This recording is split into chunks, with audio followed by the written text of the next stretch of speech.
Hello, hello, and welcome to another episode of Tiān 2, episode number 25.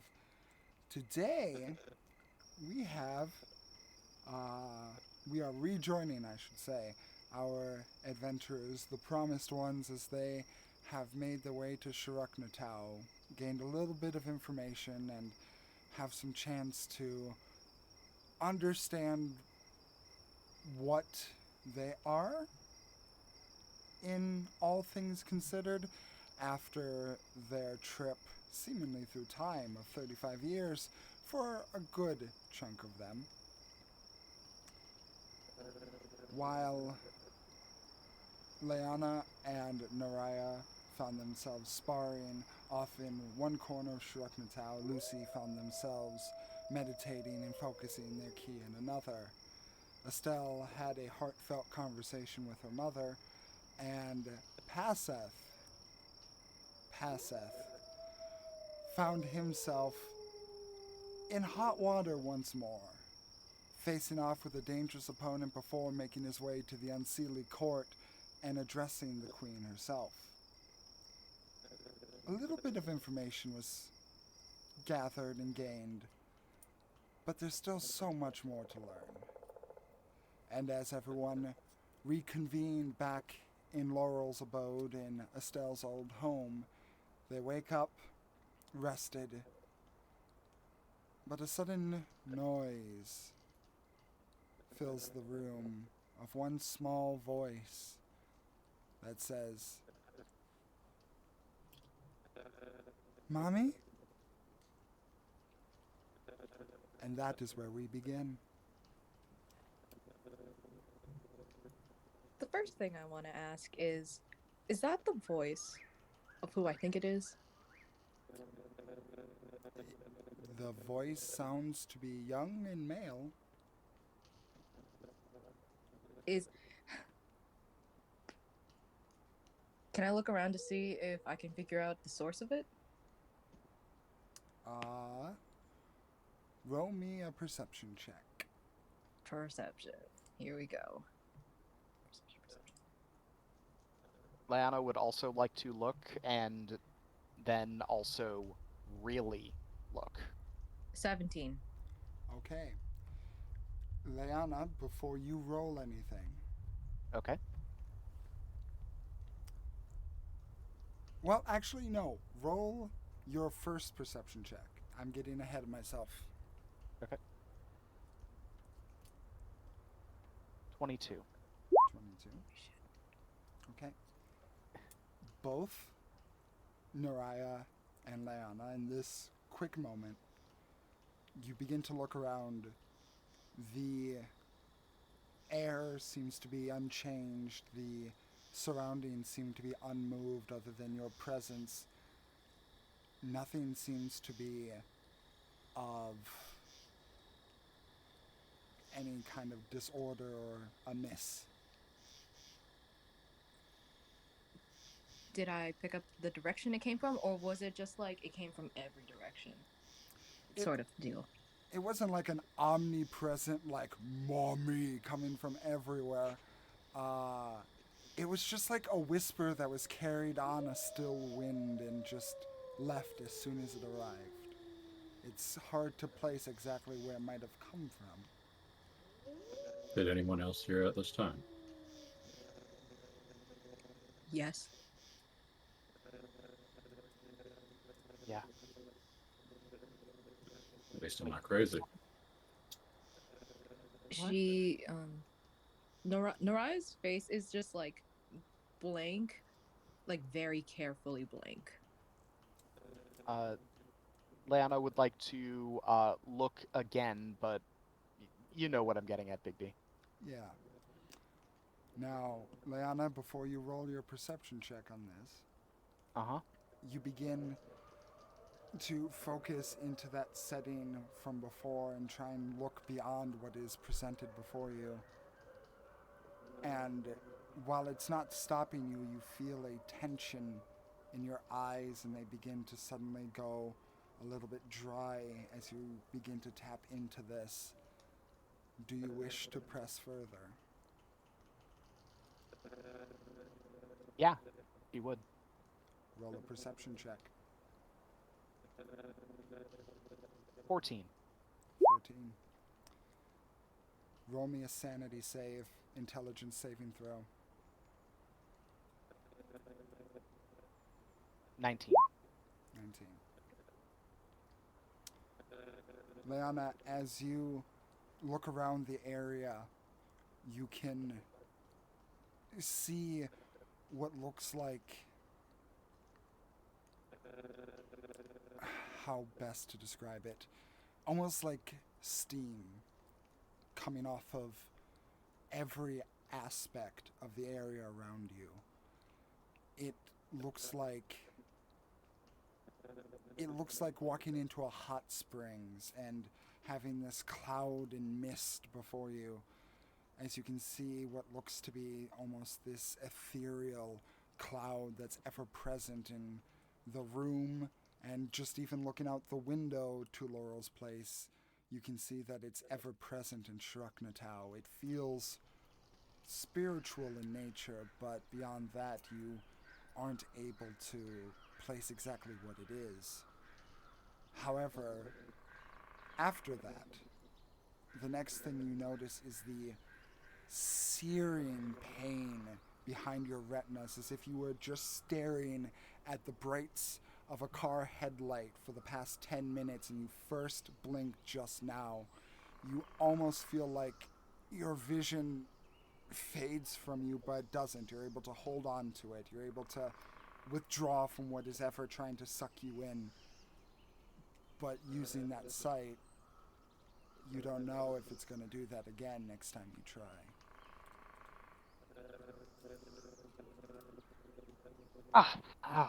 Whoa.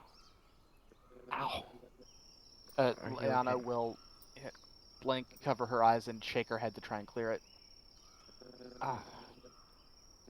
Remember how before I was able to tell when, like, Alayla was invisible and figure out where she was? Yeah? I just Sorry. tried that again. See if I could find more on where the voice came from, and ow. Well, if it hurt, then please don't try it again. I'm not going to try it again right now. As a matter of fact, it was actually harder to try now than it was before. Before it came naturally. This time I had to push through something. I'm going to just like look around again and use my divine sense to detect good, evil, celestial fiends or undead. It is detect. Is it detect good and evil or divine sense? It's divine sense. It just says as an action you can detect good and evil. And it's But I'm mostly looking if it's like any sort of like demonic trickery. and it's specifically fate. It's specifically celestial, fiend, and undead. Okay. No, Either I'm way, I'd like to asking you. use it. I'm Oh, asking yes. you. Yes. Okay. As you extend that sense out from yourself, let's see.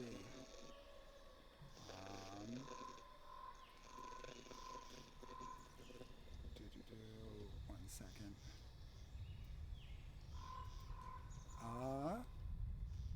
How far does it go out? 60 feet. Okay. You extend out this sense that susses out the impure, or at least the aberrant, in the nearby vicinity of yourself. Oh, wait. It says, I know the location that's not behind total cover. Even if they are behind total cover, still know that something's there. I just don't know where it is. I'll allow that, yeah. Okay.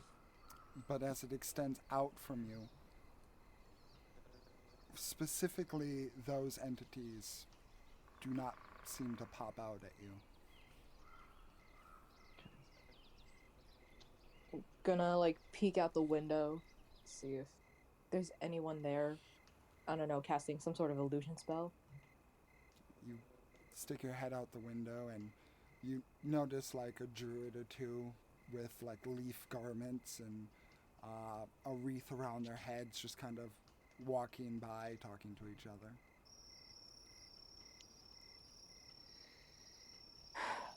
Okay. She's going to pull her head back in the window, and she's going to return to the group and pick up her helmet. She's just like, "Do you have any plans for today?" Not particularly, I don't think. Lana's going to actually take out her dagger and use it as a mirror to look at her own eyes. Uh, they're incredibly bloodshot. Oof. Okay. Not doing that again for a while, or unless it becomes necessary. Unfortunately, now that I say that out loud, it's going to likely be necessary. You should invest in eye drops. And she puts on her helmet and says, "I'm going to go train." And she just marches out the door to go back to the Deadwood. I am going to follow her. Wait, Lucy, you said this time. When did you hear this voice before? Right before we went into the tree.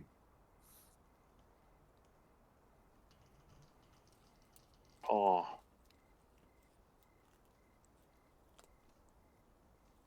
Well, that's pretty big information. Is it? Well, now that it's happened again, mean- it is.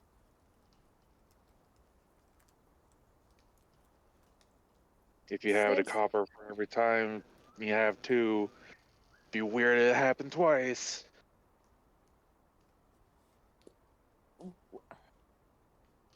Since I already said I walked out, I wouldn't have heard that exchange. I would say since he was following right behind you and he was stopped, I'd say that you heard it, yeah. With Paseth? From Yeah. Paseth? Because Okay. Lucy was following right behind you and Paseth was able to catch Lucy, so then I would say that that'd be fair to say you heard it. Alright, okay. When you Lucy say that you heard it by that tree we made a portal out of, Naraya stops for like the bare second but keeps walking.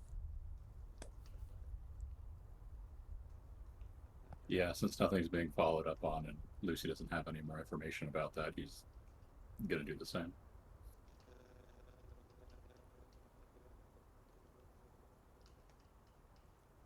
When I get to the Deadwood, I am just going to do what I did last night and just beat the shit out of a dead tree. With a sword. You're not afraid of dulling your blade. What? Are you not afraid of dulling your sword? I can sharpen it later. There's not exactly any. She just wants to hit something, honestly. And he'll leave that alone and he'll train until you get your anger out. And because she's very angry, you just watch her go through some like exercises and some like parries and attacks and whatnot that she learned in Bronze Watch. And just for fun, just because she's angry, she's gonna pump a third level Divine Smite into the tree and just blow it up.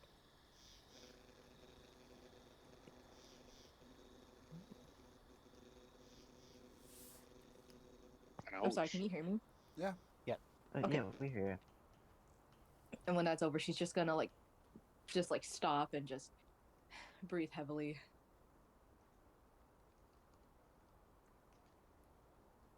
What does a smite look like? In my mind, when she uses Divine Smite, her sword starts glowing as she swings it, and when she hits something, surge of white of like gold white energy surges from the sword into the target and just like poof, doesn't like physically explode, but you see like the like an after effect of energy like boof off. You know what I mean? Yeah. And then like a second later, you see the effect of the divine smite, and it usually it's an enemy with like probably like a burn mark or something, but with the tree, it just shatters. Like if she hits it from the left, from like the right side, the left side just like explodes out. Uh, sorry to That's interject, what it looks like in. but just as a little bit of flavoring on top of that, it actually goes a little bit differently than you think, Naraya. As Oh. the sword hits, like you're expecting a boom, but it's like a boom, almost as if it was twice as effective. Okay, is that unusual to me? I mean, recently you've used that ability on something that was, twice as effective.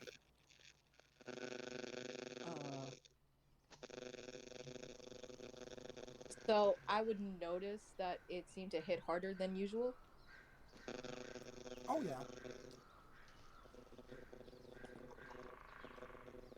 I'm gonna use divine sense again. Okay. As you use divine sense and it extends out from you, you get a very familiar feeling as surrounding you in almost every regard is a feeling very similar to that of the presence of the false prince. Oh no. Nope.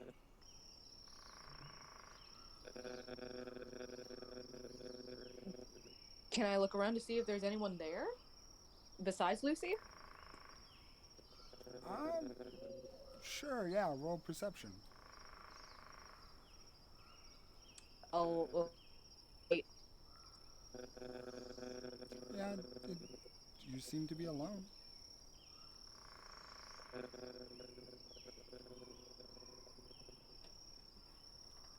I hate this place.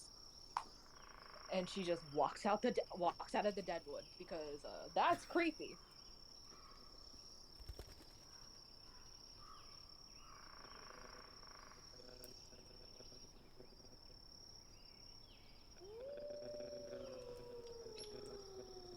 Uh, Lucy, is there anything you like to do? Well, not particularly. I was going to just be there because I recognize that kind of violent angst. But if the tree doesn't look like anything to me, it just looks like a tree, uh, I am going to change what Lucy was going to practice to more of that key control, given how similar the smite looked to what he was already doing the other day. Okie doke. Yeah. Let's see. Are you going with the similar key control, or are you going with more of a brute application of it? I want to see what that whip thing was about yesterday, so I'm going to try and focus it into the same shape and swing whatever it was at the tree. Okie dokie. So, normally, the tree would have to make a dex save. It does not have to, because it is a tree. So it won't move. Tree be tree. Tree's got a tree. So, now that you are applying a physical attack to it, I will say, I wrote it down here, what were your whips? What were your whips? Whips. Ah. That would be 2d8 plus your wisdom modifier and damage.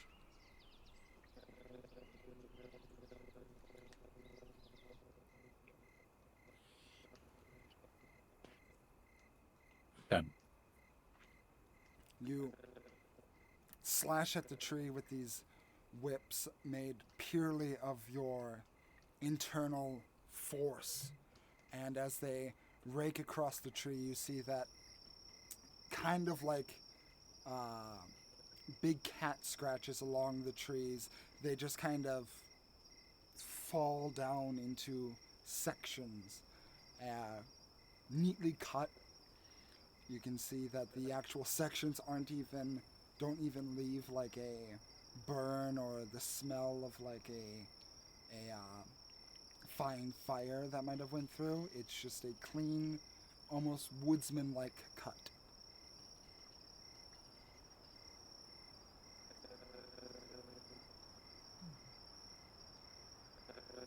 And so was it a string from each finger, or was it like one whip that cut through it? I believe, uh, I believe you flavored it that came out from your fingers. Well, yes, but that was the claws thing. This seemed like something else, the whips. But if Oh, that's what they appeared, that's cool too. Key strings are also very fun.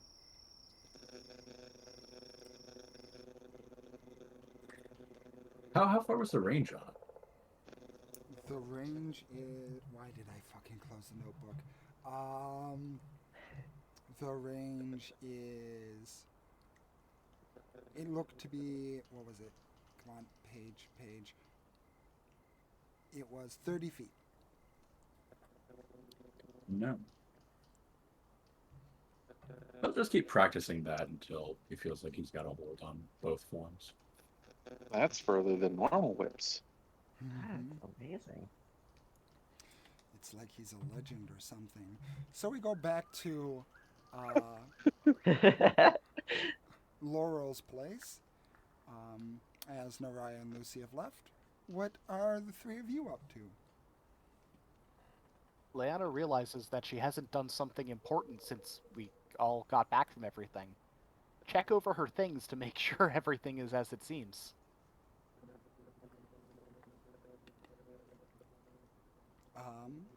Okay. Yeah. You take a look at your inventory. Everything seems to be accounted for. Nothing seems to stand out beyond the feeling that you get from your cards.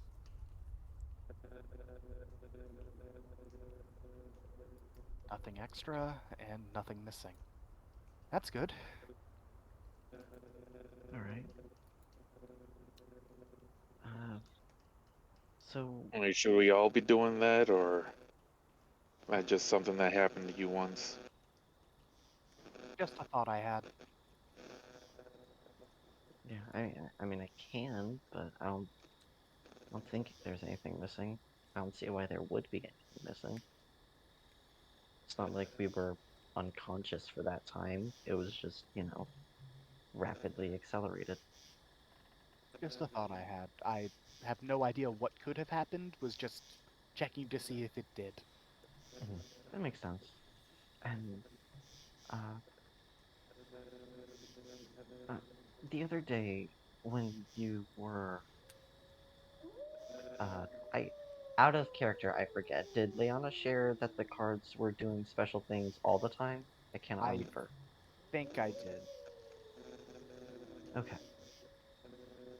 Uh, so when you said that your cards were doing their special effects all the time, even with the standard ones, I felt like there was something going on with my magic when I tried to, I guess, take inventory of myself, if that makes any sense. But I definitely felt something different, and I kind of want to try that. I think, do you think maybe if either one of you two or Naraya or Lucy, if we can find them, would mind if we tried things out? Because I'm kind of curious to see what may be different with me. I think we should definitely figure out if anything's changed with anyone else. Because finding out in the middle of something happening and not being able to adjust, that would be bad. Yeah, definitely.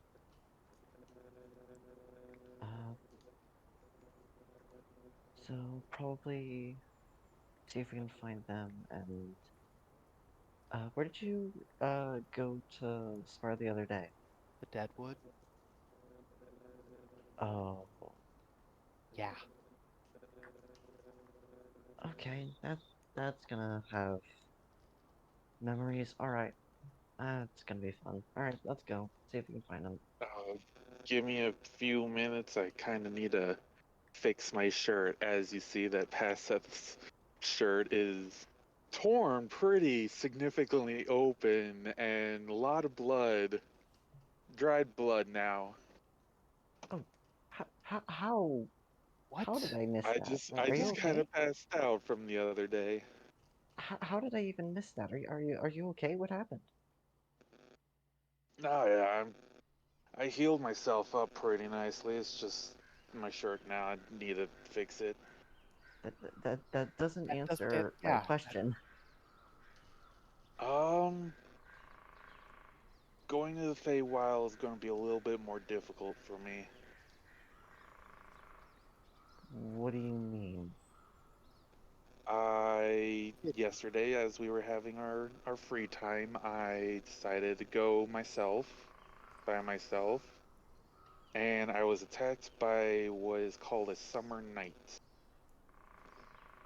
Summer, one of hers? Yeah, she's mad at me. Who isn't she mad at? I mean, to be fair, I was originally a summer fairy, so I kind of am traitor to her. Didn't you make a deal with her? That too's probably just stacked on top of why she's mad at me.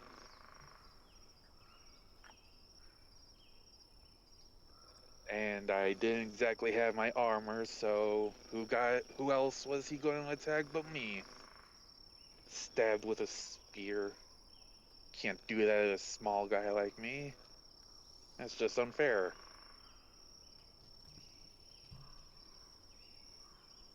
When you're Well, going to do something dangerous, please let us know. You shouldn't be going out and doing that by yourself. I wasn't expecting it to be. I had no reason to assume that it was going to be dangerous. I'm kind of in the headspace that going anywhere and doing anything at the moment can be pretty dangerous. We're getting back into the swing of things after coming back to a world that we've been missing from for 35 years. That's why I kind of wanted to have that plan set in motion right now, because I don't know what's going to happen in the future. Other please tell than me you that, phrased it better than you did to us. she kind of beat me to it. I was going around the bush a little bit and she just uprooted it. I'm not the only blunt one. Oh, Oh, but there are all ways right. of being blunt without being crass. Also, Iggy was there. She said hi. She gave me a hug. Well, no, she didn't really give me a hug because I was in pain. Um, she said, tell Leanna that she's working on her flashy name and that Estelle, she is picking her own territory until you eventually get there and claim yours. Oh,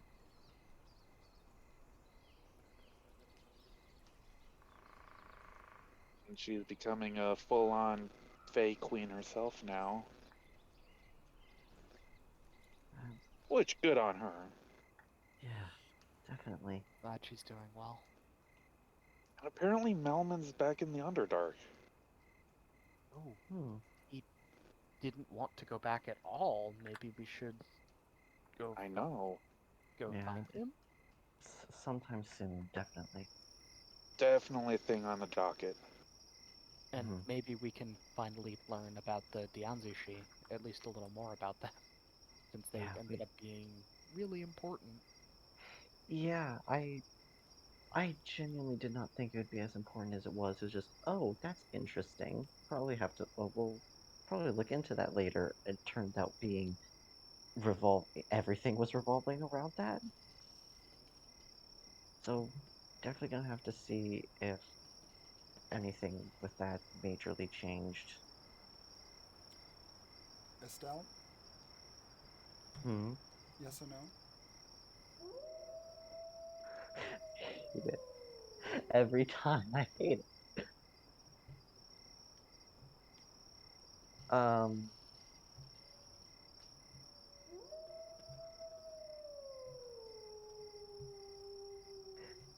Why am I the only one who's getting that?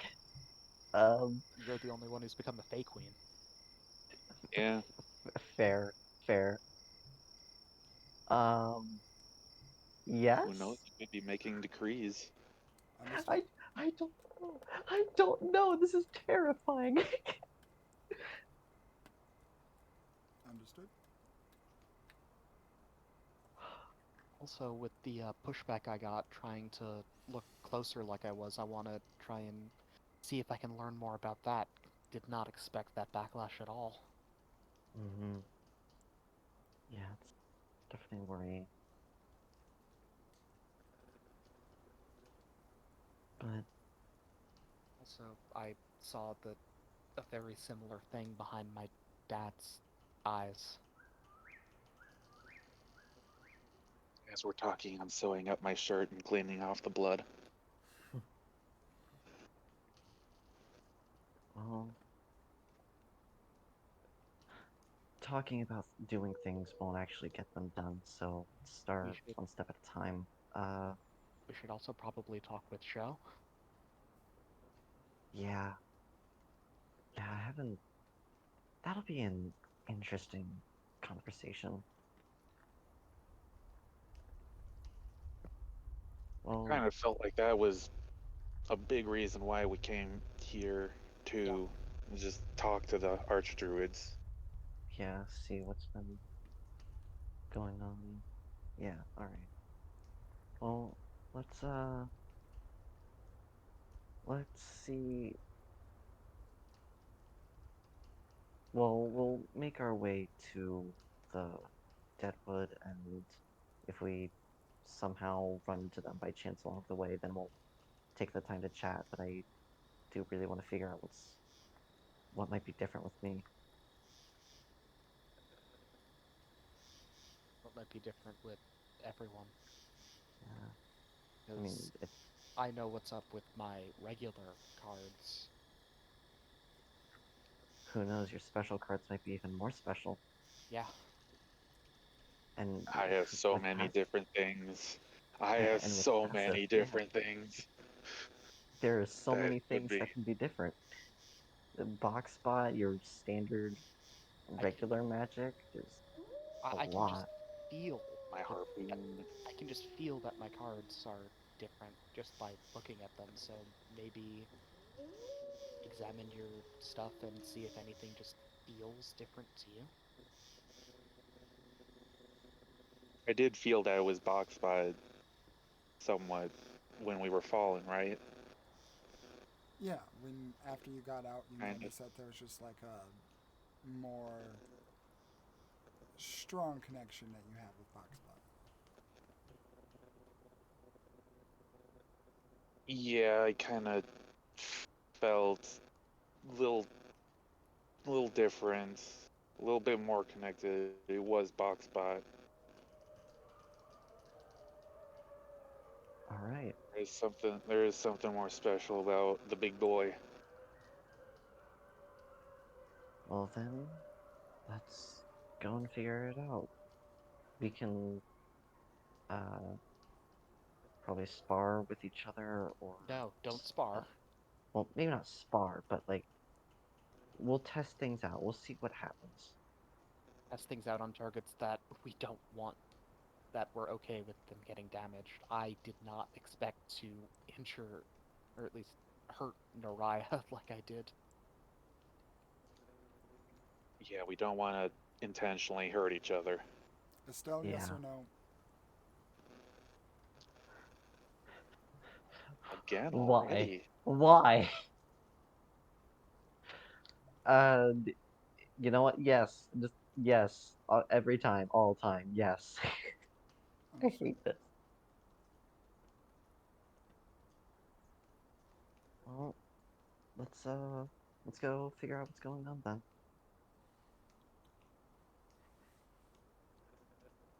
On the way to the Deadwood, I remember on our first time here, there was a big pile of scrap wood. Mhm. Is that any at all on our way to the Deadwood? The big pile, Yeah. I would say that. Are you referring to the last time you were here when you fought Luan, or yesterday? Oh, the very first time we came here, Boxbot was actually mistaken for scrap and was dumped in there. Right. Uh, I would say that over the past few decades, it's been distributed pretty well. Okay. Okay. Well, as you guys begin to march off, it's not that long until you guys are running back into Naraya. Oh, Are hey Naraya. Hi. Um, what's wrong? You seem a little distressed still. oh, do I? Don't know why. Um, did you know that the Deadwood makes my divine sense go rather insane? I don't know what a divine sense is. Uh, well, I can sense celestial fiends and undead. Just anything otherworldly, I guess. But anyway, so fun fact, the undead wood gives me a feeling that is very similar to the feeling I got when I was fighting Luan. Considering that was where That we last makes a lot of sense. So yeah, I don't enjoy being there. Their understand. energy lasted that long? That was 35 years ago What energy? when we fought them last. Yeah, it might not even be from that. It might be when we first got here. Wait. The some of the spells that he used. Remember when we first started, we had someone who had power in a similar way?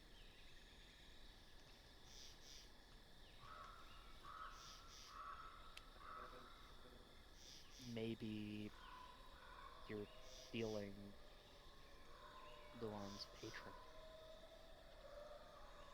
Who's Luan's patron?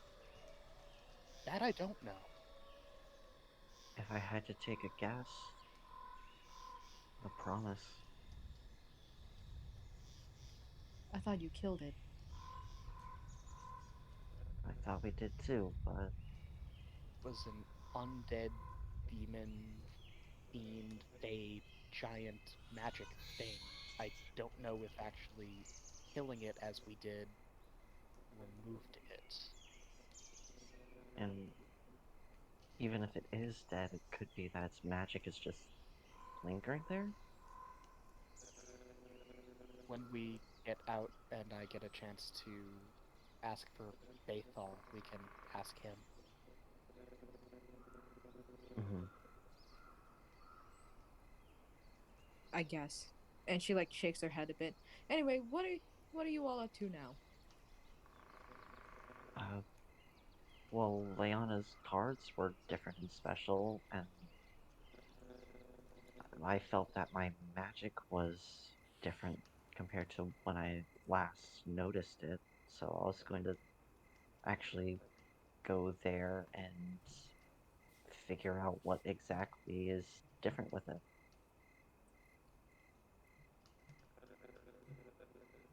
So you're going to spar? No. Not spar, just don't want to hurt anyone. Just just whatever, blasting Chop trees down a or tree. something. After what happened with us, I am vetoing any sparring until we at minimum know what everything we do does.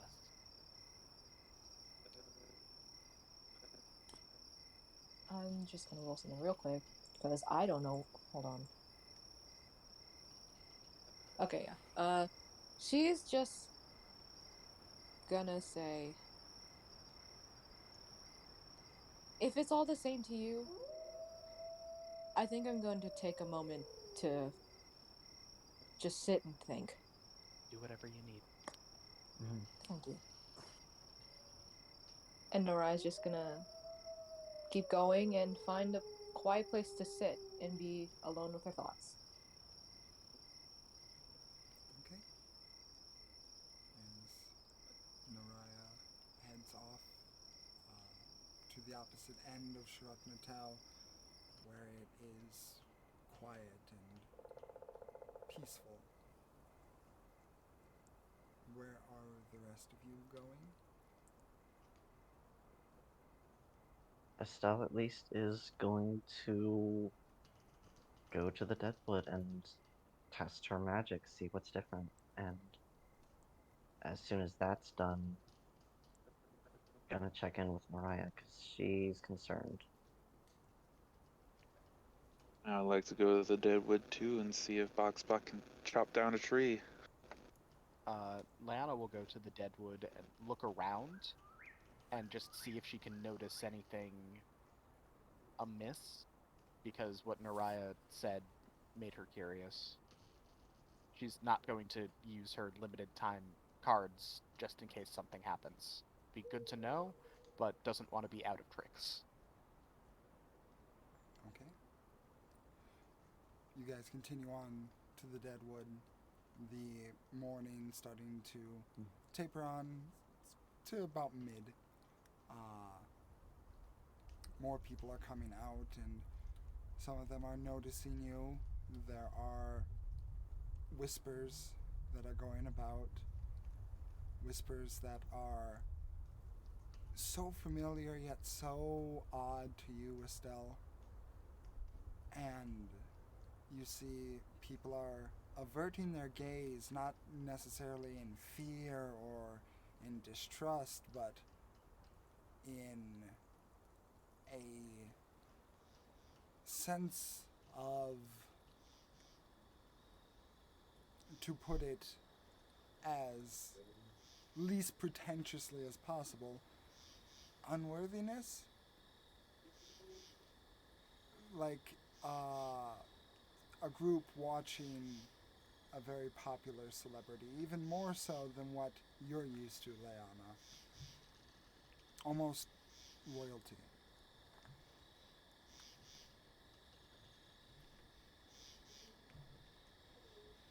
But nevertheless, you all proceed onto the Deadwood, and you eventually encounter Lucy, who is persisting in his training. Yeah, how long has it been since Naraya left and they appear? Let's see, Naraya left. That's about maybe. So I would say about 40 minutes, 45 minutes. That's probably enough time given the string of high rolls that he had before. But uh, when they arrive, he's still training, but what he's doing is chopping down uh, any free lumber, not living trees, but any free lumber to practice with his new blades, which are his arm, his hand. You can't really see where the arm becomes a hand because it's covered in this glowing cool flame of ki, this yellow-white glow that extends out into a spiked chain of the same ethereal material and ends in a curved glaive, and that's his new whip. So he's got one on each arm and is just swinging them around, practicing uh, aiming with them.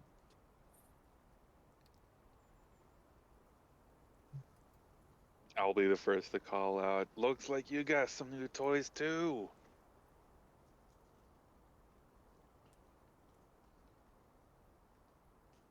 He's not going to say anything, but he will turn to Passeth and wink, and probably a bad idea, but wants to graze one of the blades just an inch above the pixie's head.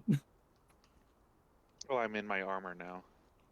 In the box spot, it doesn't matter. It's just flavor. But yeah, he'll make them evaporate as they sort of slide off of his arms, and then the flames dissipate into the air and greet you all. Feeling a little bit, looking like he feels a little bit better.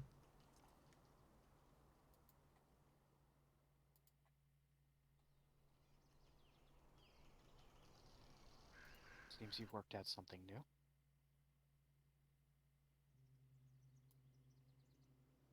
Don't know how useful it'll be, but yeah. You guys here to fight? Not fight. I'm. Until we at minimum know what we, if anything's changed, I don't want to accidentally hurt someone. What do you think's changed? Well, every time I throw my cards, like before, you know how I would have the ones that would do special things? Vaguely. All of my cards do that without me having to focus and try. Well, that's a good thing, isn't it? Oh, it's a good thing. But not knowing that when I'm going to spar with somebody means that it could have gone really badly, because my card's effects can be my card's effects can be incredibly varied, as you have seen. Oh, yeah, no, I remember the dog god. I'm not gonna Yeah, forget and that. Riot could have ended up with a dog face. That would have been unfortunate. I mean, we and the new friend have been through a lot. I think if they're willing to take that risk, it'd be worth it to learn just exactly what you can do. I'm not willing to take that risk on people that I care about.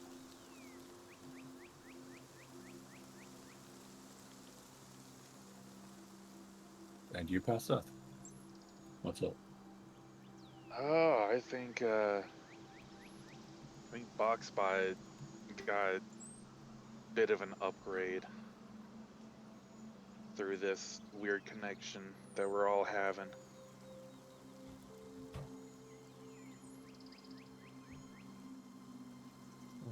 And I definitely want to try what's different, because who knows if it's more powerful than normal. Then if I want to try to hold back, then it might have to be more than normal, or if I go all out, then it might be too much and more than I'm expecting. It's just too many unknowns, and I want to know what I'm able to do.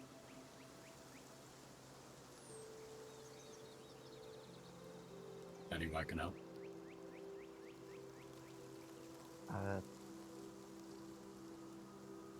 Maybe, honestly, for me at least, the only things can be observing and seeing if I could do anything better.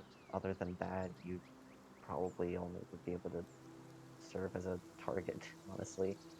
That's pretty much it. But I'd Well, I'm rather okay with not that do if that. that's what you decide you need. Yeah, I do not want a target. I can use the trees for that. I just want to uh, just keep an eye on me, see if there's anything with my mind that's being projected through my stance, or anything that you see or can gather insight on that might help me do better. Sure, why not?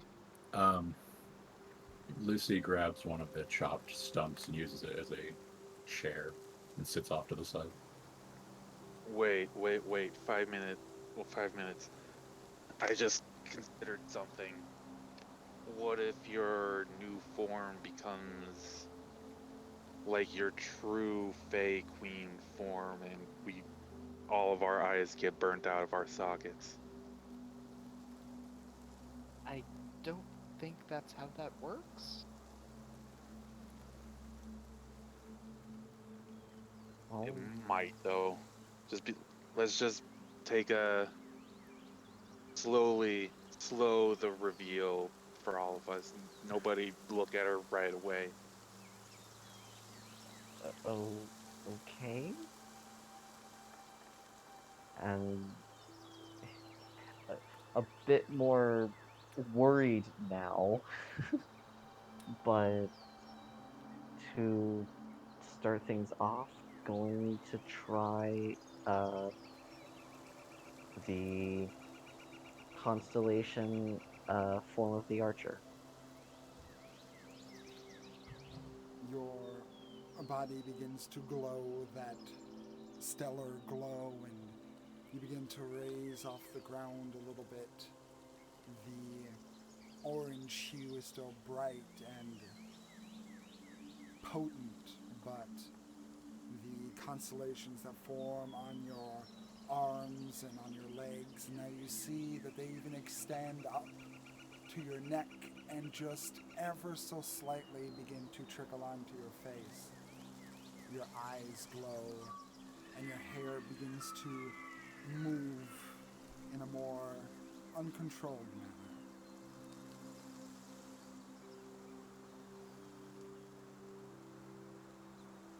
All right. Going to pull back the bowstring and take a shot at one of the trees.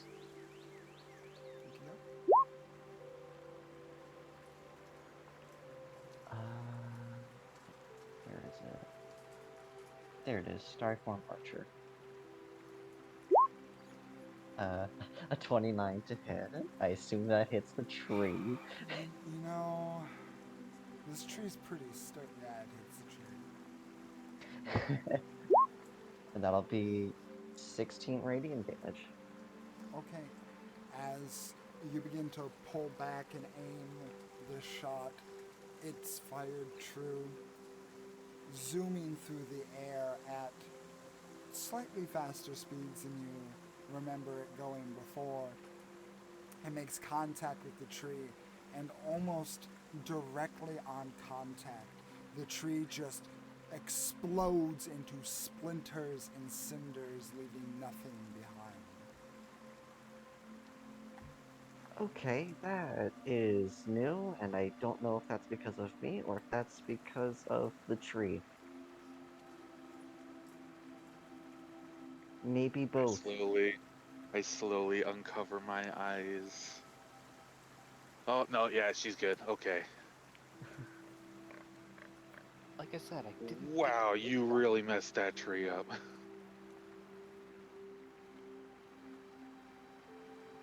Yeah. That's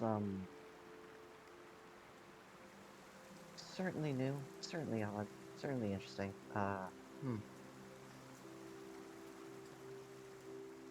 I don't think you can do non-lethal damage with that anymore. Yeah, that would probably be difficult. Alright, there's that. Wait, hold on. And, she senses that she can do something new, so, uh, she's at the start of her turn, for free, no action required, is able to change which constellation she has. So she's going to shift it from Archer to Dragon. Hey, that's pretty good. Okay, that's That's different. That's neat. I like that. And uh, the dragon now has a flying speed of 20, so unconsciously just starts to levitate a little bit before realizing that she's able to fly with this. Oh, huh. Okay, that's definitely different. Wasn't able to fly before. You didn't really use that version before, did you, though? No, I didn't use it much, but I did use it once, and flying was definitely not a thing I could do then. Yeah, but it's pretty great. I do enjoy myself some flying. Yeah, alright. Flipping free falling is incredible. Yeah,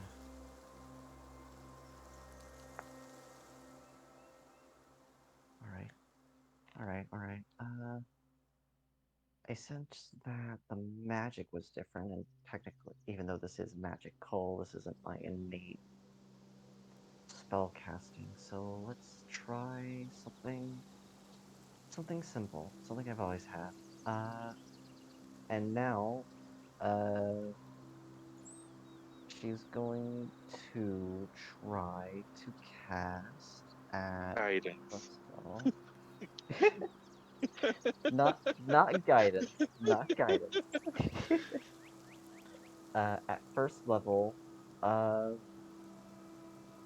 going to cast a guiding bolt on another tree. It's definitely overkill, but definitely wants to know what's going on because it's magic that was different.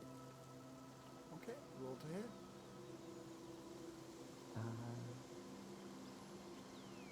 About 15. 15 hits, roll damage. That'll be 15. 15. Yeah, much like before, it shoots out. It looks a bit faster, and as soon as it makes contact, it just turns the dead tree into splinters and ash. All right. Hmm. Guess it's just more of the same, huh?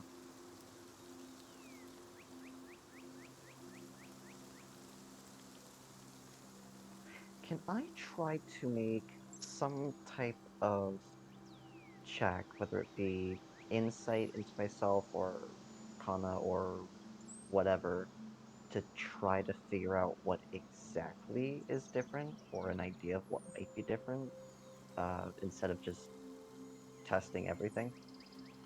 Well, on base knowledge alone, you have noticed that change of being a little bit more, for lack of a better term, gracious, as you feel more positive recently, or you've been more positive recently, and in doing so, you feel that tiny mote of possibility, power that's been gaining. Beyond that, you also have willed things to happen even when they shouldn't have happened by playing a little bit of the world against itself. It takes exploration to learn more.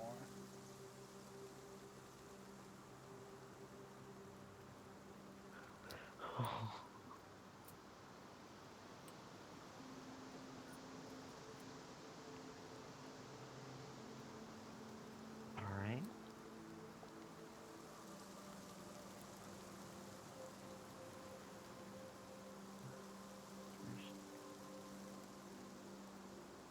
I am now very curious of what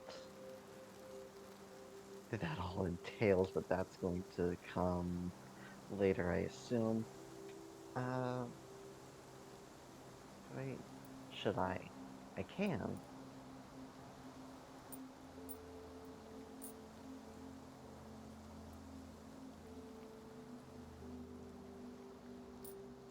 Do I sense that uh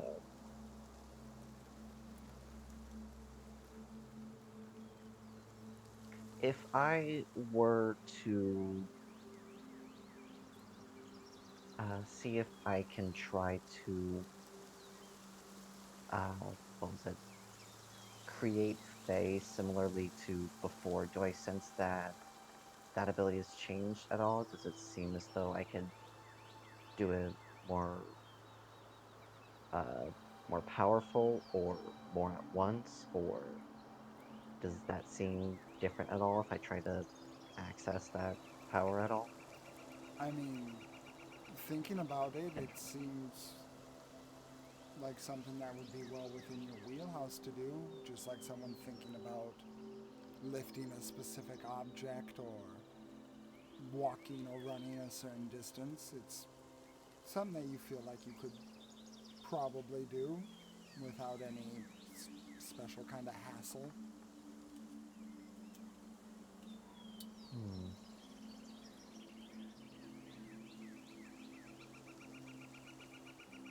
All right.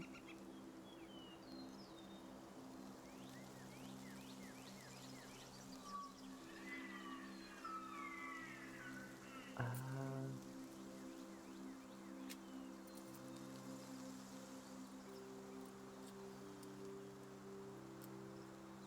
I very much want to try to create something. However, I have no idea what I would do.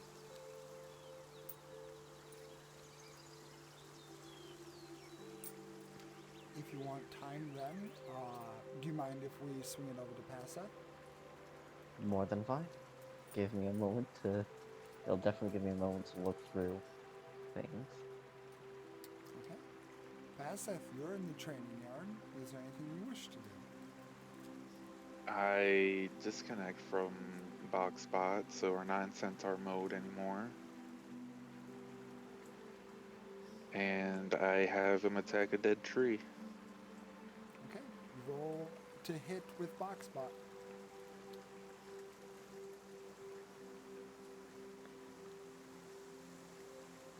Rolling.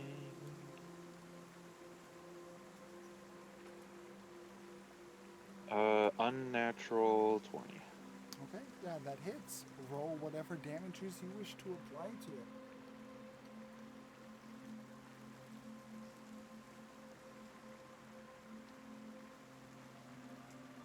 Keep it simple, just simple. That's 6 damage. 6 damage.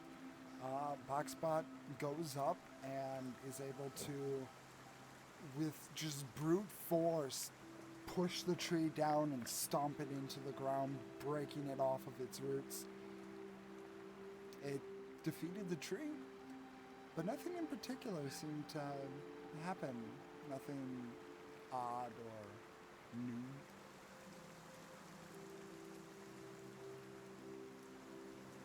Um,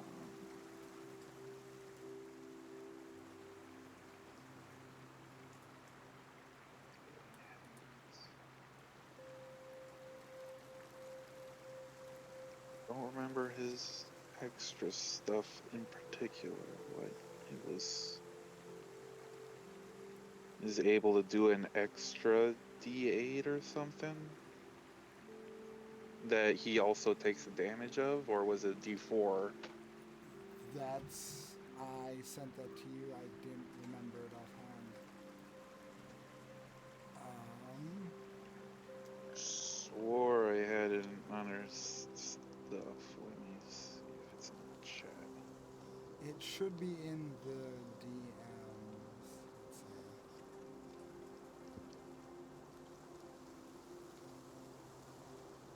So I should find this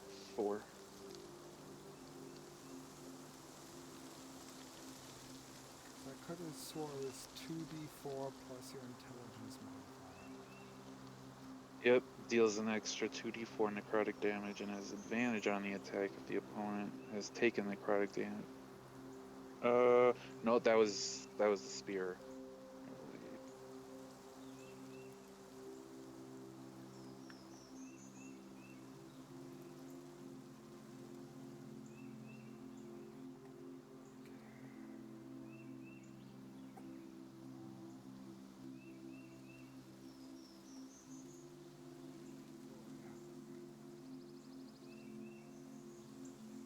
Each of its turns equal 1d4 plus your intelligence. Boxbot takes half the damage. Okay. So then with the tree on the ground, I will attack it again and use that. Okie dokie. The tree is considered extra dead, so just roll your damages.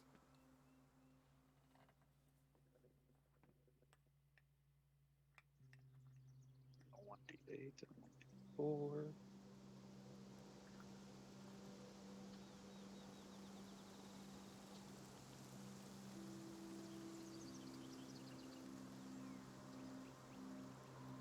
Eight damage, and he takes 1 damage as recoil. Okie dokie.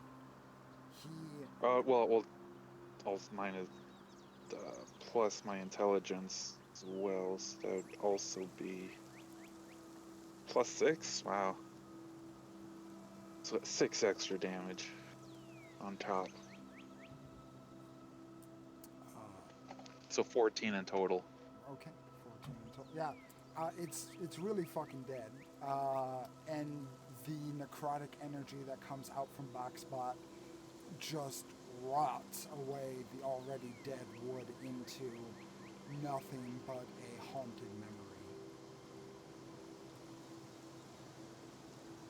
A lot of fungus grows in its place. But oddly enough, again, nothing that seems out of the ordinary.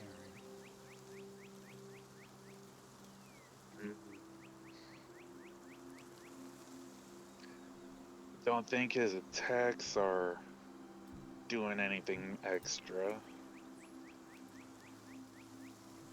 Then maybe protection is what's different?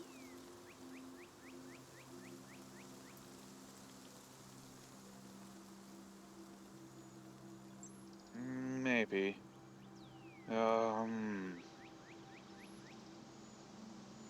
Quickly, Lucy, attack me with one of your key whips. And Boxbot rushes over to deflect the attack.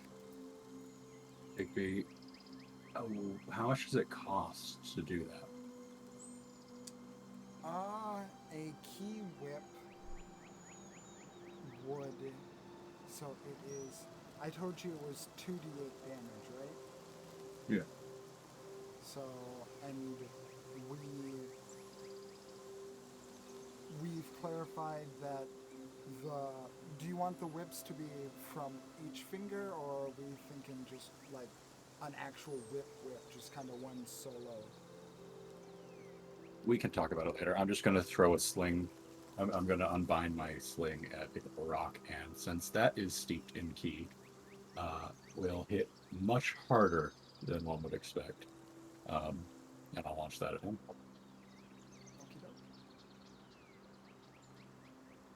And Boxbot is deflect attacks with it. You guys gotta explain to me what I don't know how your abilities work. The defender imposes disadvantage on an attack roll of one creature it can see that is within 5 feet of it. So it actually charges against you, Lucy.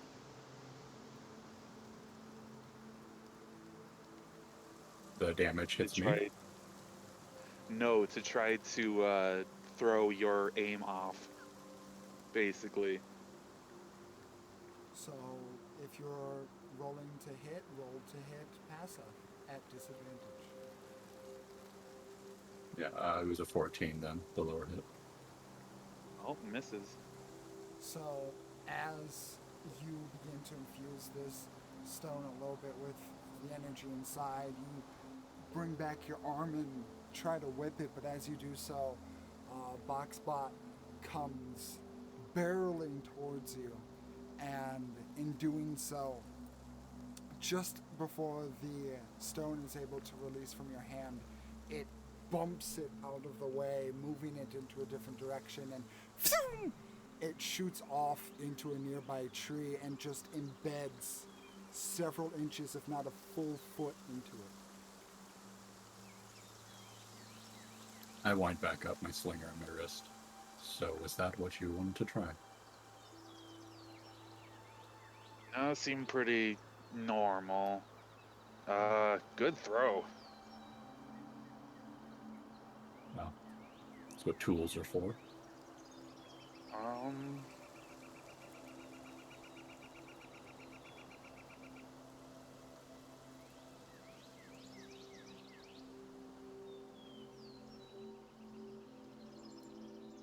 I don't know what else.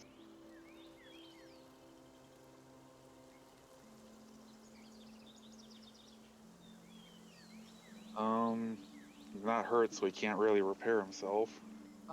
Reattach box spot and barrel bot? Like, just thinking about it, what would people know about you? My cards are a unique thing about me, and they're the thing I used all the time. Estelle's forms and magic were the things that people knew about them. So I see. we extrapolate from there and see where the stories go. I don't really understand that. Almost nobody should know how I do what I do.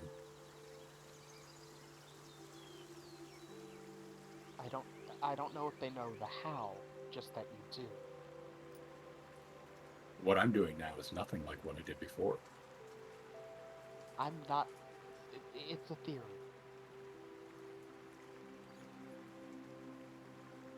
And in order to figure out what's right and what's wrong, theories need to be tested.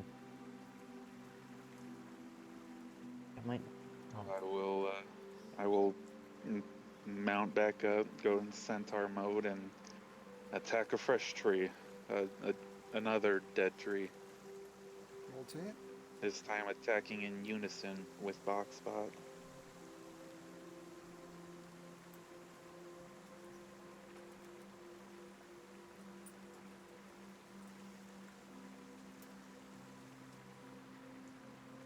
$19 from the harpoon. And 25 for Boxbot. Yeah, they both hit. Roll damage on both.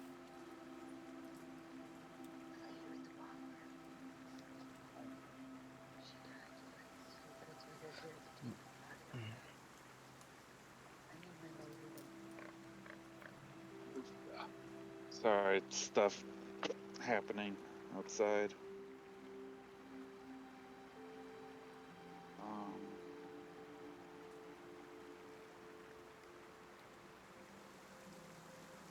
That was 10 damage for the harpoon, and oh, come on, buddy. Natural 1 on damage, so it's 7. Okay. Yeah. 7 from him. With the combination of the harpoon and Boxbot, the harpoon gets there Sorry, first. 5. The harpoon. 5 from him. These trees Sorry. have 5 hit points. The harpoon gets there first and almost shish kebabs the tree as Boxbot kind of winds up and brings one of its arms down on the other half of it, splintering it in half further from there.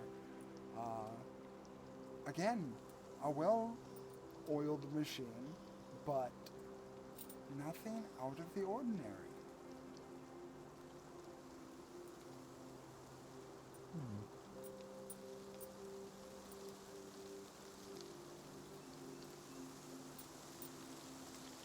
Nope, nothing Do you Still, do you think maybe trying to like look into his inner workings might give you an idea of what's different with Hotspot, or do you think that might not work and we just gotta keep trying things? I could. I'll do a full body service on him. Okay. As you take about, let's say, 3 seconds into looking into him, Boxbot. Give me a second. I need to change the music. Oh. Uh-oh. He's been hollowed out. He's nothing but a husk. There's meat in there. No. Oh no! Call him Meatbot now. Oh no. No! Oh. Poor buddy. What would be the best?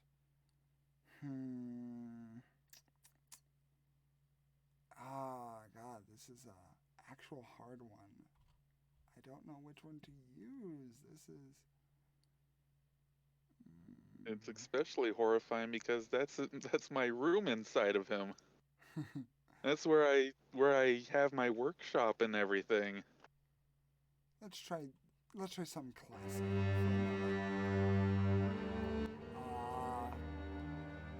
So looking into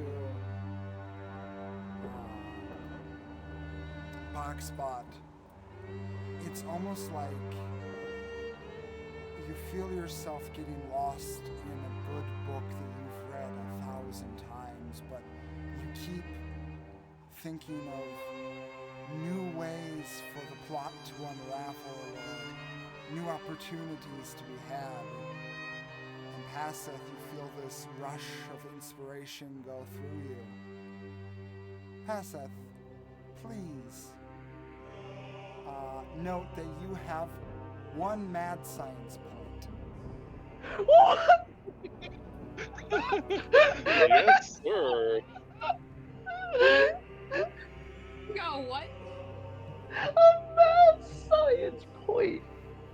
Someone What? needs to get him goggles and a white coat. I thought he already had those. Oh, goggles? Get him a white coat.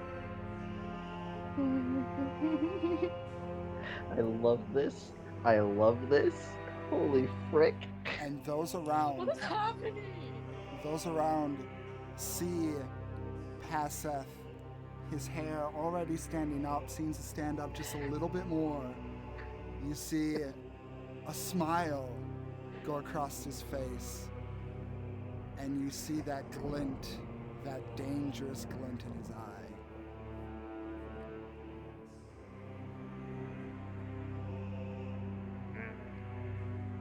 I'm gonna be at this for a while. Once it Pat. gets like that. Passeth, would you like to use your mad scientist point? Yeah.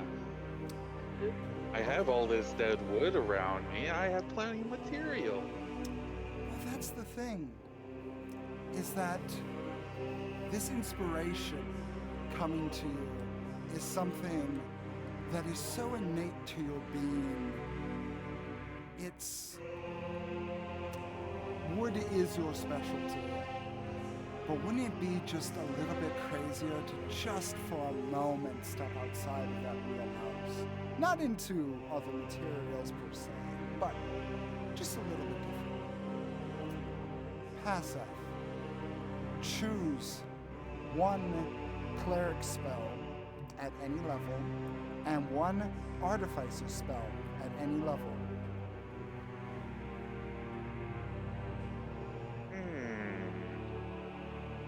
At any of my level that I can cast it at?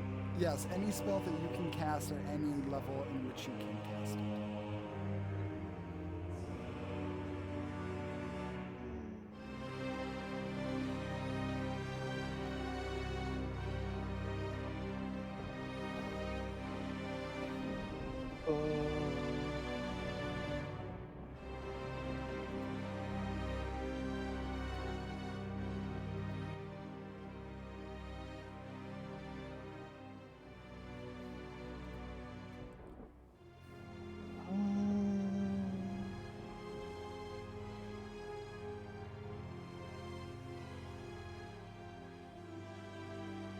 Oh, here's a good one. How about spider climb for the for artificer level?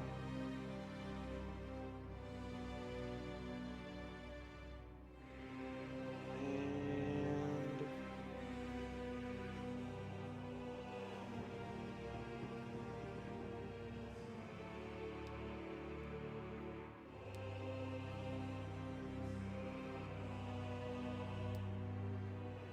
how about guiding bolt? Okie doke. Those are fun. So, what are you targeting?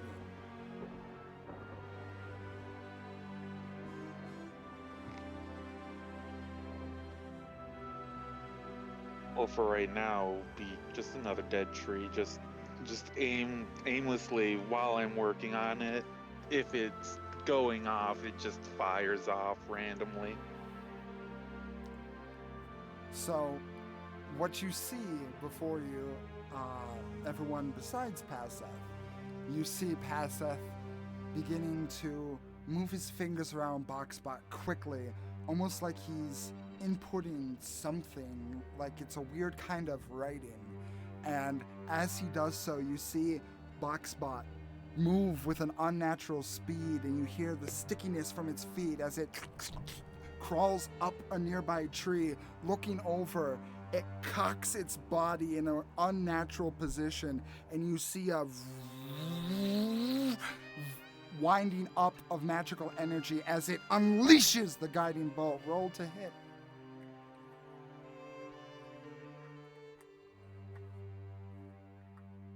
Ba, ba, ba.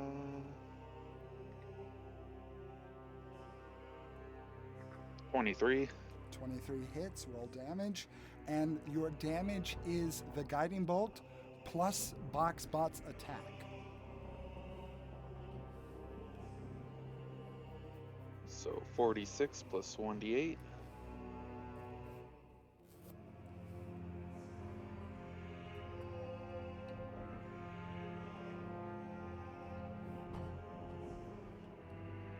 Mm, 20 damage plus 4, so 24. 24.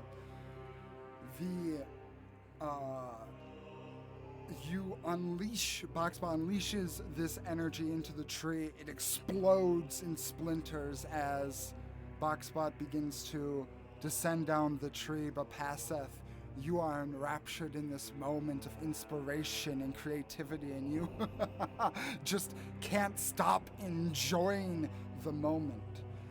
For the next round, you are considered stunned.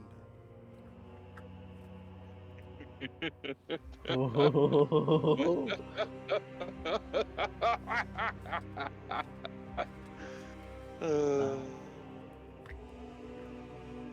Instead of stunned, I can see him just spending his whole action laughing. That's how I'm flavoring the stun. Hell yeah! Yeah. Ooh, I like that. I like that. So, for you to keep record, essentially, anytime that you modify or fix Boxbot, you get a mad scientist or mad science point. There is, you get an amount of points equal to your artificer level per long rest, and it takes whatever. If you're going to fix Boxbot, it takes whatever action it takes for that. If you wish to quote unquote modify, that takes a bonus action.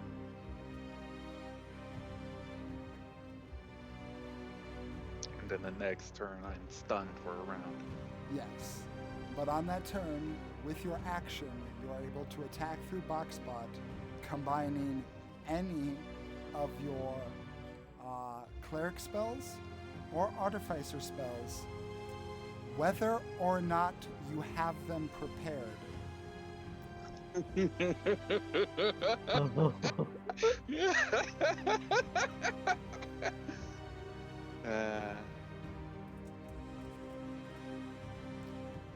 But, as a drawback, after the attack is unleashed, you are stunned and cannot move, and Boxbot cannot move you. Right.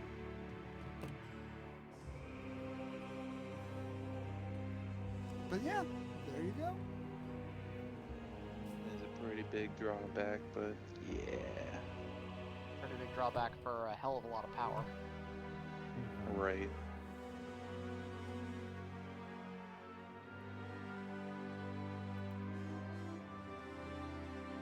Alright, those were just at level 1s. Just imagine. Just oh. I assume I can upcast them to my level 4 spell slots. As long as you can cast at level 4 at that level in the class you are in, yes. And do they take my spell slots, or...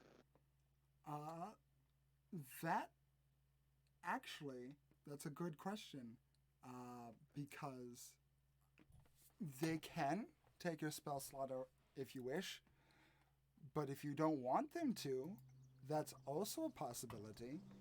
I'll have you roll something if that's what you choose.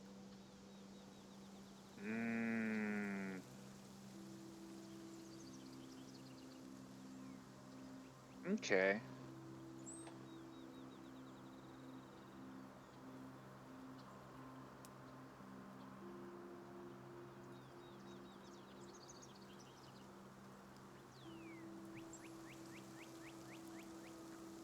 Sweet.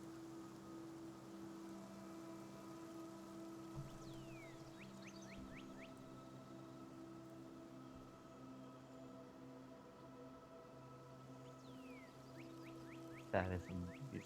That is so cool. That's really cool, yeah.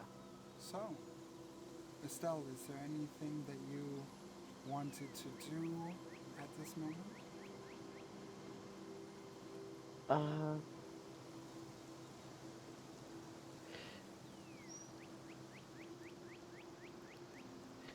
uh, at the current moment, uh, she's,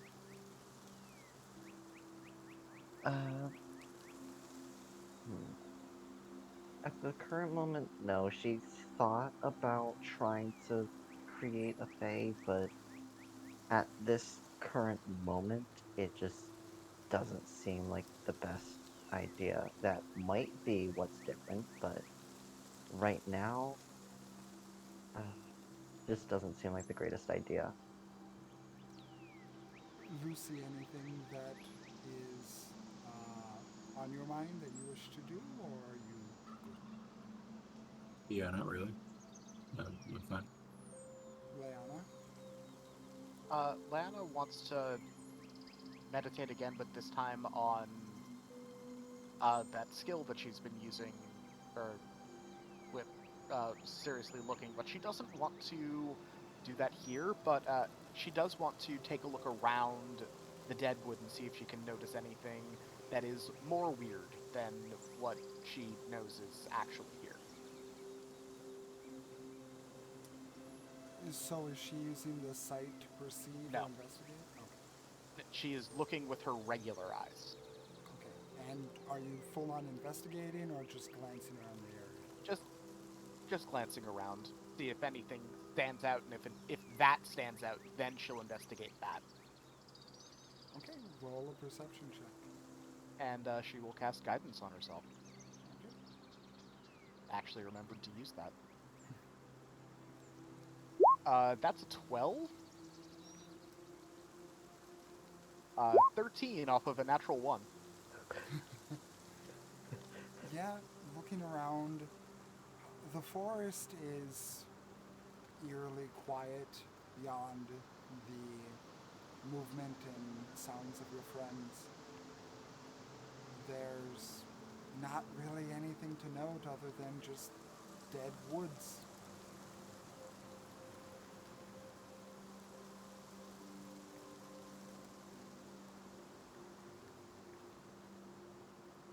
I'm going to go back to Laurel's and try and figure out more about what just happened with me when I tried looking closer at things. Alright, I'm gonna go check up on Noraya. I'm worried about her. I doubt she'd say anything to me, but I still wanna check in with her. Probably a good idea, but also just if she wants space, leave her alone and give her space.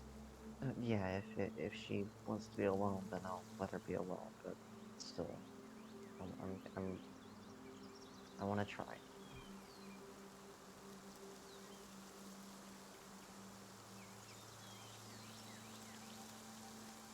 How about you two? Paseth, Lucy, is there? Uh, I assume you want to keep inventing things or trying out, or No, Um, I had my fun. I have other projects to finish. all right. yeah, I need to write a whole list of different combinations that I can possibly do, but also in the meantime, we have this scrap wood here. I have something that I feel like I should make. Shouldn't be too long. Just a simple symbolic thing. All right. Well, I'm gonna go check on Mariah then. I guess we'll all meet up later.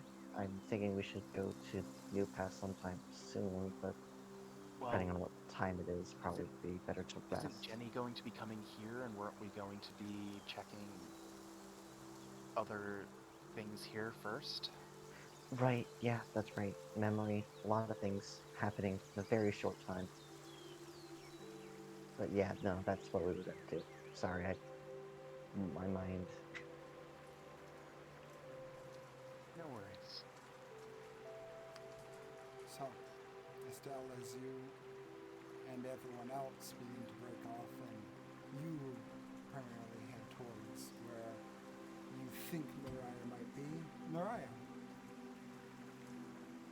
Yes.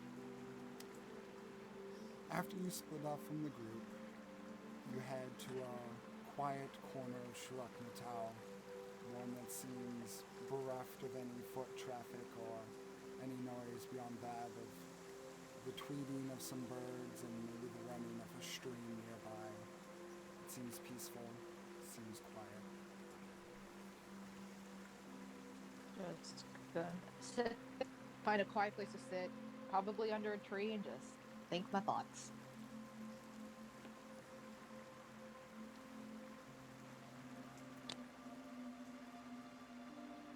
While sitting there, whatever 1,000 different thoughts are running through your head,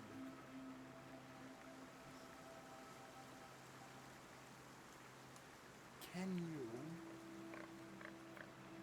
give me a wisdom check? Oh, okay. A wisdom check, just a plain old roll. Yep. Okay. 6. There's just a lot of turmoil in your stomach, in your head, an unease as you sit there and you kind of notice yourself ever so slightly just kind of rocking back and forth, maybe a bit anxious. When Naraya is sort of in a state of unease, she has this habit of like clasping her hands in front of her, just looking like lace her fingers together. Her thumbs are just resting on top of each other. Very harmless looking. She does that. I imagine she does that when she starts rocking back and forth.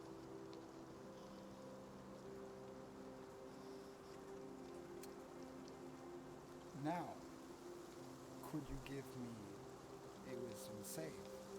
What? No. Okay. Oh no. Okay, it's better than my plain old wisdom check. Natural 20 for a 27. 27. Yeah.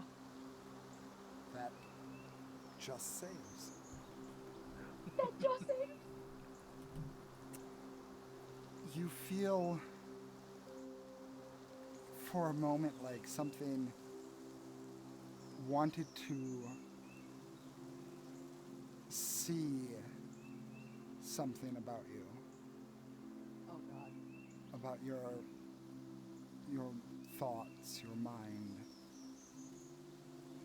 And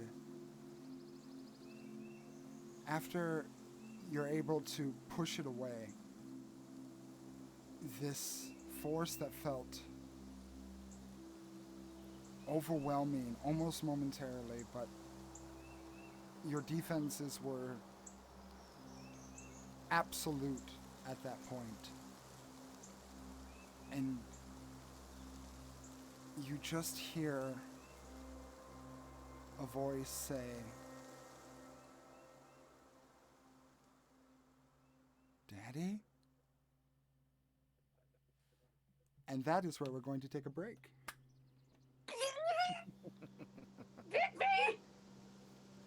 This is how the breaks work. Yep. Oh my god, I need to sit down now. I'm already sitting. So, we will see you all in just a little bit. Hang in there, and we'll be right back with Tiān 2. And we're back. So, the voice in this small wooded area that you found retreat in Naraya, lightly like before, echoes out before you.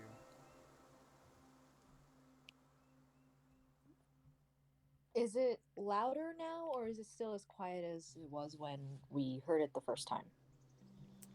Same volume, but different intonation. Did the voice sound afraid, or just like it was just calling out? It sounded puzzled.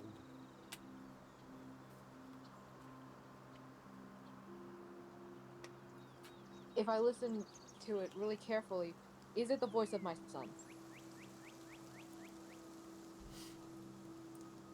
It's the voice of a small boy.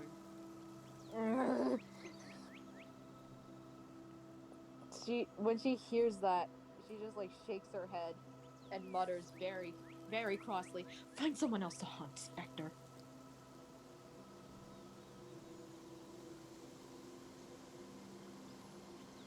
And she's just gonna keep sitting there.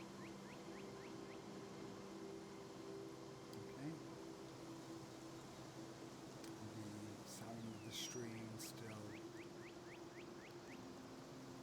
echoes in this area. I need to find a different fucking word for echo. Resonates? Thank you. The sound of the stream still resonates in this area, along with the tweeting of birds, but you are still left to your own for quite a while.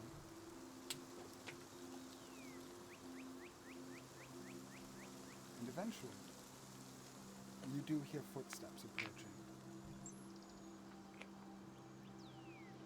I just look. I just like open my. I just open one eye to peek out. So, Estelle, after about a good 40 minutes of looking, you finally found a completely secluded part of Shurak-Natal.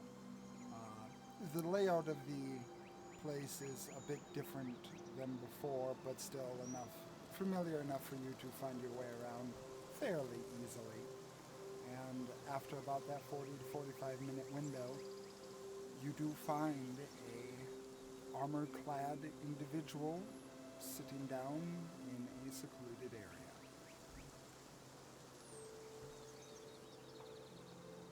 Also, fun fact: when you get close, you see there are no. When Naraya has her eyes open, with her helmet on, only one eye shows up and it's like just a red light. But when she has her eyes closed for a period of time, there's no light. So you know that when the light returns, she's looking at you.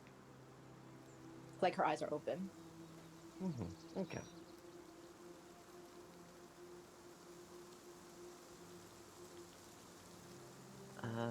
Mariah, Hmm. I I just wanted to check in with you and see how you were doing. She like takes a deep breath. You don't need to worry about me. I don't. I acknowledge. I understand that I don't need to, but that's not going to stop me from doing it. Another sigh. I'm fine. Thank you.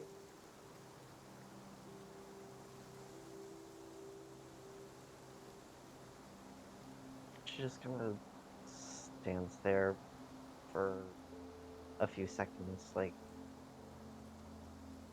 you can probably tell that she wants to do or say something, but isn't sure what.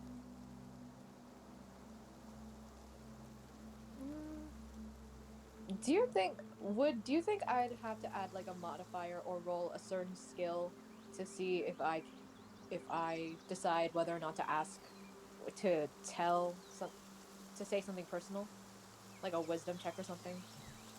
I think that's Uh, purely based on what you as the player think she would say at this time.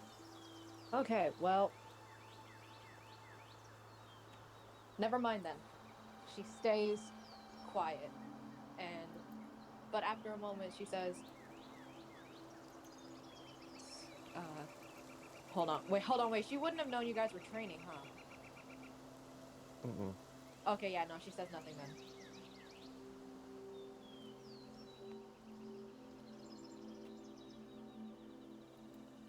Um,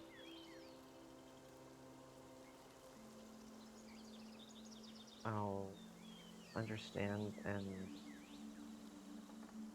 uh, respect your privacy if you don't want to share, but I, ever since that voice earlier this morning, you seemed upset. Is it, is that something you're willing to share, or should I just leave?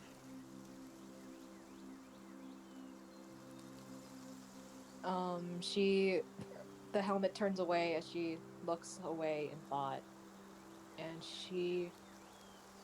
you can tell she's like very carefully picking at her words when she says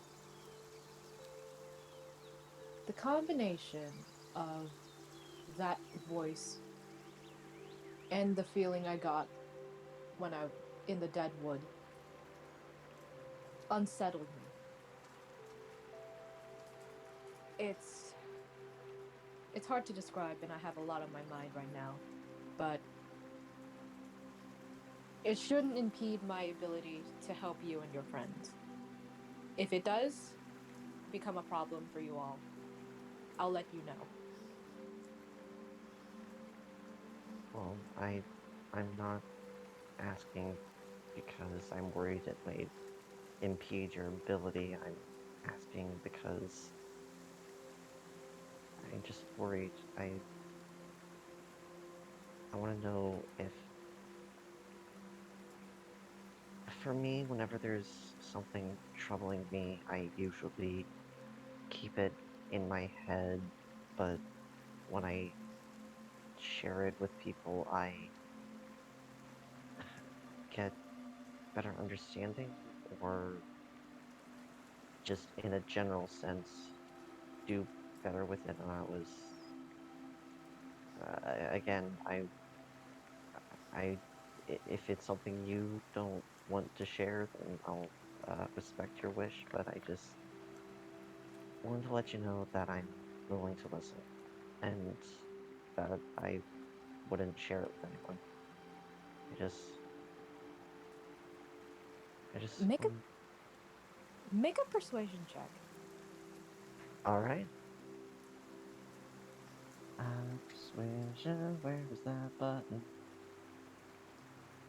And you know what? I will not guidance this because this is something she genuinely wants and does not want to alter.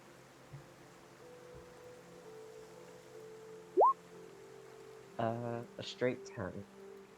Hmm.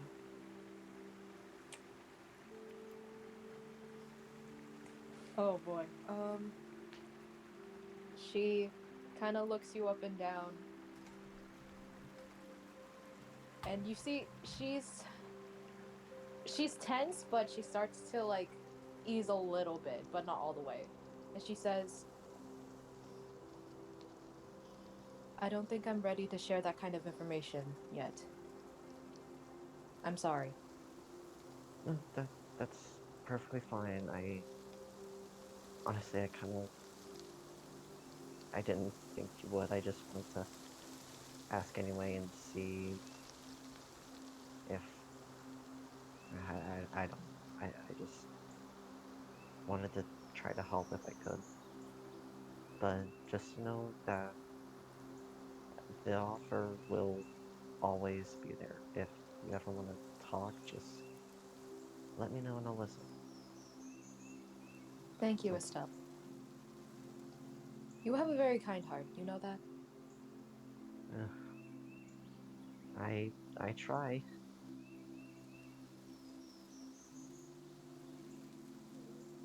I I'll just I'll come back and join you guys. Or join. Wait, yeah, I should probably say you guys. I'll come back and join you all in a little while. I'd just like to spend a bit more time out here, if that's all right. uh yeah. Um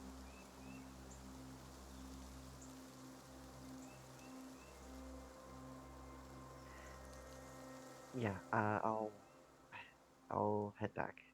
When I'm ready to talk about it, I will. Uh, Just I need I need time. yeah, She, you can I tell she's kind of vulnerable saying that. Sorry. you're fine. She'll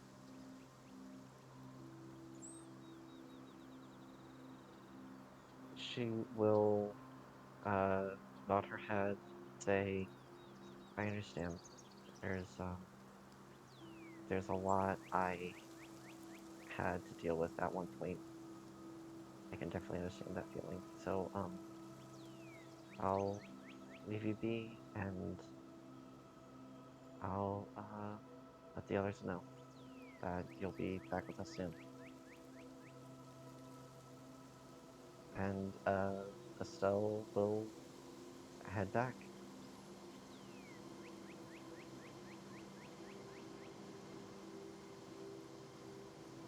I'm gonna close my eyes and just go back to thinking. But my mind's wander over to Nickelwood and how he could possibly and and the voice saying daddy and be like, how could he even read my mind all the way out here?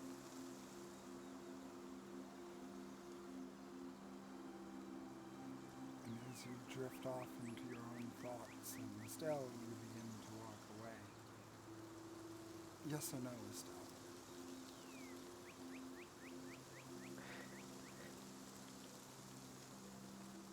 I hate this question. I hate this question. Yes. Did you say yes the last two times too? Yes, every Yeah, time so far. I've said yes every single time because I want to know what chaos I'm going to get myself into and Maybe drag you all of could us bring down about with it. chaos by saying no every once in a while. That was the third one in a row. Oh So, god. Estelle, Yes. you get a divine mote. What? This allows you, whenever you fail an ability, skill, or attack roll check, you are able to re-roll, adding your wisdom modifier to several on top of whatever you would normally add to it. You are also able to freely expend this mote in order to remove any poison, disease, or status condition from one creature.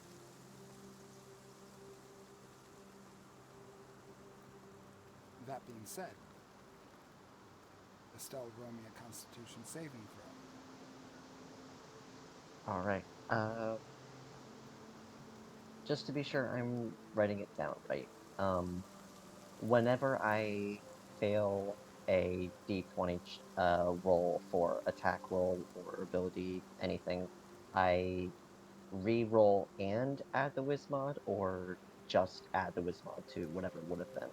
So let's say you rolled an investigation and your investigation is +5.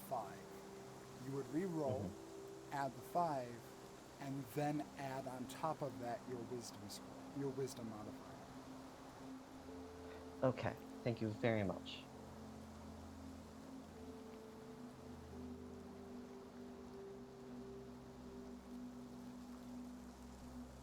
All right, and it was a Constitution saving throw, yes? Mm-hmm.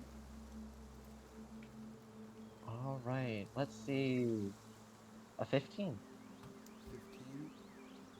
15 just makes it. Just barely makes it. So, as you begin to walk away, it almost feels for a moment like there's a tiredness that grows over you. Like you just want to sleep, but you are able to shake it off. Especially weird for you given your new physical state, this need for sleep coming over you is especially odd. But as you walk away, you seem unfazed beyond that. And I think, given your own disposition at the moment, you would not notice the trail of autumn flowers that follow behind you as you walk back to Laurel's place. Oh. Would I notice them? Are you following? Oh no, do I just like see them grow behind Estelle as she leaves? She's pretty far away at this point. Oh, okay. That's fine then. It's like the game Okami where you're just as you're Yeah. going, you're leaving a small trail. Love Okami. It's That's such a exactly what beautiful I game. thought of. That's exactly what I was thinking. So good. I need to pick my Switch back up so I can play it. So, you head back. Let's go with. Let's go with the projects first. So, Lucy, you were going to finish up on a project? Yeah, I want to continue my rope dart. Okie doke. The DC on this is fairly low since you've made quite a bit of momentum already. So please roll the crafting check I've had you roll, and we'll see where it goes. 21. 21. Dang. Okay. Yeah. It might be just your newfound control over your body. It might be just your inlaid ingenuity, but over a fairly short period of time, probably just over an hour, you're able to complete your project in full.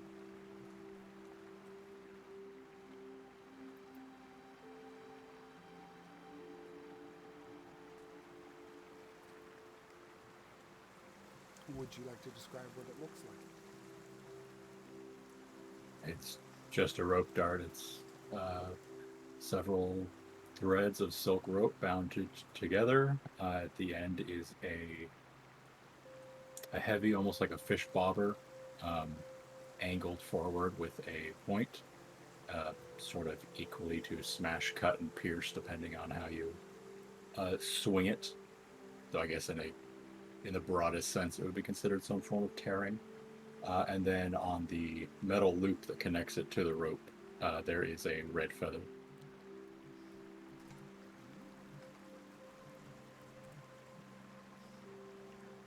And it is done, completed, and it can be.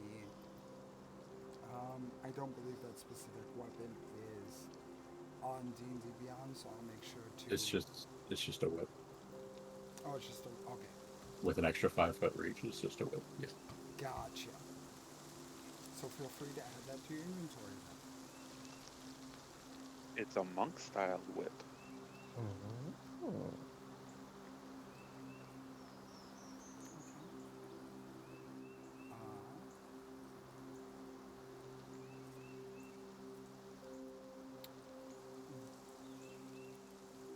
Do you wish to do Yes, anything that's all. else? Okay.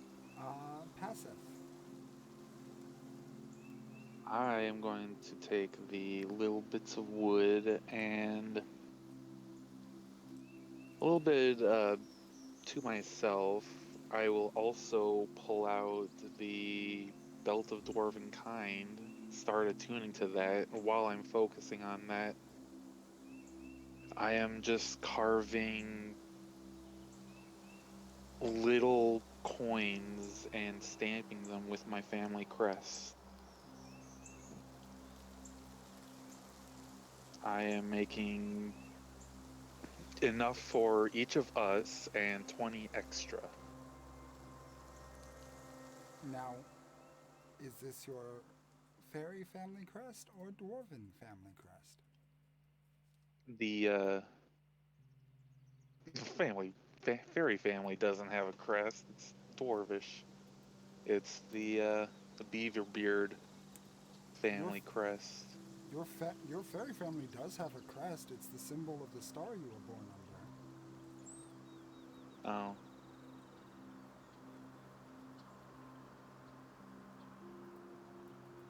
But the beaver beard crest we're going with? yeah. Understood. I forgot about that. That's right. Yeah. So, Forgot that I had the a family star. so if you would, roll a woodcarver's tools check.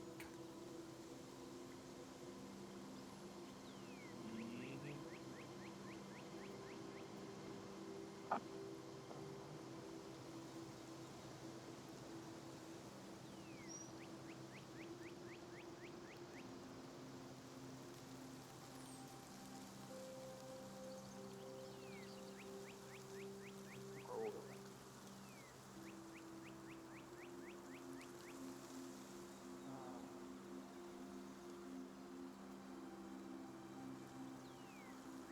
18. 18. Yeah, without issue.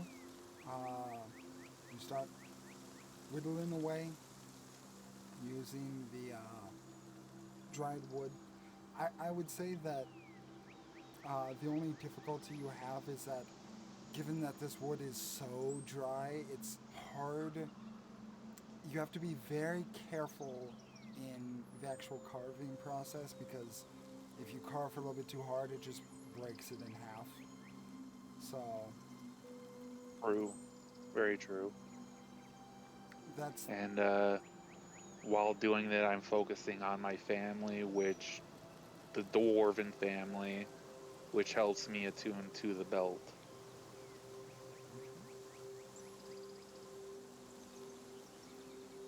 so. I would say an hour passes. You're able to attune to your belt, and you are. I would say you're about 80% done with your crafting. You have most of the symbols made up. You've just taken more time in order to do it because of how not good quality the wood is. So it'd take about another 20 minutes or so to finish up fully. A true craftsman works with the most that he has, and even the worst material around.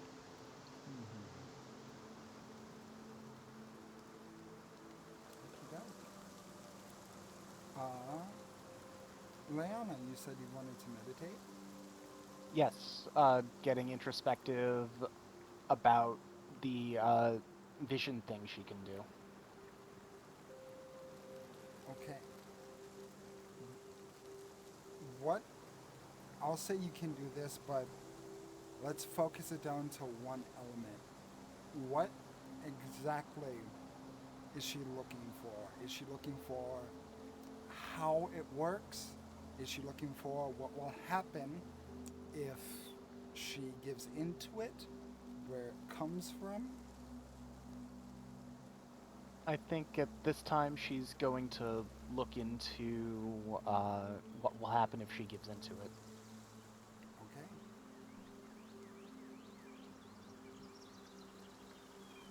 So,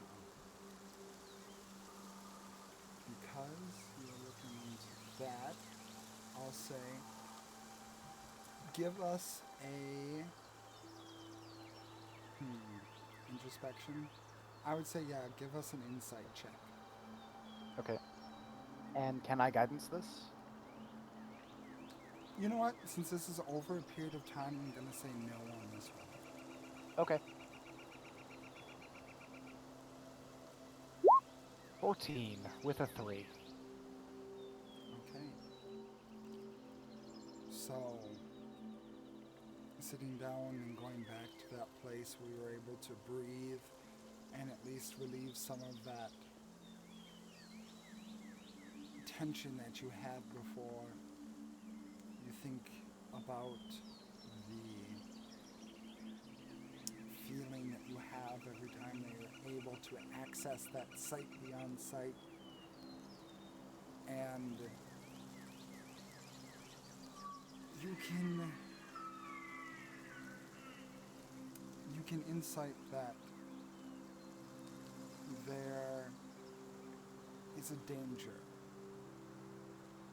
that going to that place that the site can possibly lead you down is something that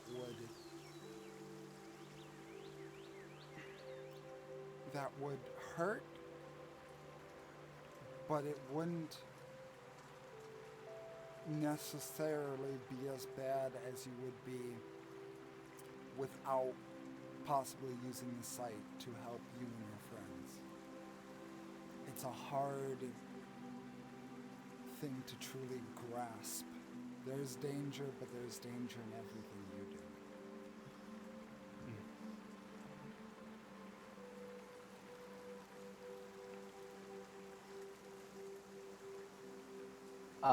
If I'm able, or Leon is able, she would then like to try and see if she can puzzle out why it suddenly became harder to use.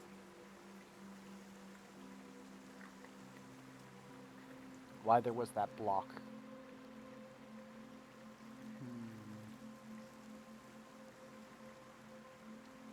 Roll me.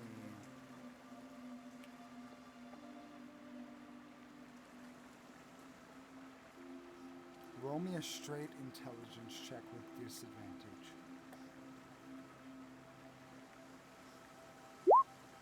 4.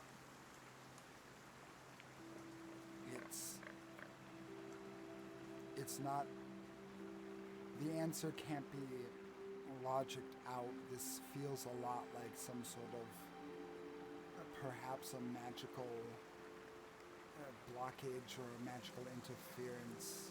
You haven't had the magical influence from Baythal for long, so even that could be a possibility as to why maybe over time something happens.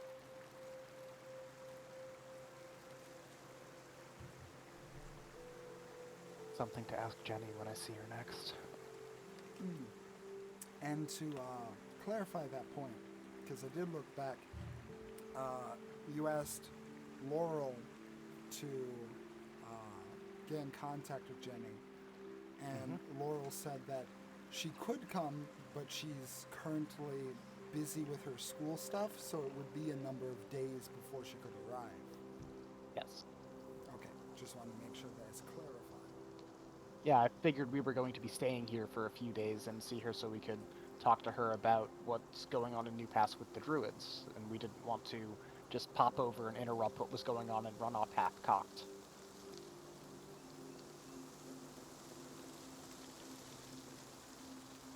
Is there anything else? At least,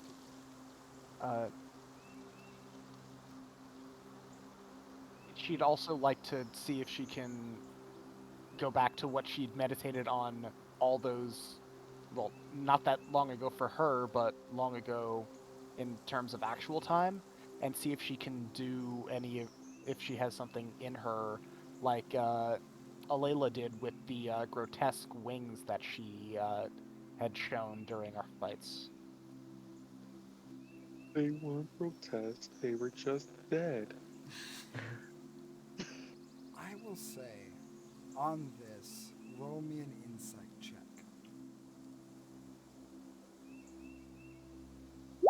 24.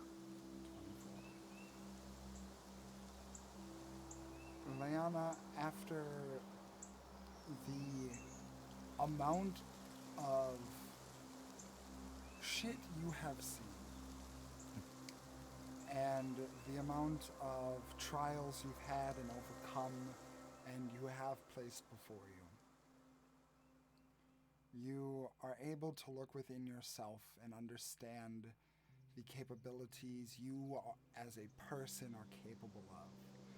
You are capable of acrobatic feats that can not only save your life, the lives of those around you, but perform for an audience of hundreds of thousands if you so chose. You have the potential of magics beyond the dreams of even some wizards at your disposal. You have friends that are unlike any other, and family, while estranged, unlike any other as well. There are so many things you are capable of, including turning a fey, fiend, undead giant into a dog-faced corpse through a mind flayer ship hitting it in the head. You are capable of many things. Perhaps it's okay to conclude that in terms of your blood, you are as you are, and that's a good thing.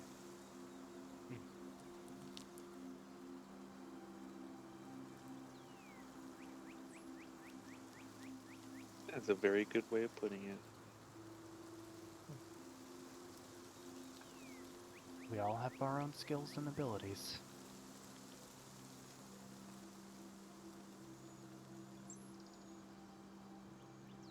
Yeah, and she'll just go now to just meditation in general, not on anything in specific, just try and get the last vestiges of everything that the pressure in her head and everything that happened from attempting to use her sight to clear her head and get ready for whatever's coming next. Okay. So as your projects come to a close and the day continues on, I would say at least a few hours have passed. It's at least into the mid-afternoon hours at this point. The grove is alive with people, and you all still have the day ahead of you. do you wish to, if no one has anything to do you wish to fast forward? Do we wish to possibly have a conversation about anything in particular? It's up to you. I think we wanted to talk to Show at some point. Mm-hmm. Yeah, that is definitely something I Sorry, still who? want to. Who? Uh, The show? Show, yes. yeah. Oh. He's one of the archdruids. Oh, okay. Yeah. Maybe talk to him or all of them, depending on how busy things are. Him, Nat, Al, and whoever replaced Rock. Mm. Frickin' Rook. What was he thinking?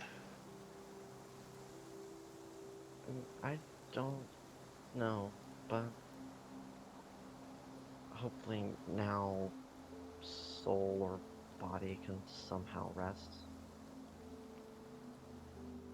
May have been an enemy, but I don't know, I just pity him, I guess.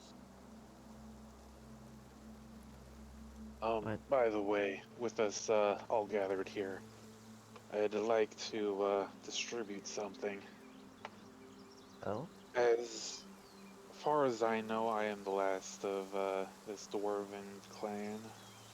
Don't know how many of the relatives was in that revolution, but I would like to distribute something to you guys and showing good faith that, or by inviting you to my clan. And I hand each of you, including Naraya, Oh, one of these coins. did you guys come fetch me? Oh, I thought this was like I us thought reconvening. you were asking about it, Oh, no, about no, the no. arch. That was me, the person. Oh, okay. My bad, my bad. I thought we all met up. Um, probably Naraya would probably wait another hour and then be like, "Okay, I'm gonna go see if they did anything. I have to supervise." She'd probably go find you guys after like an hour after her conversation with Estelle. Oh, it's Oh, been please, several we're hours. heroes. Yeah, it's been hours since then. Or you could come find me. It's I'm not fussed either way. Oh, come now, we're heroes. We don't need a mother. Oh, we That's very motherless behavior. we do very much need a minder, and Leanna's tired of being the minder.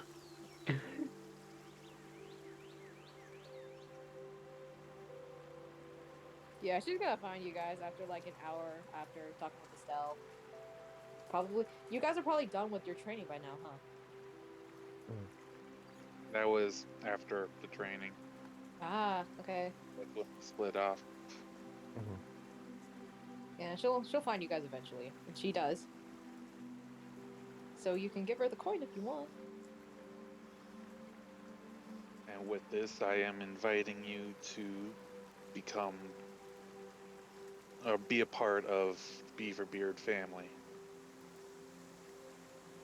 I know it's a silly name, but it grows on you. Grows on you much like a beard. Huh?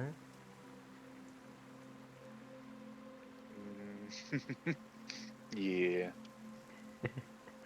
Sorry, I have dumb jokes sometimes. I am going to add this to my inventory. Mm-hmm. Coin of the Beaverbeards. DM, what is the, if there is any, public opinion of the Beaverbeards from the Western Mountains? Let me roll something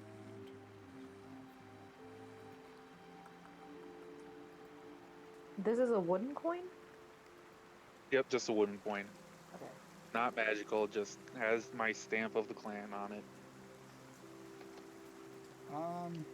Not worth much, but worth a million gold to Passeth. If you've heard of it, which I'll basically have that up to Lucy because it's another clan. Nothing good, nothing bad, just another clan of dwarven folk from Chrysler. I'll take the coin and pocket it. I won't say anything. Is this an invitation to join the clan? Essentially, yeah.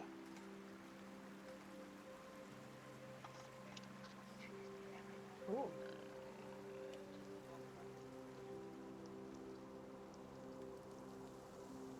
And also is basically a sign of the revolution. I'm just keeping it alive for their sake. The big middle finger to Copperfoot and Nickelwood. Anything that Exactly. shows those two the finger is something I will happily accept. 100%. That is exactly it. And I have plenty of extras to distribute to our closest friends. So when Jenny gets here, we'll be able to give her one. When we see Longstride, we'll give him one. Laurel, we should give her one. Up to you, Estelle, if we want to give any of the Archdruids one.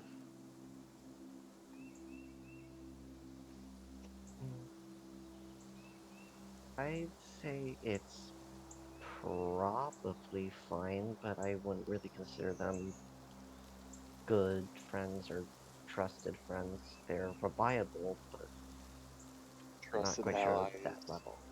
Yeah, allies, but I wouldn't really consider them friends. Yeah, No, that's fair. yeah, especially with, an entire lifetime of bad memories with them, you know? Right.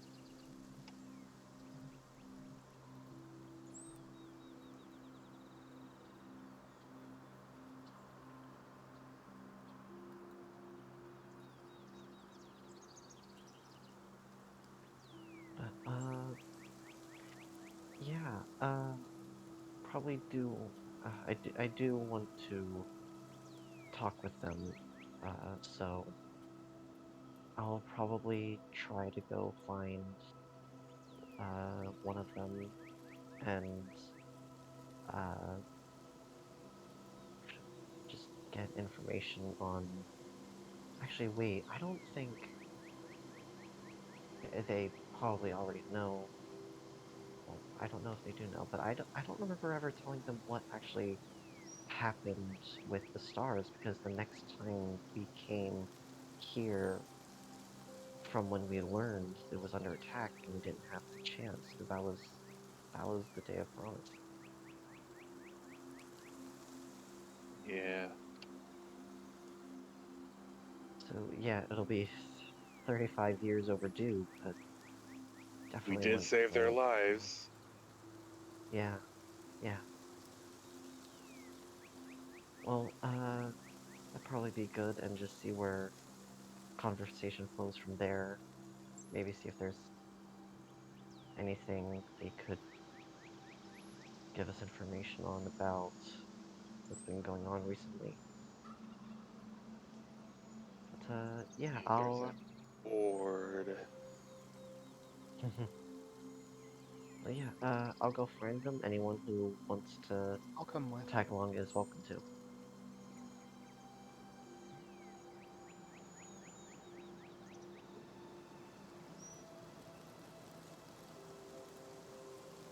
Alright, bro. Yeah, she looks like wow, she stepped out for just a minute.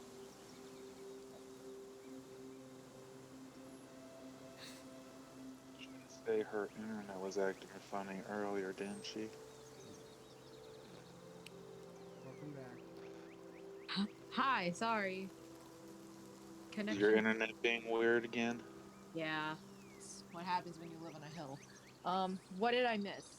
Because last I heard there was something about talking with the archdruids about stars.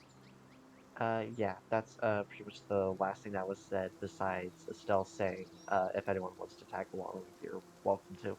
And Leon Um, saying that she'd go. I'll tag along. I'm definitely going. Seems like a group trip then. Okay. Oh, you you see that Estelle's definitely surprised and relieved. Oh, sure, all right. Then let's see if we can go find them and ask people if they've seen them recently. All right. Well, let's head on out then. Aye, let's go. We'll march out. The archdruids themselves have been fairly scarce. You haven't seen them since you arrived. So I'll say Estelle roll me an investigation check. All right.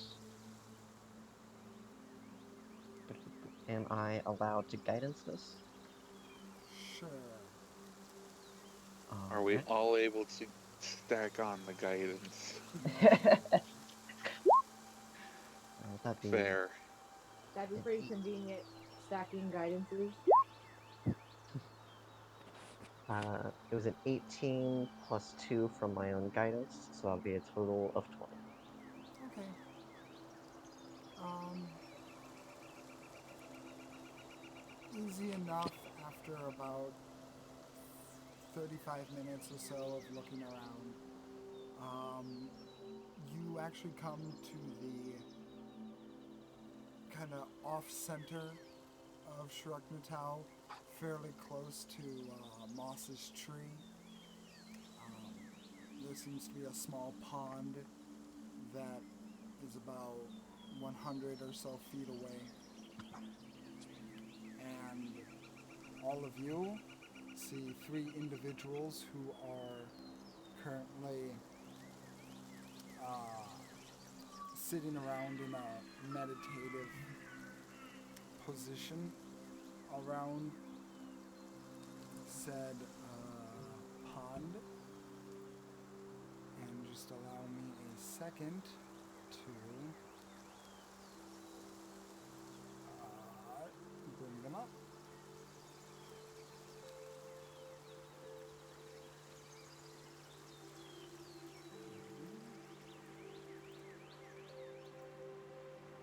Oop, nope, not you.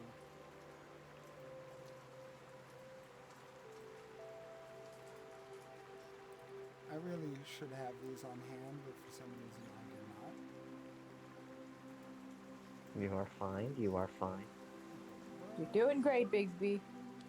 You've got so much with everything else. Of course, there are going to be a few things here and there that won't be perfect, just because everything else is. Okay. You see these three individuals sitting around the pond in a meditative posture. They don't seem perturbed or even really attentive to the presence that you bring. Estelle takes a deep breath, kind of calming herself down and bracing herself. Okay. Then she'll get a few feet closer, no more than 5, but like 4 or 5 feet, and she'll say, uh, "Pardon the intrusion. May I have some of your time?"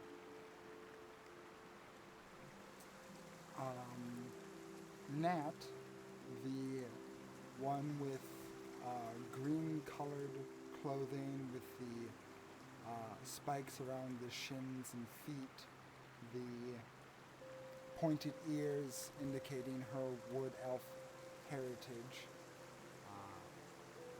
looks up to you and they, with a fairly neutral gaze, says, "Is there anything you need, Estelle?" Um, it's been a long time since I was last here, and it there's a lot that I feel that it has happened that I'd like to learn, and there's something that I learned that I forgot to mention 35 years ago. Not so much you forgot that we didn't have time. Well, Yeah, we kind of rushed out. there was a lot happening that day. Well then, out with it.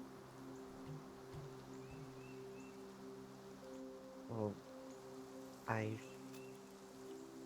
I didn't have the chance to say it then, but I did figure out why the stars had gone out so many years ago.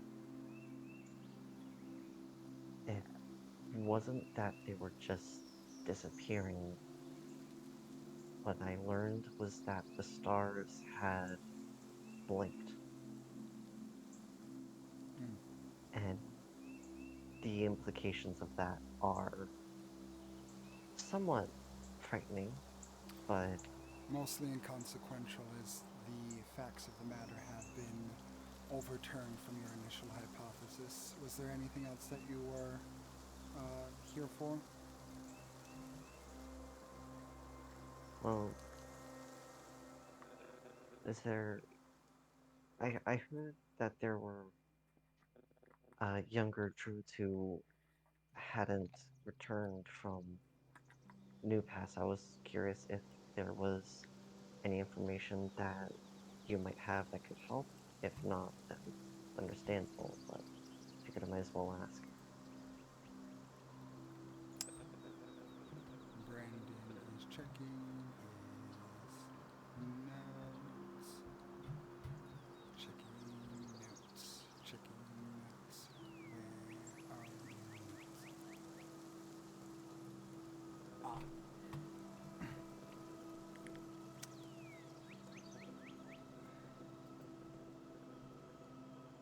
Yes, indeed.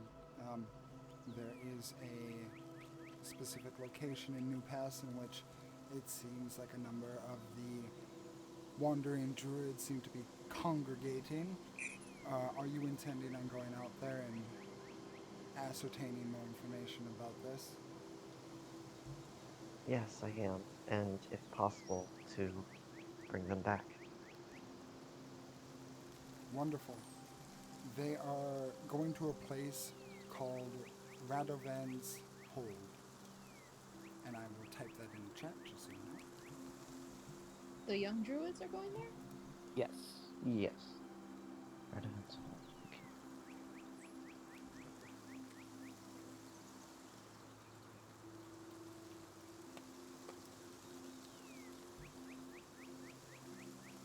As we are not political entities, technically, within the realm of New Path, or within the realm of Tiān, we are not allowed to intervene in ways that we would see fit. So if you would be able to do this task for us, we would much appreciate it. All right.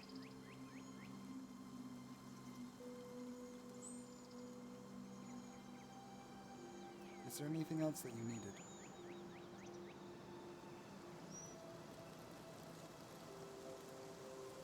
I wanted to ask if there's anything I can help with whatever's been keeping. Oh, I haven't seen any of you just in Sharaknatal normally, and usually I see one or two of you every now and again.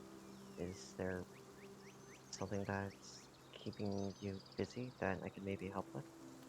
We are currently investigating amongst ourselves the possibilities of a replacement for the Ruck and Rucknatau, as our last one is deceased at the moment, and we have been meditating over that for what would appear outside of a druid's timeline a fair amount of time. For the time being, we have delegated most of our processes to Laurel. So, if there's anything that you need concerning the ongoings and the politics of the city as a whole, you can see her. All right. I mean, hey, if you want a replacement, there you go. She's pretty qualified. Is that a position you wish? No, I mean Laurel. Laurel has already been invited about 20 years ago, and she declined. Oh.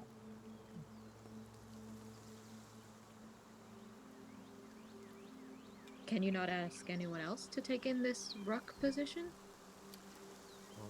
Well, considering what's- that most of the younger generation of druids have now abdicated the position of Shuruk Natal, we are trying to gather a better idea of the possible options and do not want to make this decision hastily.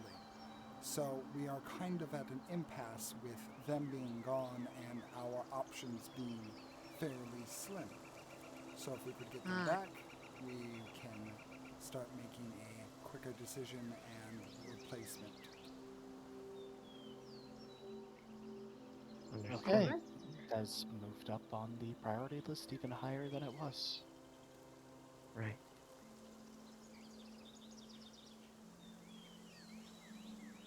Alright. That'll be all then. I apologize for the interruption, and once they have been returned, I hope you reach a decision soon. We thank you for your cooperation. And she goes immediately back to meditating. Estelle will walk away, and when she's about 10 feet away, she will sigh and mutter under her breath, "She was so hard to talk to," and keep on heading. Just to herself? Yeah, she doesn't want it to be heard by them, but I if feel everyone bugged. else, yeah, if everyone else is walking back with her as she's Yeah, like 10 Lana feet would away, follow. then you all would probably hear it. Like a known fact that all druids have super hearing.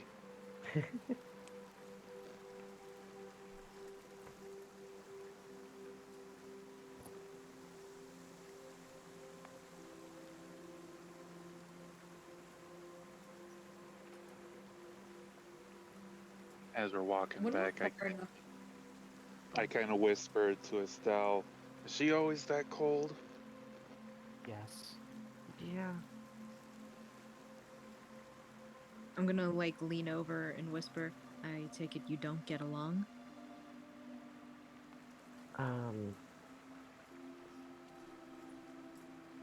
Not the best.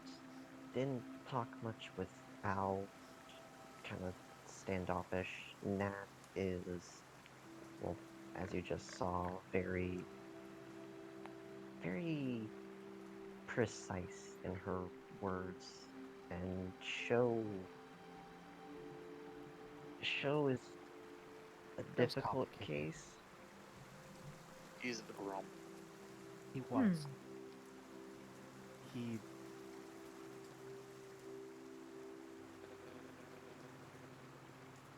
he was a colossal ass when we first met him, and he's gotten better. He at least apologized. That was super big. Which is something that after 20-something years of him is not something I would have expected. He's the reason my mom has such issues with authority. I see. Because she was from here as well. And because I didn't really get the full story, but because she was doing things that weren't considered natural to the druids because she worked with things like Passa, she wasn't welcome. Yeah, and with me, basically because of past experiences and especially with Leona's mom, uh, I was basically regarded as uh, a curse, and the best treatment I got for most of my life was, just indifference, apathy, just kind of, oh, it's you, Oh, and that was the best that I got. by the Wha- Archdruids or the city? This is me asking as the person. Uh, the Archdruids and pretty much everyone in Shrek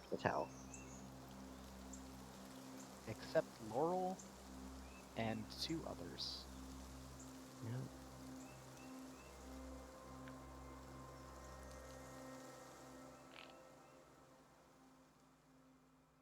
Well, and like she's gonna look around to make sure none of the locals are around here say this.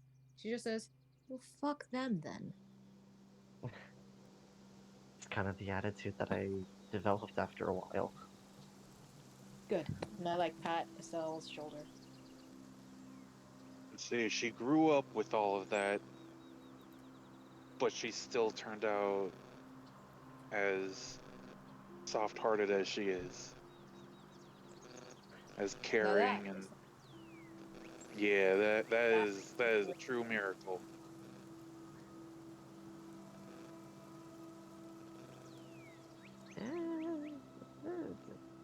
I just blushes. Estelle visibly blushes. It's really not. It's really not that great. Well, it is good, but it's not like exceptional. Now you gotta take compliments better. childhood like that, an upbringing like that, would be enough to jade anybody, but it didn't jade you. I admire that. Well, thanks. I appreciate it. Another pat to your shoulder.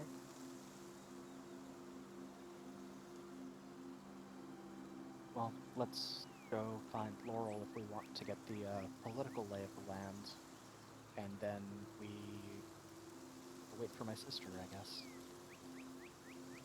Yeah.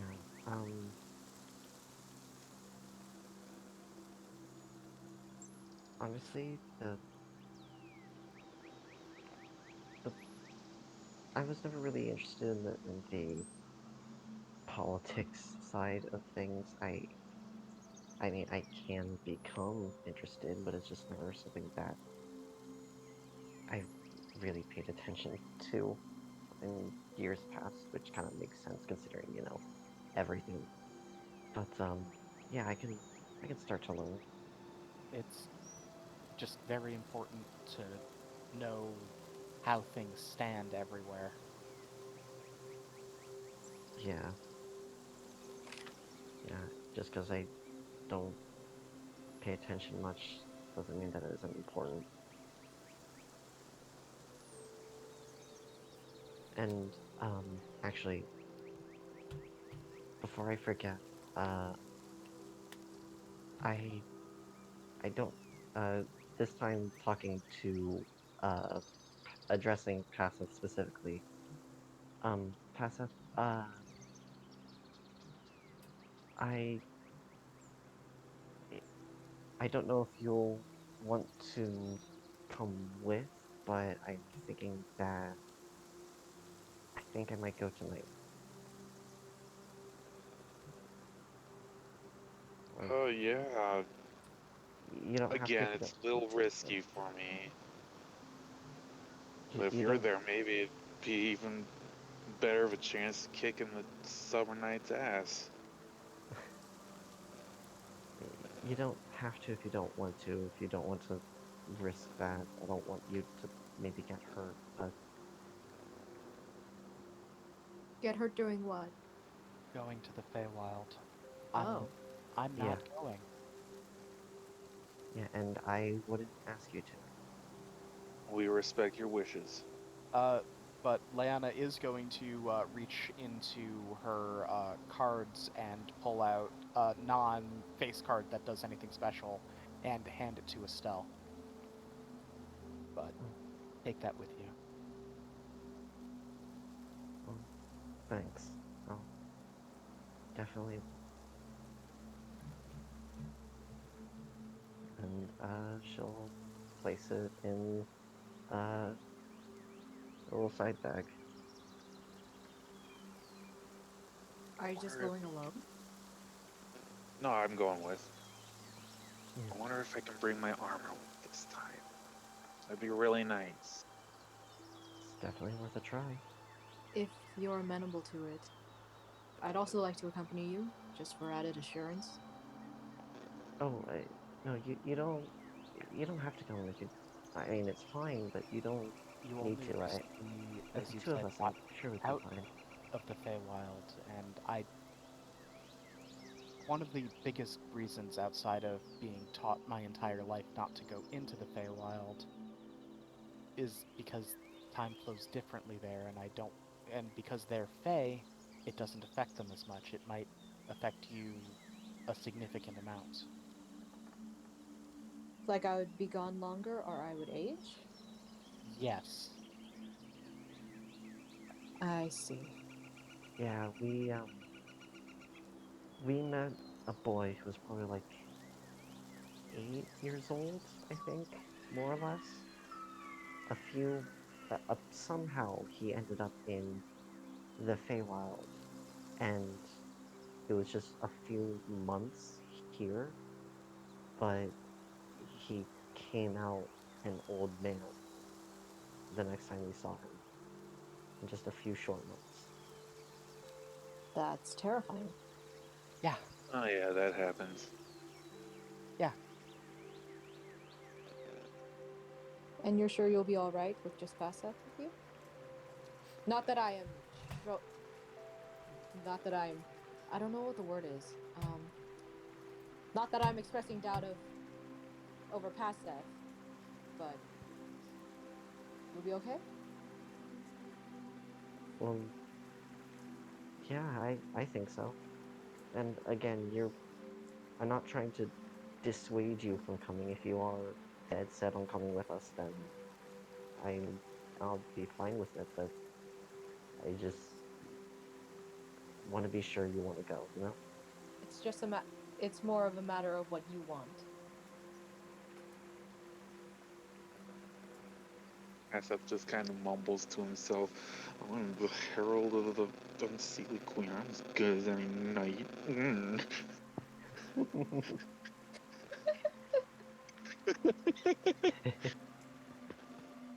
Um, what I would want is that you keep an eye on things here.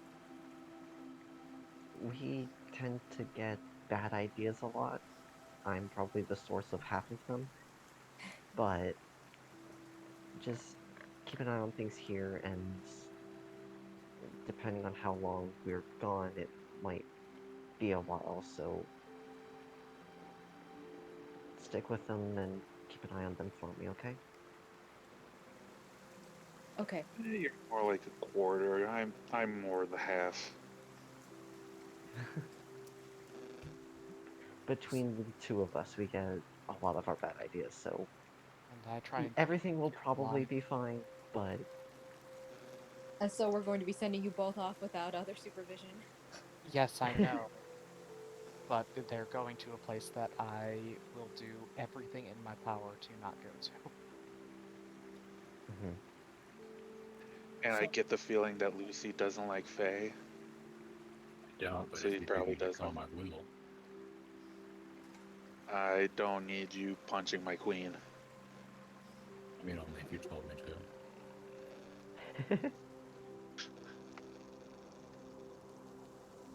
So, to expedite this process a little bit, you're able to find Laurel easy enough. And Laurel does specify two things. One, the politics of Shiroknatau is kind of like a city council for a small rural town. Like, it's mainly just a congregation of farmers, animal keepers. I mean, there's politics, but like, considering the fact you guys deal with higher courts, especially Paseth and Mariah, this is all really petty. Um, it's not very Game of Thrones esque, let's say. Um, Wilbur over there stole my chicken. essentially, Ronan! like the hottest gossip was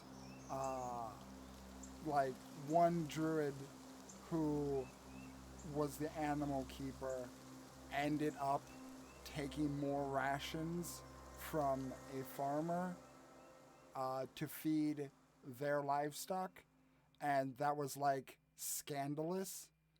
So that's what we're talking about when it comes to that. I was worried that you were going to go somewhere else with that. I'm glad it went that way. Yeah, no, I That know Yeah, I was about to exactly. say, I was just like, oh, is that kind of place, huh? Yeah, no, no, A not. druid animal keeper. Okay, Is passing. that what they're calling it now? Not Moving convinced on, it's please. not still that place. So, Oh no. Laurel also specified that that from what she got from Jenny, she'll probably be here in the minimum the minimum amount of days would probably be 5. So we could, depending on what happens tonight, go to Rust Yards and talk with Longstride and then come back. Yeah, that's true. We could go meet up with other people Oh wow. before. Yeah. What if, what if Estelle and Paseth come back while we're gone?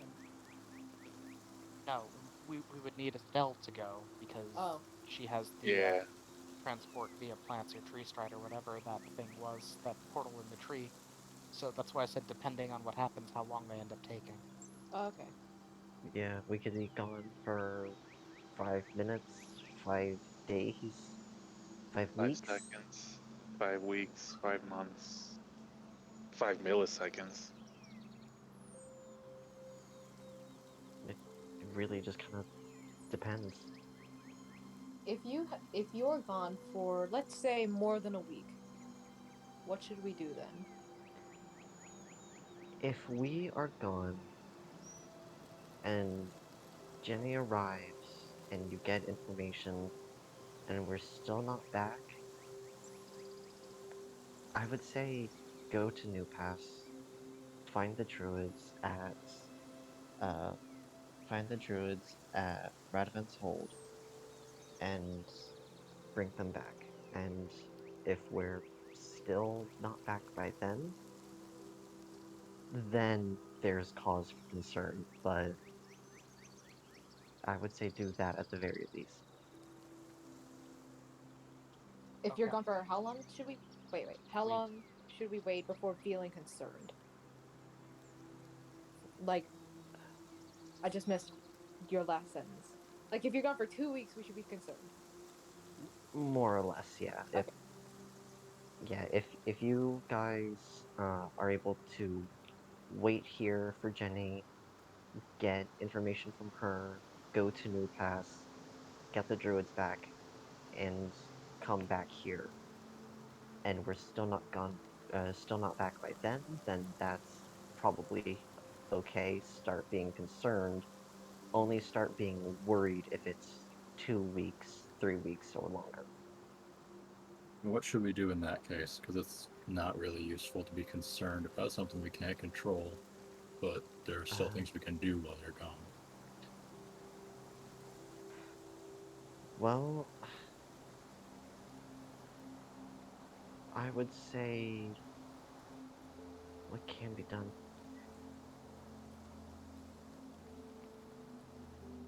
I guess try to find people who would help us in any way against Copperfoot and Nickelwood.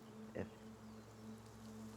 like, Naraya, you said that there were people who helped you when you went there, right? So maybe if you could try to find some of them, or just going around and finding people we've talked to uh, and we've become friends with. Like, obviously, coming from here to Long Strides would be a long time, but Maybe look around this area and see if you can find the Luxodons.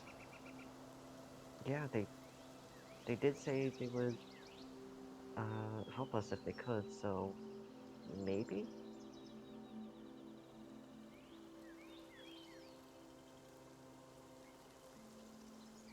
I'm It'd so be sorry. pretty I was, cool. I was Pretty cool to ask. um I'm trying to find Sharuknatau on this map, It's not. but oh. Nope, it's small enough to not be on the map. Oh, it's that small? Holy shit. It's not. It's not the Yeah. size. It's the fact that druid groves aren't really recognized as parts of Tiān 2. So on a map of Tiān 2, like, I mean, there are smaller villages too that aren't on the map, and you know, technically secret druid groves would also not be publicly displayed. Okay. Yeah, they Wow. like to be hidden. Wow, I learn something new every day. So I wouldn't know how far Bronze Watch is from here.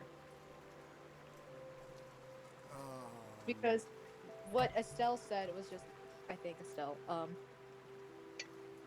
was that we could get in touch with the people who are helping me against Diedrich and against Copperfoot and Nickelwood. But that would require going all the way to Bronze Watch because I have no means of sending a message.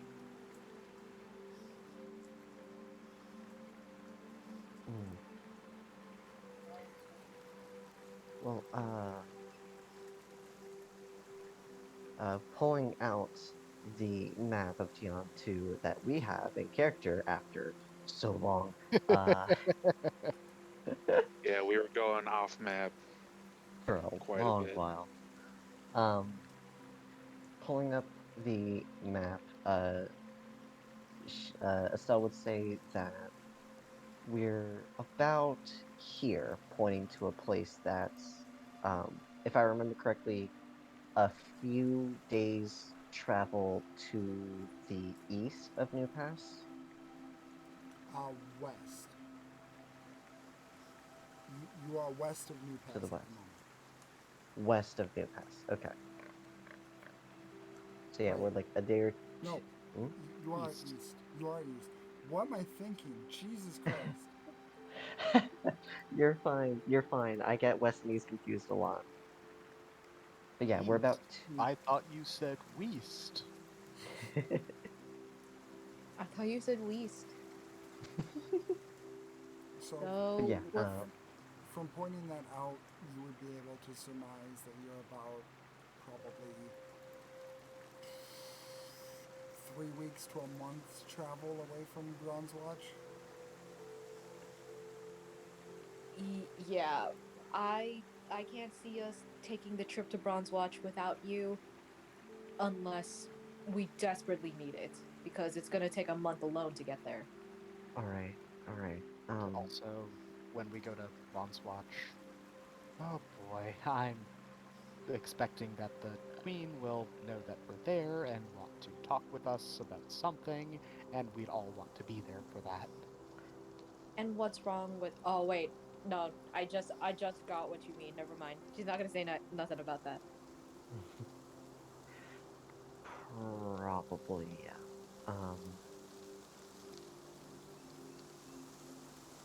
So, Be So, nice to. It would be nice to get in touch with her. It would be, especially since I'm traveling with you now. Apparently, welcome aboard, where we just pick you up and drag you along for all our chaos. like a stray off the street. Not that I'm quite complaining. Yeah, you're rolling with celebrities. I'm just your security detail. No questions, no photos.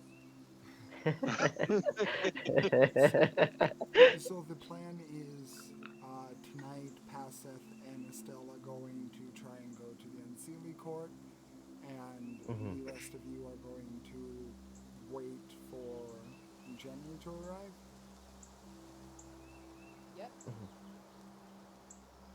Okay. If it Mhm. takes us too long. Um. So, fast forwarding a little bit, we find it is night. Passeth and Estelle, you know the path to the Fey portal very well. It doesn't take you that long to get to it, as the cold, clear winter's night bites at your heels. You are standing before the portal.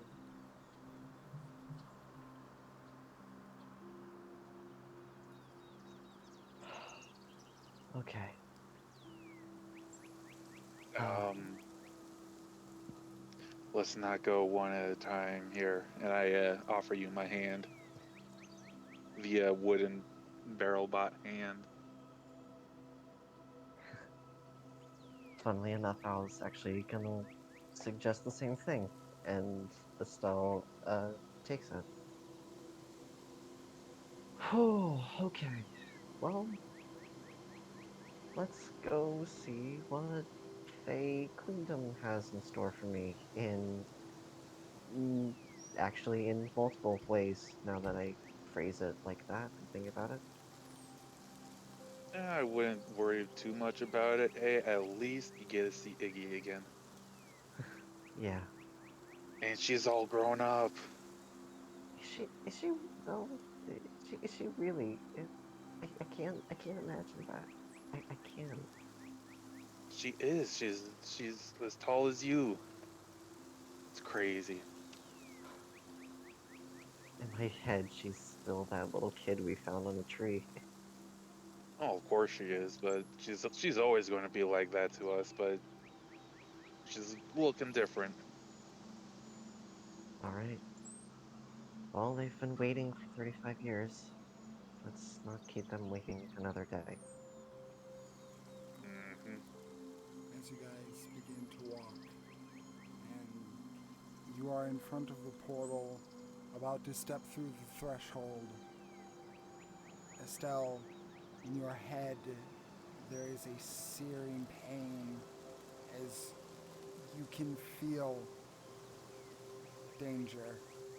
If you walk through this portal, something bad is going to happen.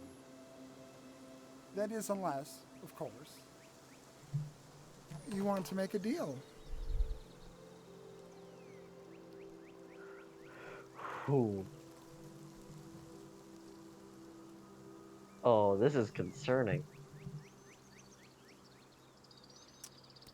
I mean, this is a big ask, so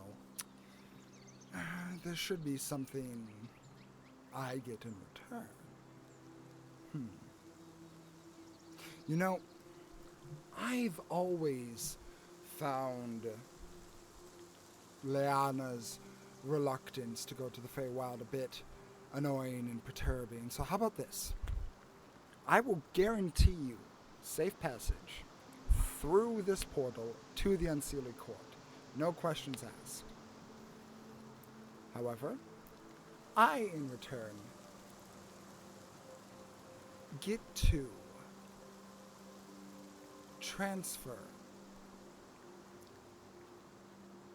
some of what you would have faced through that portal to one of Leanna's family members of my choice.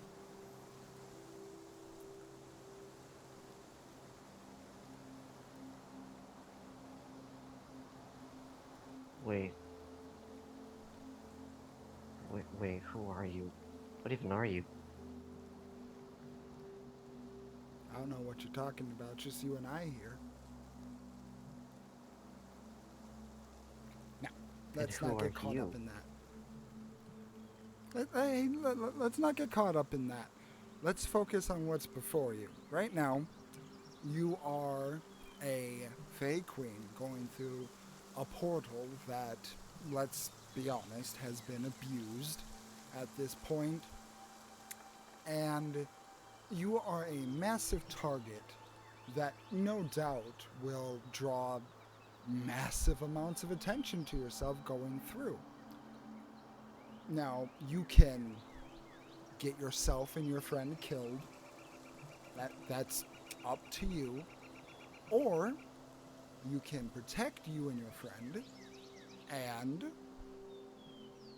maybe someone else learns a little bit of a lesson in the meantime.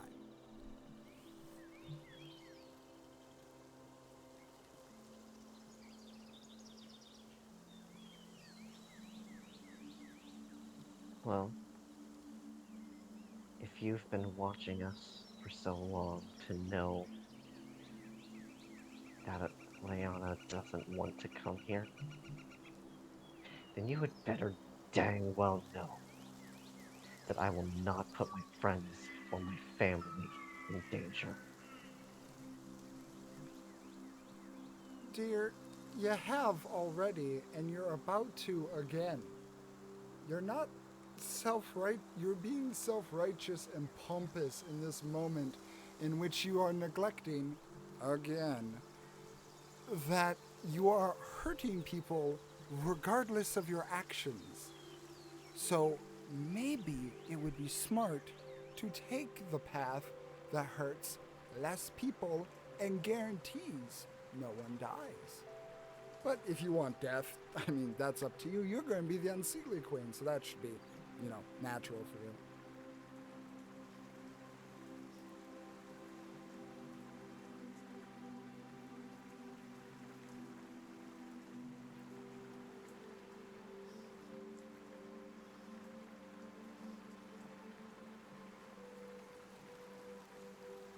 After a few seconds of silence and genuine consideration, a single word. No.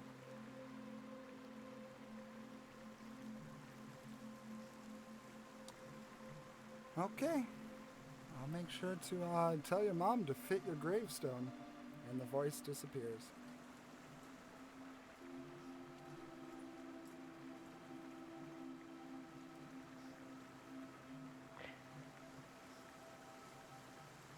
In character and out of character. Immediate regret, but I'll face the decision. Out of character, I'm proud of you. In character, Peso probably doesn't know what's going on. He's not part of the conversation. Out of character, hats off to your mountainous brass balls. Also out of character, I've been waiting to debut this Get man for. ready to fight. Okay. He reminds me of Luan a bit. That's what I thought it was for a second. Um, the way he argues. So kudos to you for telling him to fuck off. Honestly, I was getting more like narrator vibes from the Biblioclasm game. Big honestly, B, So, I. you and your gifts. you guys walk through the threshold.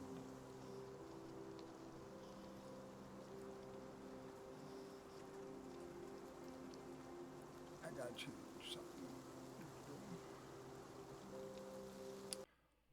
Walking through the threshold, you are immediately greeted with the sight of the dimension between dimensions, the traveling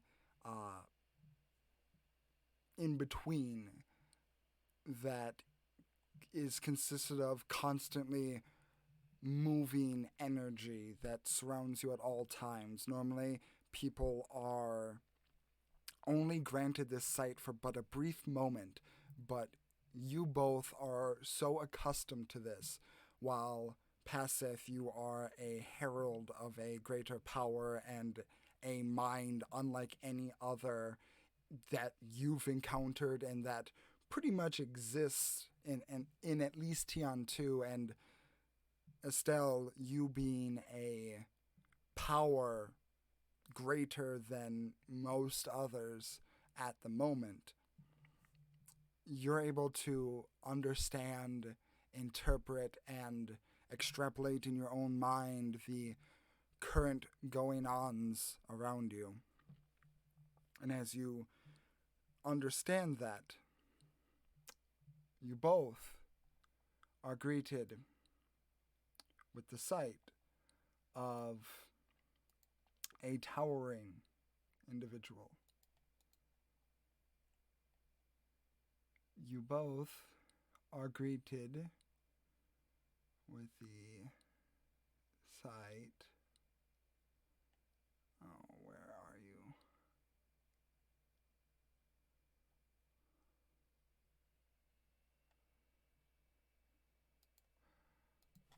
One moment.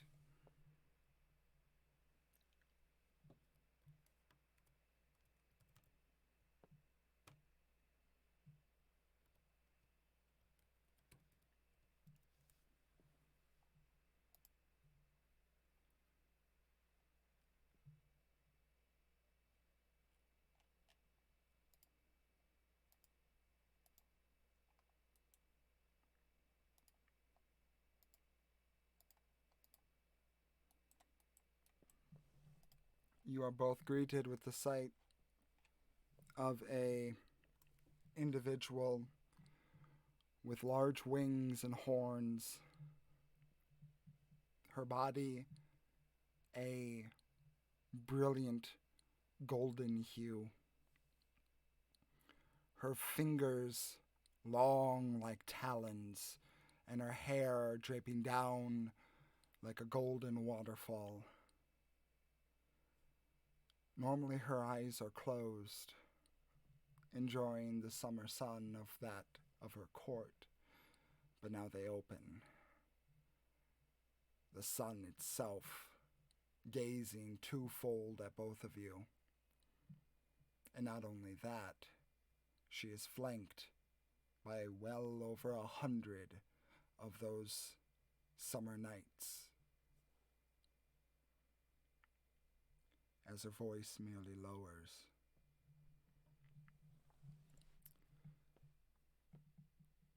Two traitors in my midst. You both have caused atrocities more than you can understand. So speak now, in the moment before your ends, so history can have your last thoughts.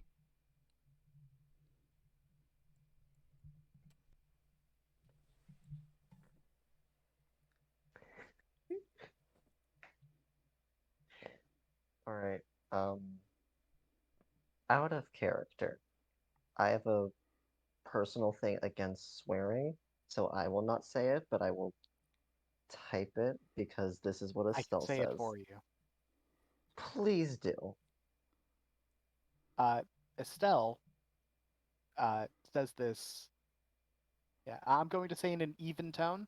Would that be right? Yeah, very calm, not angry, just Just even. even tone, just normal conversational, but with plenty of venom behind it. Fuck you, bitch. Yeah.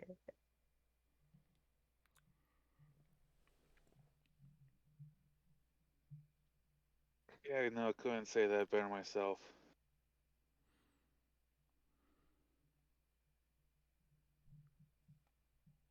Okay. Roll for initiative. Come on, that one. Oh no, natural 19, 23. Yo. All right, initiative 18. My heart is pounding. Holy frick. It's going to be terrible. I know it. Oh, absolutely. Okay. Magnolia goes first. All right. She is going to slightly turn her body, looking over at you, Paseth. I'm disappointed. So much potential. So much beauty in a creation of mine. And you've chosen to waste it.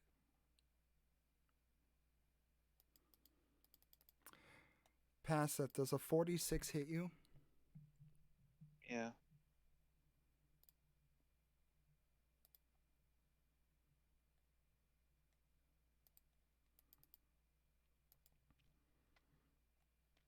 Paseth, you take 97 points of damage as she slashes her I'm claw across your body. I'm Well, it was still nice up. knowing you guys.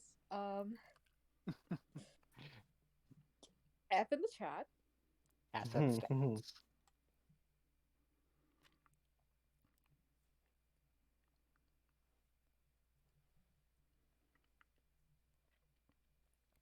Um, Does significant damage, but in reply, I say, I could have been a bridge to the courts. You had to be selfish.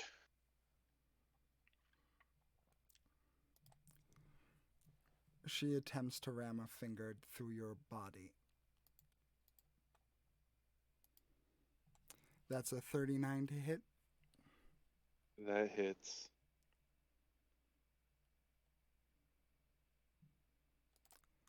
That is 44 points of slashing damage.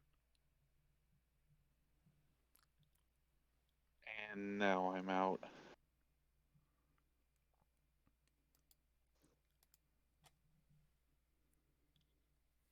She will use her third and final attack to hit you again. You have lost 2 death saving throws. Yep. Paseth, it is your turn. Yep. Oh no. Gotta make a death save. And I do believe with both my Ring of Protection and Luckstone, I have a +2 to this. Understood. That's a natural 19. I'm still good. You have 1 success. One success. Estelle, it is your turn. All right. Going into starry form of the chalice. uh, going to bonus action, healing word. Wish I had a better spell prepared, but I don't. Bonus action, healing word at 5th level. So that will be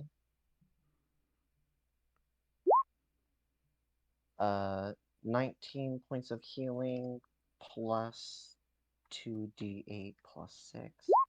19 plus 13, so you have 32 points of healing.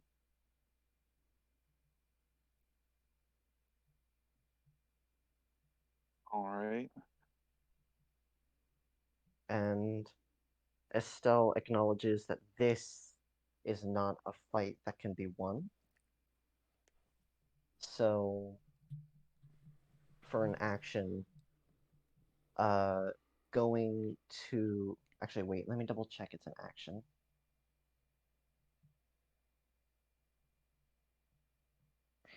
It's a bonus action.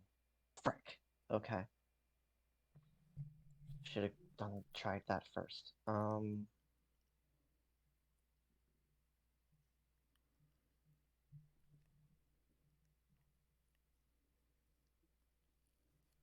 Okay then.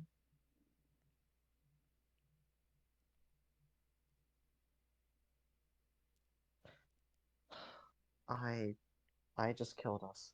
I killed us. Oh no. Um,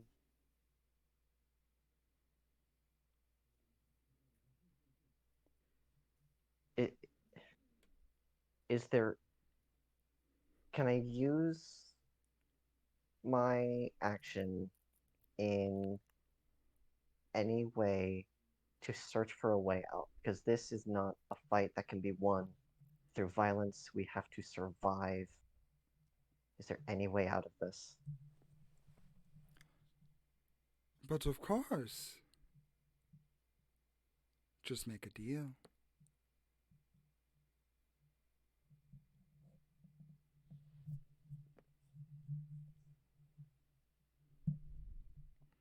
Or watch your friend bleed out. You can also do that.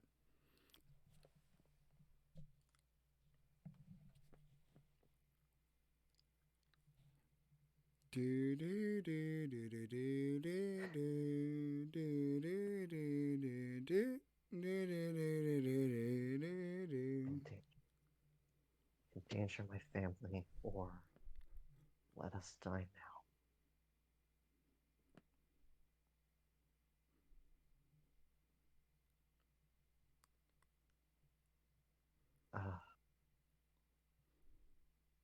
All right. Going to out of character explain what just happened in my head about 5 seconds, not even.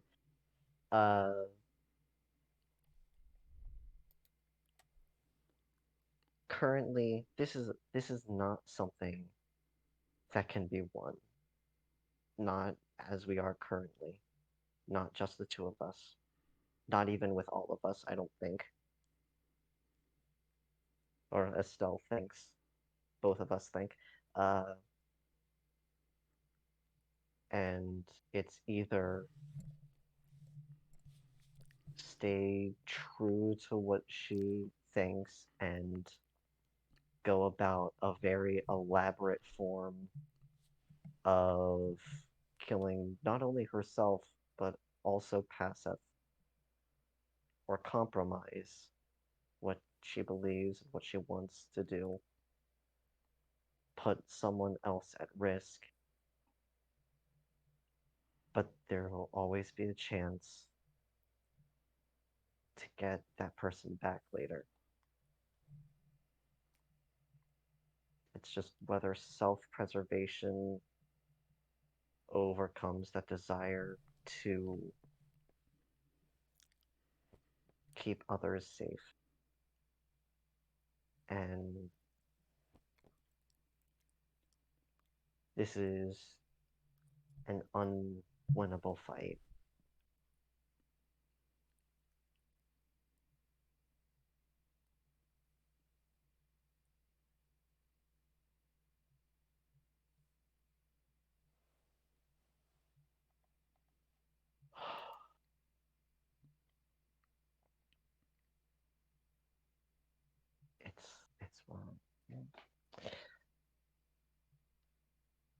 Estelle will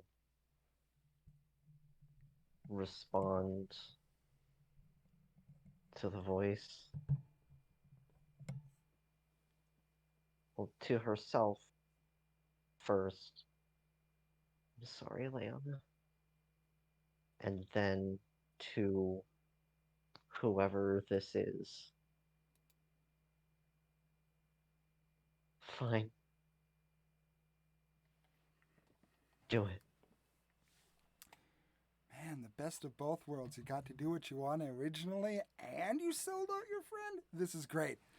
Deal done. Leona. Roll me a d4. 1 is Jen, 2 is Alayla, 3 is Balco, and 4 is Geneva.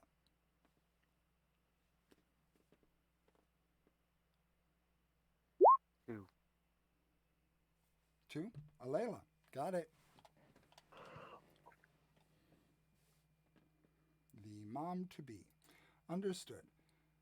So, No, that's right. Fuck. as you make this deal,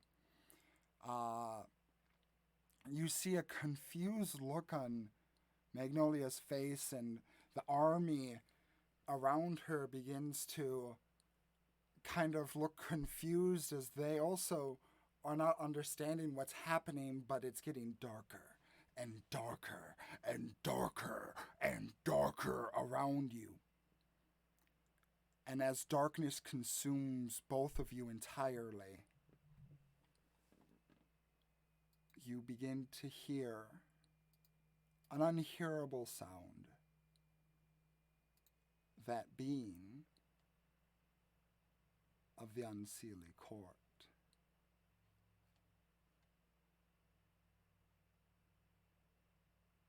Yeah, I'll do this.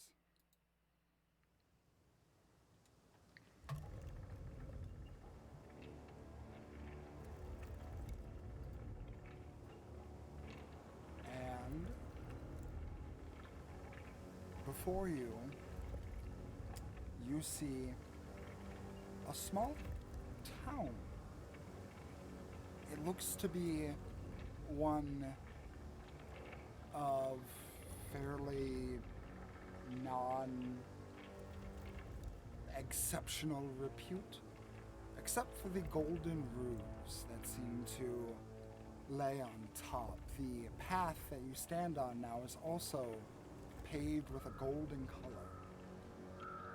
In the middle of the town stands a tall, spire-like object.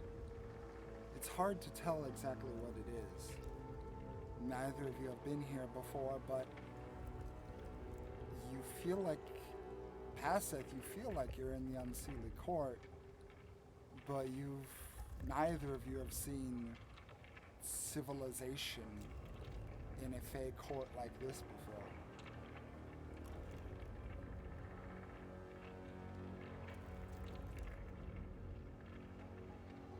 Alright, immediate concern, not that. Going to pass up. Are you okay? Is there anything I could do? Do you still need healing? You were in very bad condition. Are you okay?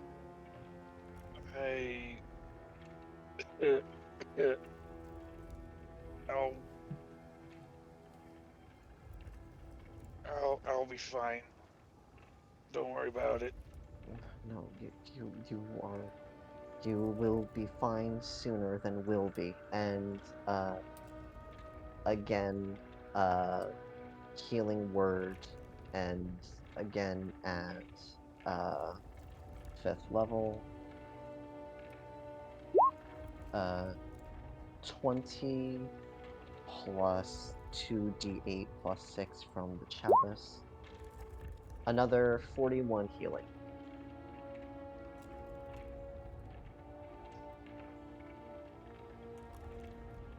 Oh, okay. Yeah, I'm feeling a lot better now. Oh my.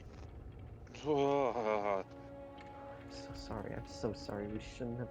shouldn't have gone through the portal. We should have just done it naturally like we used to. We shouldn't have done that. Shouldn't have It done was- that. We shouldn't. Yep, I was considering that. Probably should have just used your own portal for it. Oh, that was stupid. Why was she there? Why did she show up herself? The fuck? This has nothing to do with you. Don't be sorry about it. What the fuck, Magnolia? No, I have everything to be sorry for.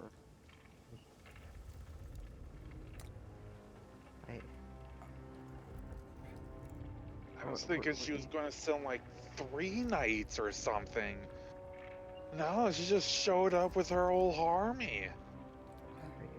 Pazeth? Estelle? Is that you? Is that you, Iggy?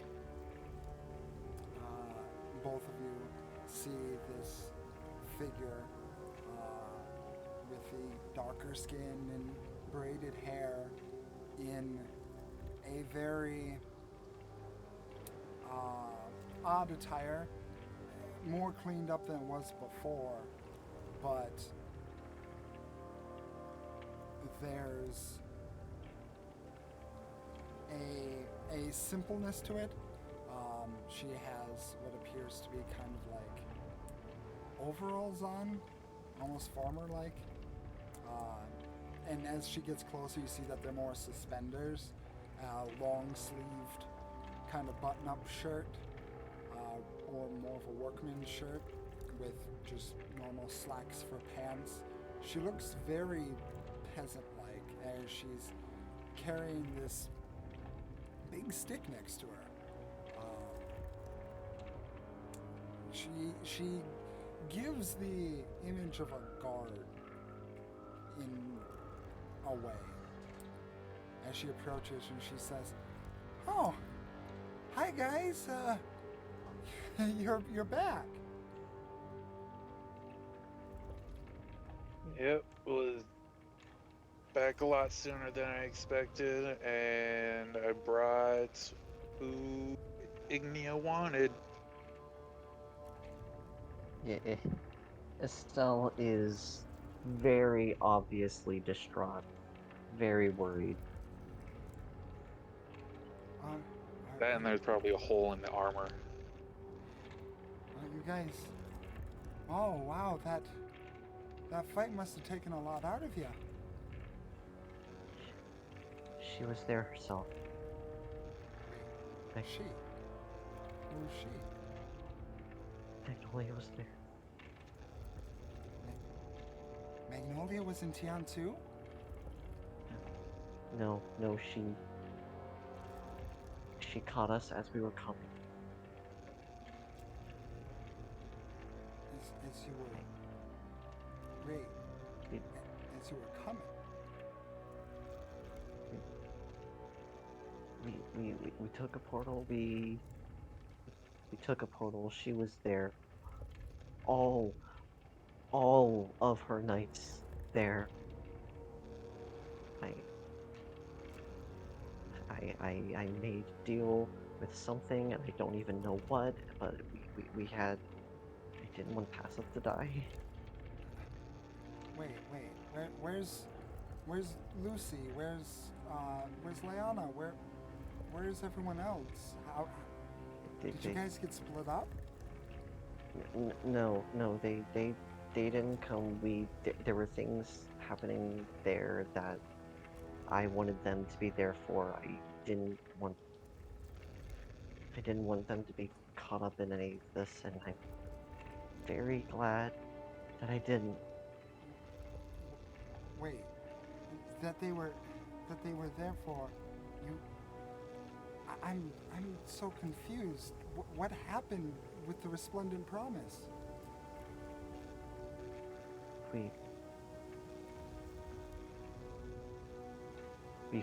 We fought it. We were falling in a pillar that somehow took 35 years. We were all together after met a friend. You already met her a while ago, Mariah, and Wait, what, hold on. I've never met anyone named Naraya before.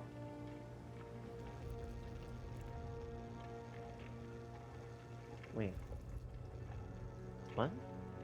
The No, last she- thing I remember is waiting. Well, remember of you guys is you had Malman hold me back, and we waited and we saw you fight the thing, the resplendent promise, and then you guys disappeared, and then Malman's he spent so long and worked so hard trying to do so many different things. He and my mom got in a fight. What? Wait, when?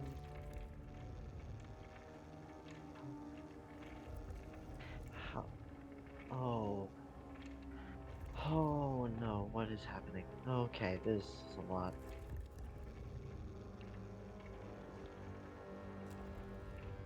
Okay, we did defeat him. We did defeat the promise. And we've been gone for 35 years. Yeah, that about And tracks. do you remember that I came here once before?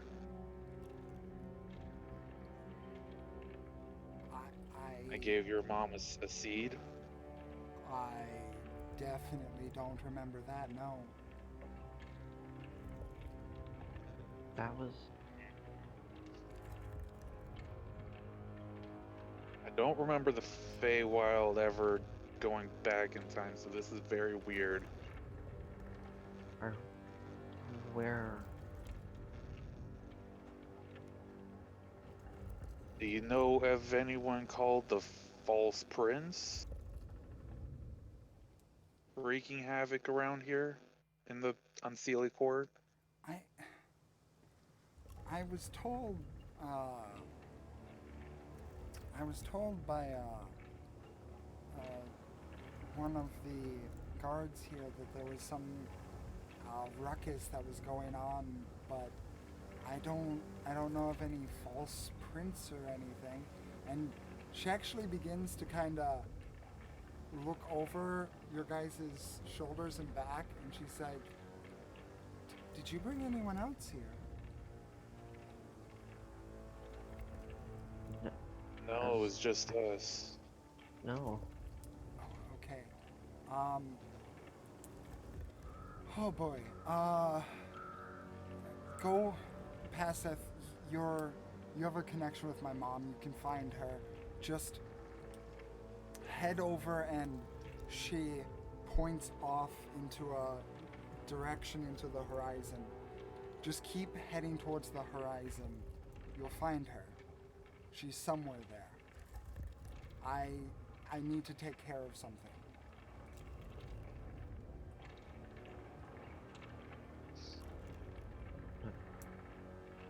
Take care of what?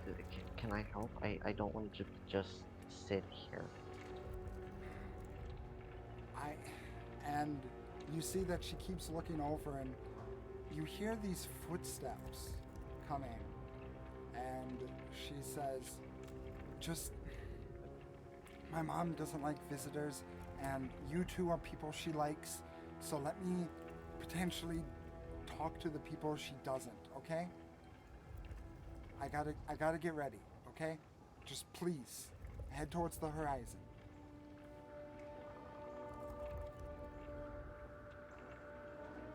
Okay. Alright. And you see her head up towards a station post, and you see her almost get ready, almost like she's waiting for a cue.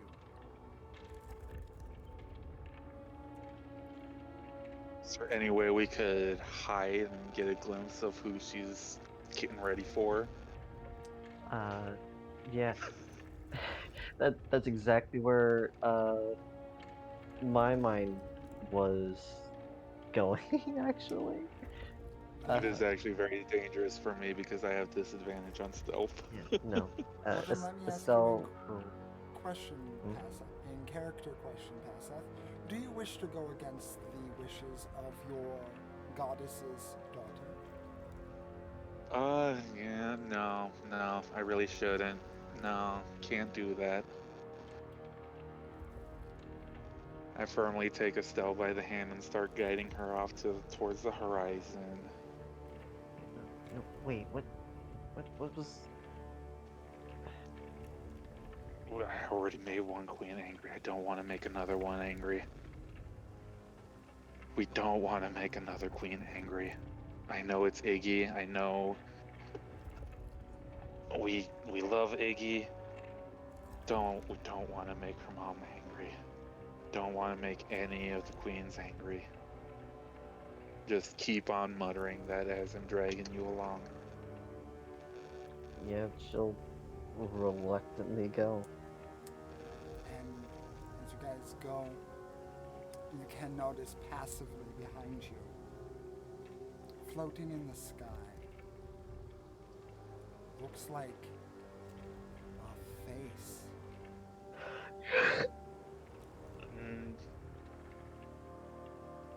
But your intentions are forward, and you run forward towards the horizon as fast as you can, as you hear off in the distance something that sounds like clanging, clunk, clunk, and a small yeep.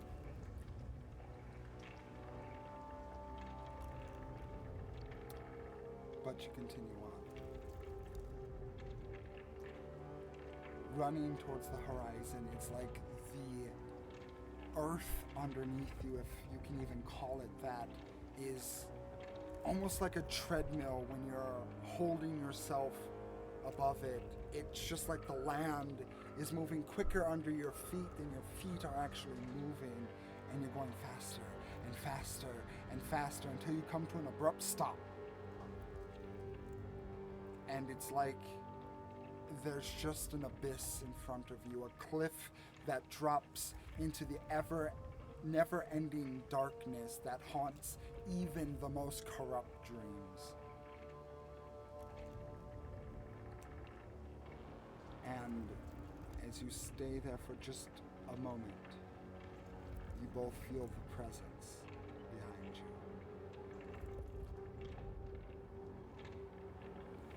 This is now what? The third time in a matter of seconds? Paseth, I understand your eagerness, but this is getting a little bit on the stalkery side. Well, this time it's more than just him. It's more that I was trying to make sure she got here safe. You say that as you turn around and you look. And for Estelle, this is a sight just to see, as you've never seen the Unseelie Queen before. Paseth, this is weird, because you don't see the Unseelie Queen as you saw her before, but you see her as that aspect last time you time traveled. It's Justine. Exactly.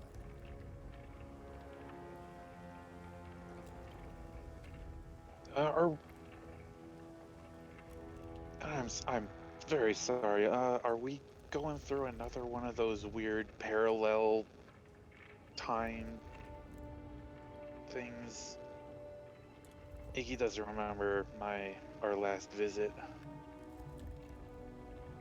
Well, you know, when it comes to these things, there's a bit of wobbly, and she actually starts like moving her hands a little bit to her side, gesticulating the word, wobbliness to it, like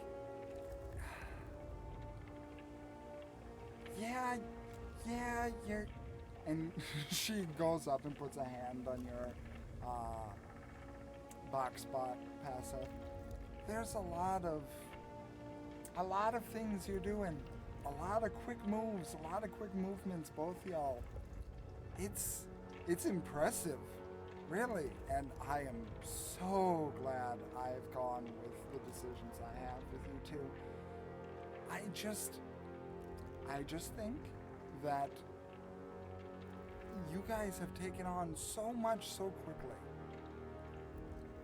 And it is my fault. I have been bothering and pestering you to bring us down here. So, you know what? Fault's on me. We will call it there. But yeah, this is not the right time for you to be, technically. So, how do we get back then? Well, you see, it would require the full brunt of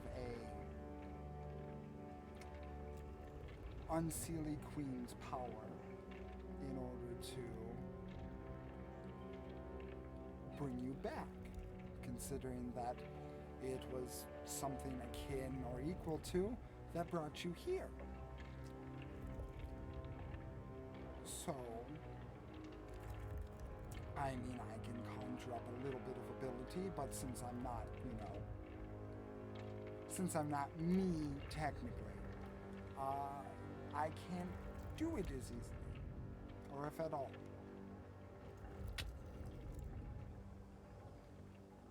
Okay, so how do... If you can't do it, I am all here. How do I fully become a queen, or at least an Unseelie queen, to do that? And how do I do that? Well, there's currently a problem in the Unseelie court that's making an anointment a little bit difficult at the moment. So that would have to be removed before we could do that. Raya. She said she and some other people dealt with something here. The false prince, she called him? Luan. He's here. He's here. She puts a finger on her nose and points to you. So we somehow went backwards a little bit. So if he's still here, then the people that Iggy was meeting is probably the people that helped Naraya.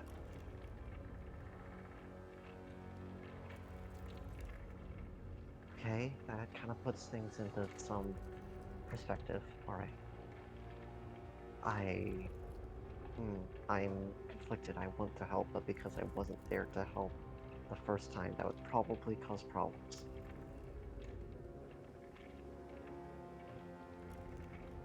If this is like last time, I'm kind of... If we disrupt something, then kind of doesn't really change our course of history, it changes this course of history. Well, Uh, last time... from what I know as an example. Last time, Passeth, when you messed with time, there was the, minor nuance that you were messing with time in the material plane. Now, the material plane is adjustable, easily so. The material plane is one that, well, it's like paper. you have so many different papers and books that are all alike in size and shape and look, but with a different manuscript on it. So it appears different copies of the same place. So messing with one just tears out one page in a very, very, very, very, very, very, very, very, very, very, very, very large book. Not so with the Feywild.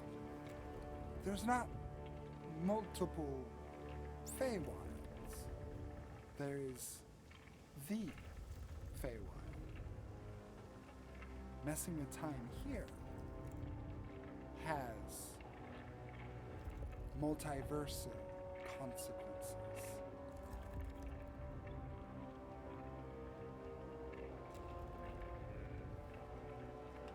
Okay, so we can't help them because that would probably cause something very bad to happen. Well, we know they make it. We know they succeed. Naraya is with us in our time. Yeah, that's true.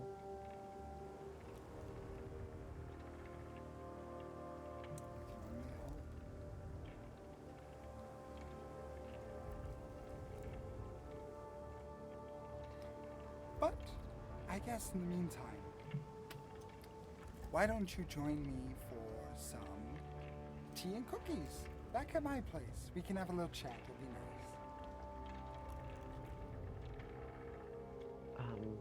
Think you've ever invited me to tea and cookies before? Sure, I'll come. Yeah, but one quick question. Can I won't interact or anything. Can I just turn to fly or something and just at least see them for a little bit?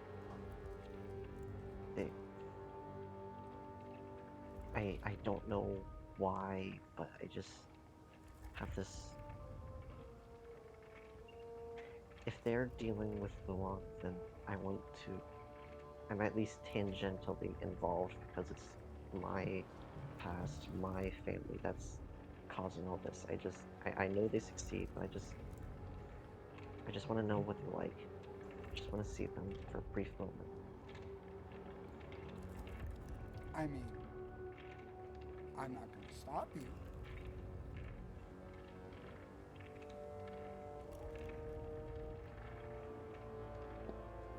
Alright, I promise I won't interact. I'll just watch from a distance, and Estelle will wild shape into a fly, thankfully keeping mental stats, and will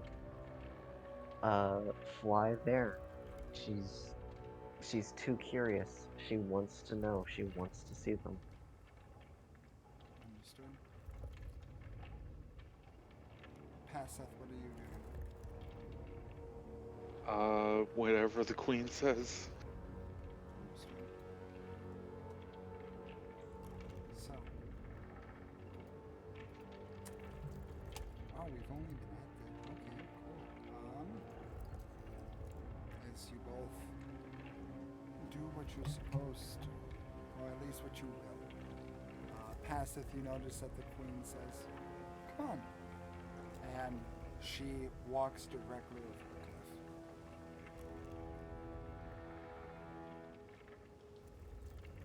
I have faith. You follow down. The darkness is thick, it's palpable. It's almost enough to suffocate you, but And I have Featherfall. you also have wings. That too. But I'm in my armor.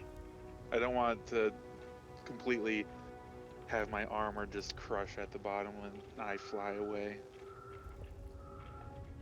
But you are stopped at the bottom. A soft landing and it's almost like a living room set up of pure darkness where the objects themselves are the only things that are visible.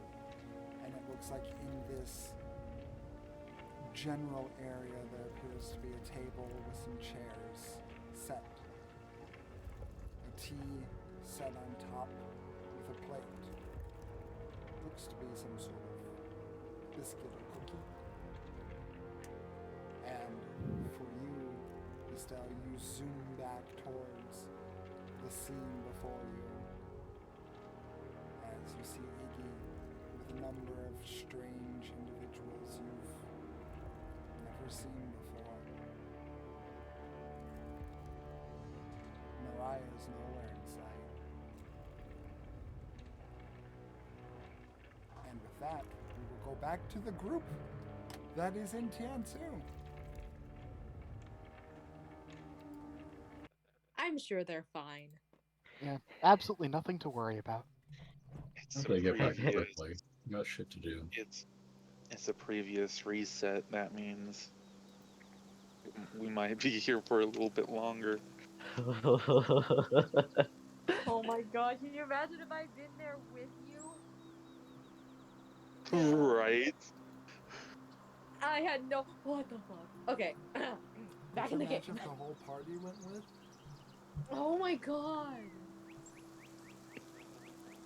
So, I'm very glad I was assistant. Anyway, sorry, gonna not interrupt now. it's a new morning. For you, Naraya, Lucy, Leona. Except Lucy. You wake up.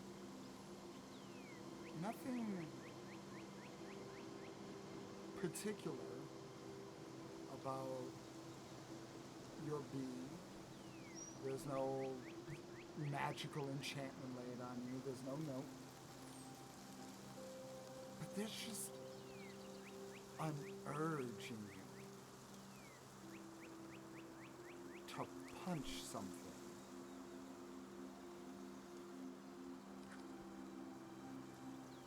How strong are we talking? Like it's like that just annoying feeling at the back of your head, like, God, yeah, that would be nice, but I can, It's not overwhelming. It's just there.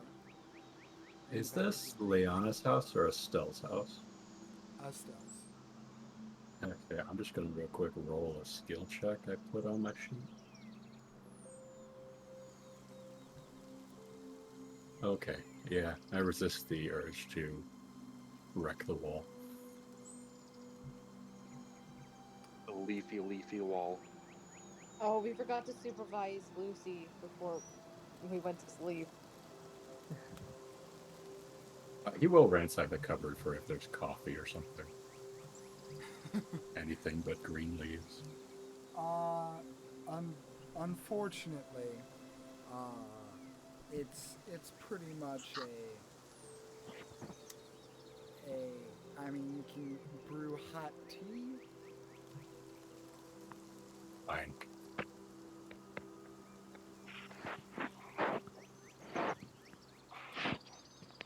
Yeah, the morning is left to you all.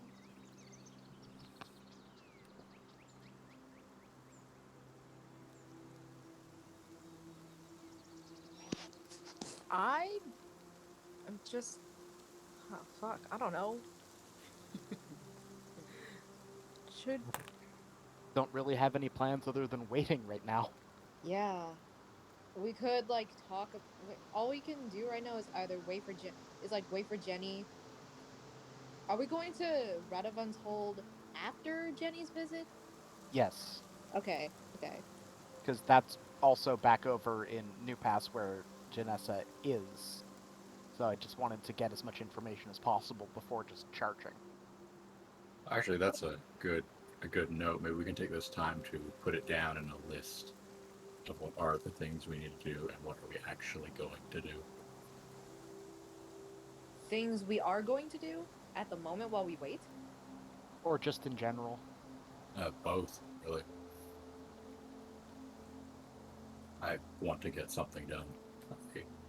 I could go meditate again, but I think at some point it's going to have counterproductive returns. Yeah. So, I want to help the druids. Would be a benefit for multiple people overall. We want to go to the Rust Yards to speak with Longstride and the other Estelle.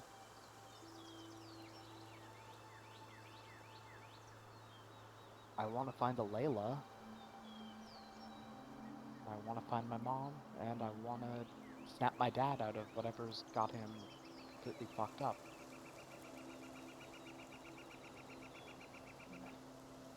Well, We're going to need to go to Bronze Watch. We'll end up seeing the Queen while there. And maybe, probably should have done this way back when, but try and find Zeokylia. what's a Zeokylia? Kylia is the most wanted woman in Tiān too. Why do we need her? She, well, I personally am on the lookout for her because she's a wanted woman and I'm working under her former best friend. Want to find out what happened to her because the whole thing with the Maestro and the Promise started when her boyfriend, I think, or fiance, they were very close, was murdered in Ember Hollow. Well, What did she do to become so wanted? Because when we were in Bronze Watch, we saw posters for her, but didn't really look into it. Would I know what Kylia's crimes are? High treason, several hundred counts of homicide. Holy shit. well, unless something is more time sensitive, maybe we should go deal with that Zeokylia or the druids. Both of those seem like relatively isolated tasks and something we can do with just the three of us. Think It we should- seems rude to leave without at least helping with Shorok Nata's problems. Yes, Yeah, and that's why I mentioned the druid thing. that will take us to New Pass to deal with that. In that case, I have like me as the person, I wrote down list of things we are going to do / can do. Lucy wants to get work done. Wait for Jenny to help so she can help us deal with the druid problem. Go to Radovan's hold after Jenny's visit. Go to Rust Yard. Leanna wants to find her family and the last point, find Zeokylia. Basically, yes. Those are our options right now.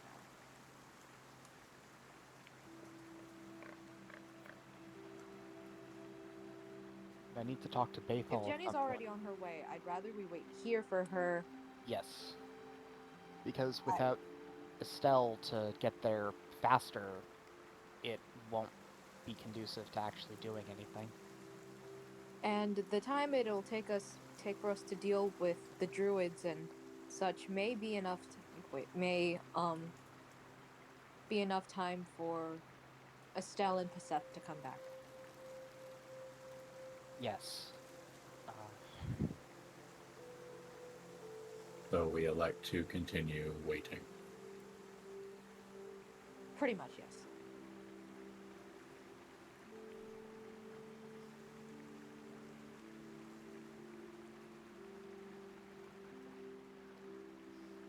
Yeah. Okay. The time is early in the morning, and we would like to continue to hold out. I think a little bit with the atmosphere around you at the moment, it is a bit anxious. And the time feels like it's going on ever so slightly slower. If we have an abundance of downtime and anxiety, Naraya would like to look into procuring some sort of, I don't know, knitting needles and yarn or crocheting a crochet kit. She doesn't like having idle hands, and Okay.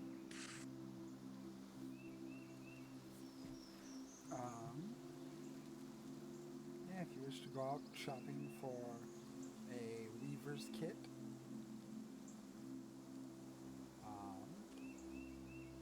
yeah, roll me, since you do not have your escort here anymore, roll me an investigation check. Anyone who wishes to follow her may follow her, and if you wish to give advantage, you can.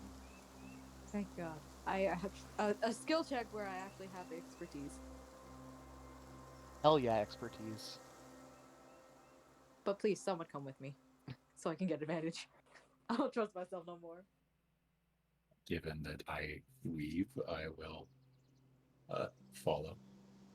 Lyanna's gonna stay and probably just juggle and try and get herself back to herself. Juggle the anxiety away, Queen. One of the things she does to relieve the pressure of anxiety. Okay. So I roll investigation with advantage because Drager's helping me? Yep. Cool. Roll. 27.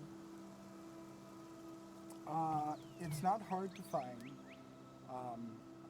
It's not that far away from Laurel's place either. There's a opening in some shrubbery that that you hear that classic sound of the clinking of crochet needles together, and you're immediately drawn to that location. Is it. Are we entering like a store or is it more like just like a sitting area outside? It is a hole in a shrubbery bush. It's a whole shrubbery bush. Oh God. I'm just gonna like linger by the doorway and just call out, "Hello." Yes, hello. Is there anyone out there? Yes. Is this a store? May we enter? Yeah. If you feel like giving an old man some conversation, I'm more than happy.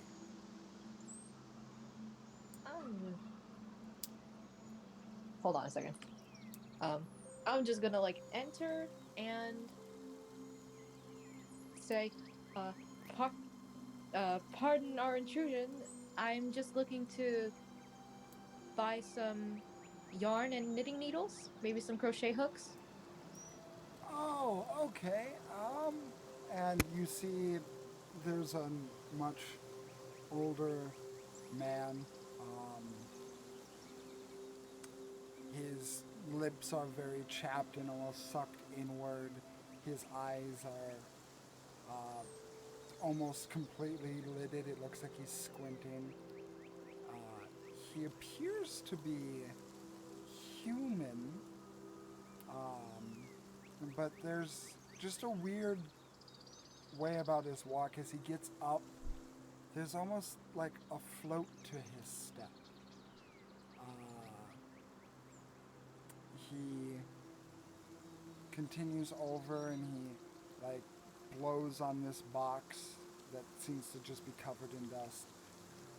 You see, I have some old kits from back when my wife and I used to run a little shop over in Lostshire.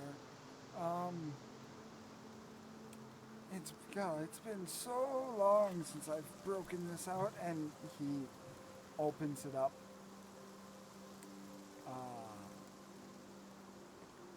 And you can see that before you is a weaver's kit of essentials: the thread, the yarn, the needles.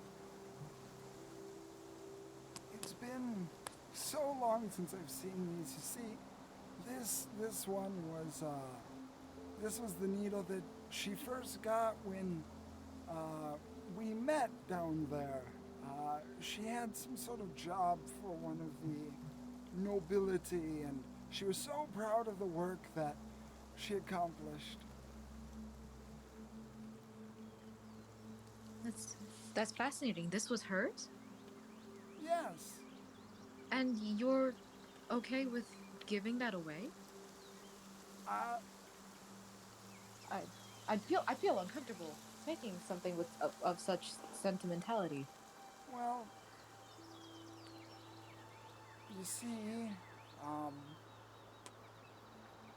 she's been gone for a number of years, and I have, and he looks over and you see a bunch of garments and knitted uh, vests and pants in one corner of this area.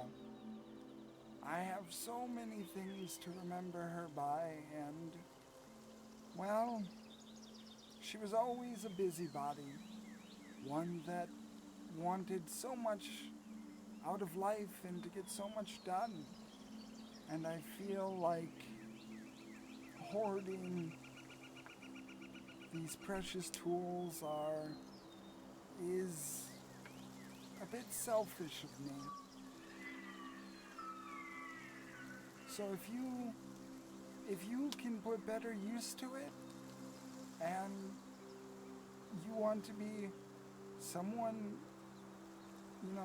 dedicated to the craft, I have no doubt that my dear Rose would absolutely love for you to have this. I am willing to compensate you however much you want. I can't.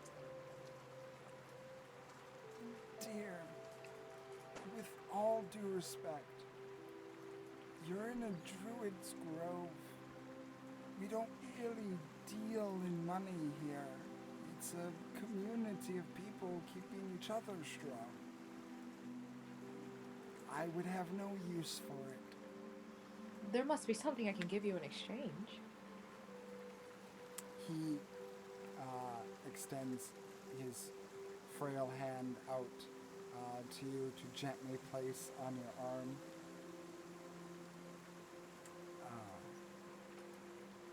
Honestly, effort and effort and love put into the craft, that's all I could ever ask for.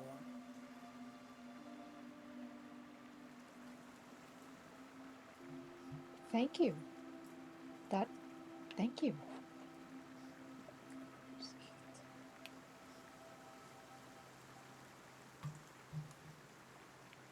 I'm gonna just. Is he gonna hand it to me, or can I just take it out of the box? The kit is the box, so he would hand. Oh, the kit is the box. Yeah, it's all inside the. You can take all the pieces out, but then you'd just be holding a bunch of pieces. Okay, I'll take the box. Wow. Just add this to my inventory. What's the difference between my equipment and my backpack? It's mainly just whether or not I usually flavor it as the equipment is the stuff that you have on hand, backpack is the stuff that you just have stashed away on your person. Okay, I'll put it in my backpack then. And what about you, young one? Looking at you, Lucy. I don't have any projects at the moment. Do you need help with something?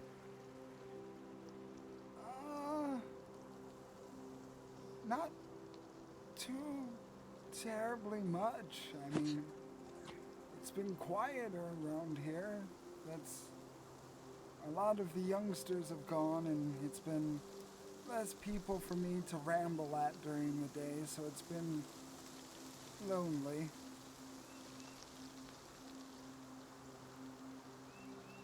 But go ahead. No, by all means. But that's not your concern. That's not. I'm just putting undue pressure on the youngsters. Sorry about that.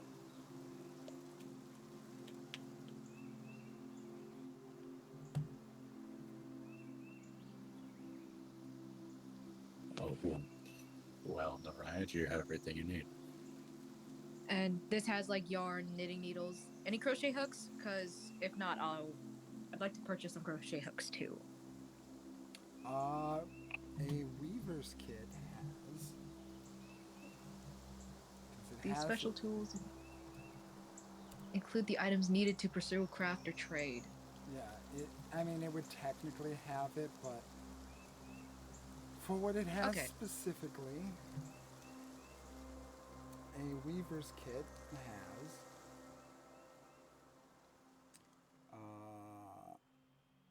it has thread, needles, and scraps of cloth.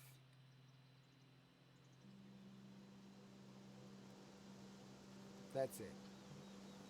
That's it?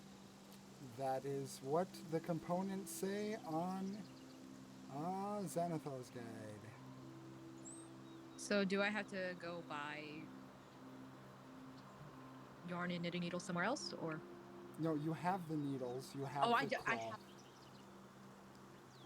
Okay, I have them. Yeah, it includes thread, Okay. needles, and scraps of cloth. Okay, well, I have all I need. Thank you so much for this gift. I'll be sure to take good care of this. I know you will.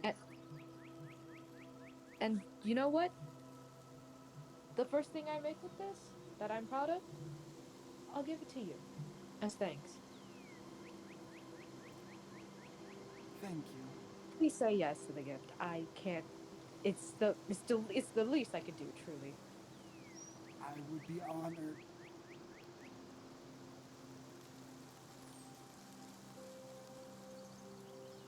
Thank you again. And I just like leave with Lucy. And she just like looks at the kit in her hands and was like, well, I know what I'm going to do while we wait for Jenny. I hope it's something nice. Me too. Is there anything you need to get, Lucy? If we don't do anything in 4 weeks and they're not here, I might come back to get some more cloth and make a necklace, but otherwise, no. Oh, that's nice. It's not as nice. He mimes a little noose. Ah. Okay.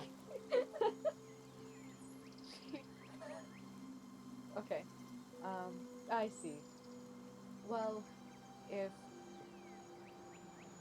that's all, I'm going to make use of this.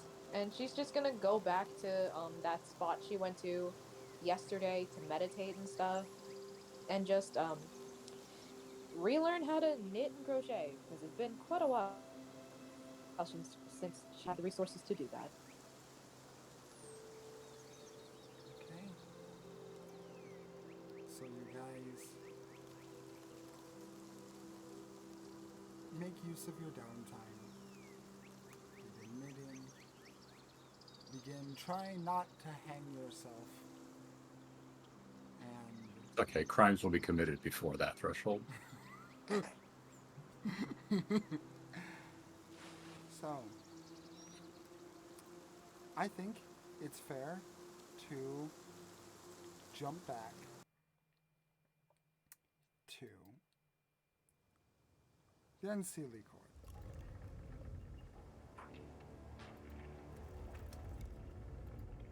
Oh boy. So, Estelle, Yes. you're a fly, Yes. and you are watching a group of people, what appears to be a blonde human woman, a dark-skinned wood elf woman, a fair-skinned, blonde-haired wood elf man,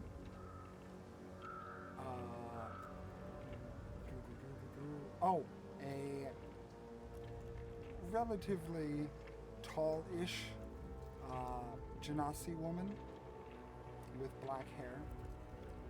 And you also notice this very large rabbit person.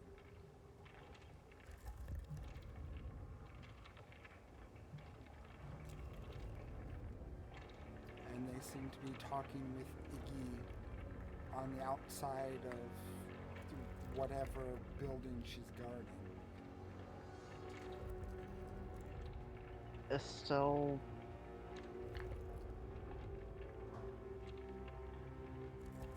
Estelle's going to wait until she hears names and introductions. Then, once having those, is going to fly off because she knows she can't and shouldn't interact. She just wants to observe for a little while, learn a little bit more about these people, then rejoin with Passeth and Ignia. Well, the Air Genasi woman does eventually say her name is Lynn. The blonde woman never says her name. The rabbit person seems to be preoccupied with something else. The wood elf man, you do hear his name as Daniel, and the wood elf woman as Harper.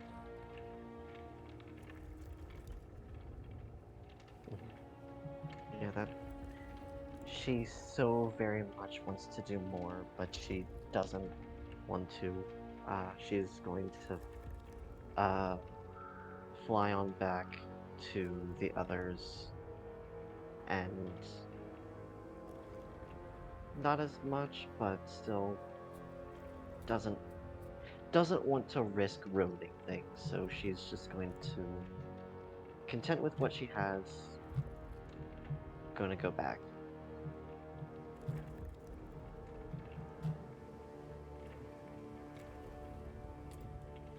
Okie doke. You go back to the spot you were before and no one's there.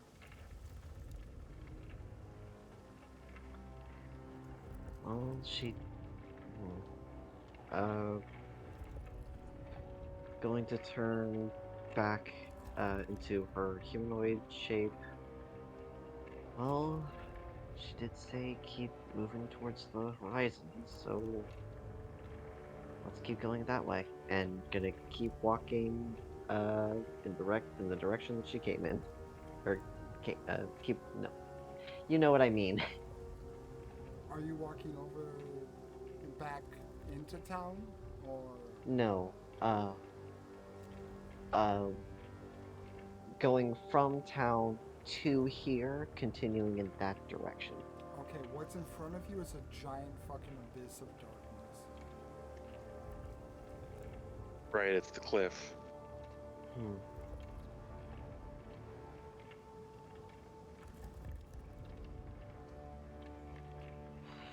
You just hear Passeth call from the cliff. Just jump down. Do a flip. I wish I could break the fourth wall and do that. Hey, you should do a flip.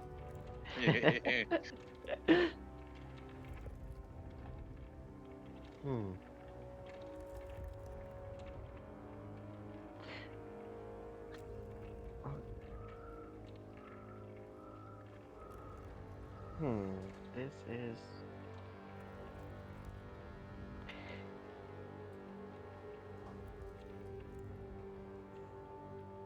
Let me see.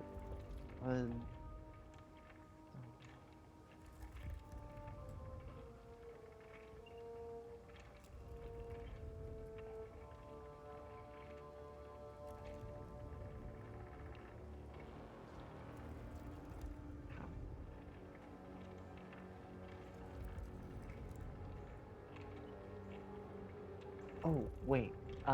Would you say it's been 10 minutes or longer since the battle with Magnolia?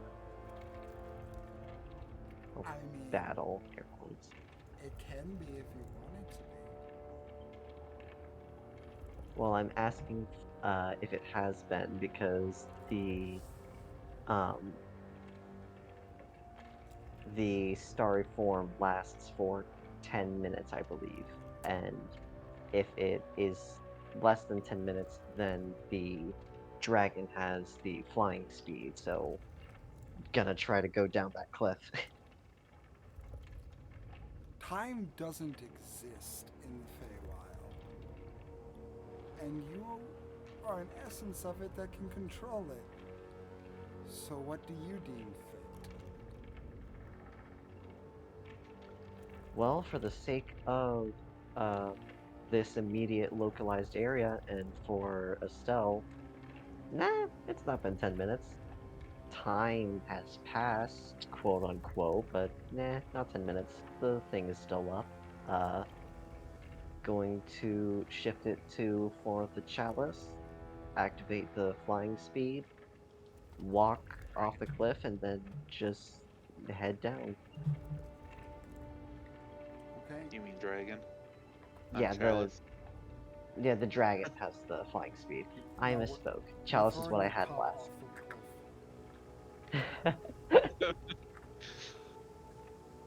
Okay. Yeah. The darkness is palpable.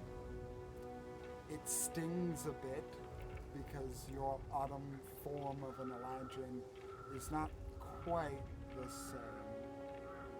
But, nevertheless, after only a little while, you are able to locate a table with a sitting Ignia along with Passeth sipping on some tea and biscuits.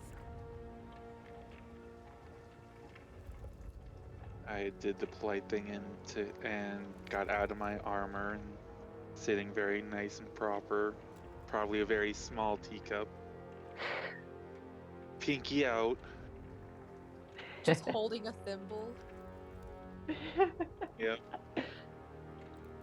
Fairies make do. We've all seen Tinkerbell.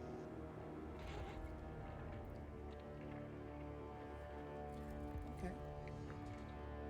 Ignia looks over and says, "Ah, it's good you're finally here. Sit down, join us. We have plenty."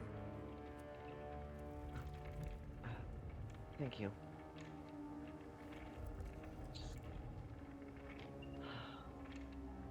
She sits down, takes uh takes a cup, uh sips from it, but she's very much has a nervous energy. She's probably unconsciously tapping her foot against the ground. Well, if all things go to the manuscript, everything should be fine. Give or take a few hours. Yeah, but a few hours here is how long back home?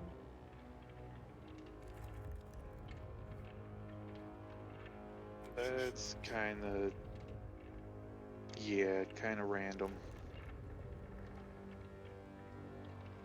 It could still be seconds, even if we spend years here. Could be seconds there.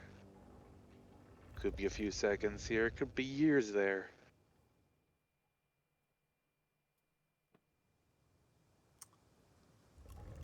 Well, I'm sure you've had so much going on.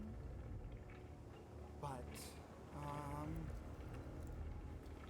I guess to get it through now so we can speed up the coronation later, what have you decided, Estelle, on your princess queenhood?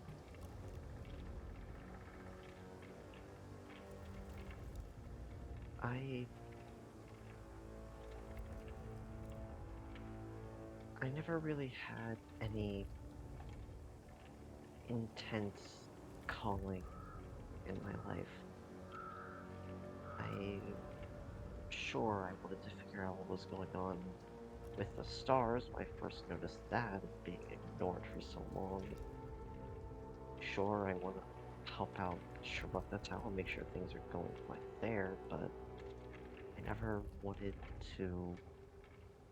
I mean, I guess I could become an archdruid, but I don't think I'd be great at it. But this is something that I'd have to learn how to do. Sure, I'd have to learn to be good, but Honey, this is a honey, listen. This ain't no school. This ain't no test. You are going to be a queen. Whatever that means is whatever you define it as. Good or bad, you are the bar. You stand on the bar.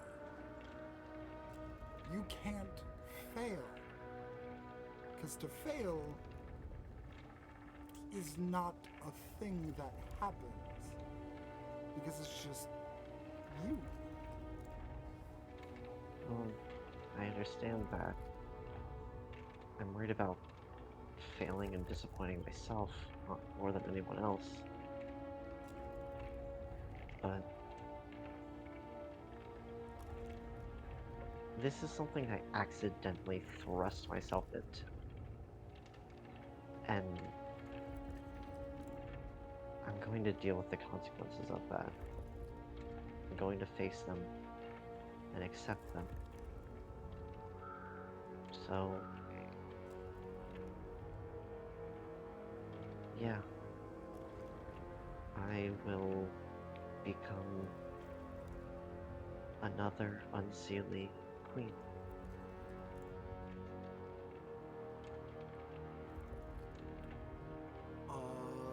And she kind of makes a gesturing hand signal to you. Oh, right. He did say there would be a choice. Is it like a list or just something I choose? It's something you choose. I mean, if we wanted to ask Iggy, it would be something like unseelie court of flashy pyrotechnics and unseelie court of gem study, but like, I mean, we can be specific. Like, I haven't done this before, so, you know, my sisters kind of just took the seasons, which is like a really easy thing that you can just kind of, manifest. But I don't know. I mean, technically there is one other queen that we are, trying to work in here, but she's being a bit stubborn, so there's technically one domain that you can't claim at the moment. Alright. What's that one, just for curiosity's sake? That would be the unseelie hell.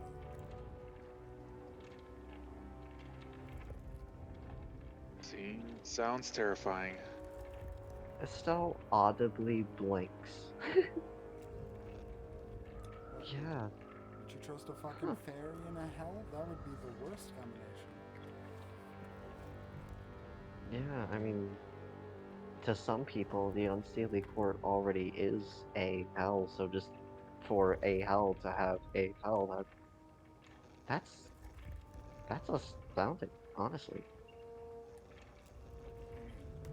The other hell has 9 layers because they're just, giga chads like that, I guess. I'm sorry, I need a moment.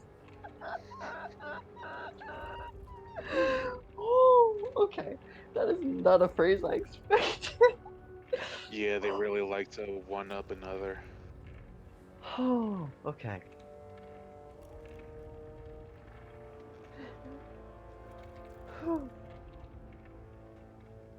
Alright, back in character. Back in character. Sips tea. Oh.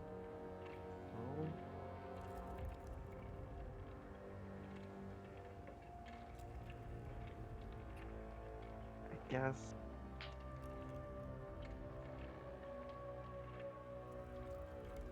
Well, the way I've always interpreted the courts is that Sealy is more so the things of day, quote unquote. It's light, quote unquote. Not necessarily good, but light. And Unseelie is more so of night or dark or shadow. Not necessarily evil, but darker.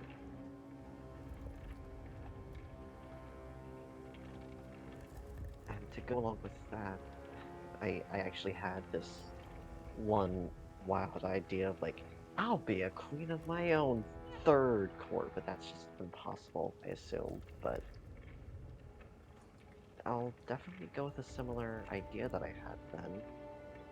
Why not? Why not the stars? To go along with the night. To know that even in the darkest of moments, there's still light somewhere. Hope, even when you'd think there would be none. Hmm. That actually, if we have a queen of the hells, or a hell, maybe a queen. Yeah, of we only hell need is- one. Huh. I like that.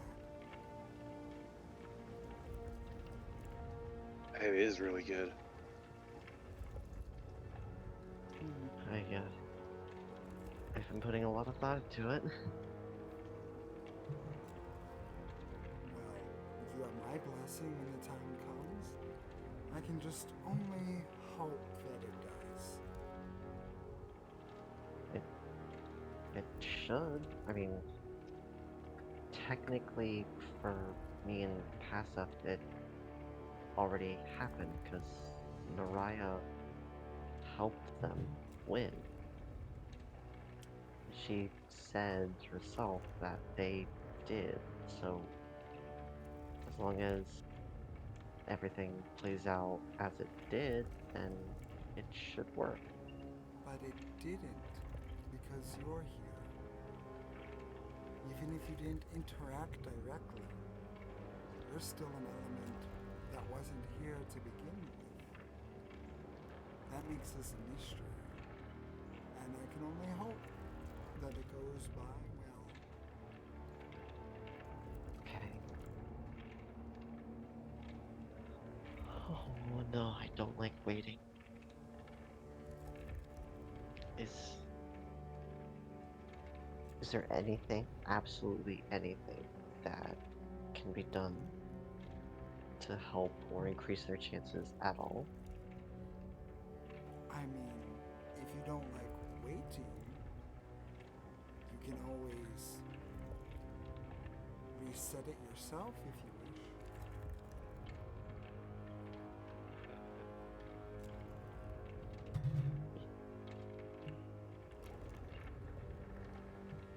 Reset it. So, You can bring yourself back.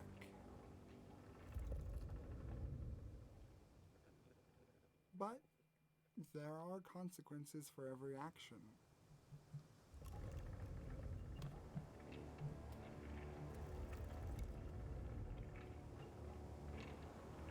no, if I were to do that, that could just throw things even more out of whack. I don't even know what I would be doing. I don't want to mess with things I don't understand yet.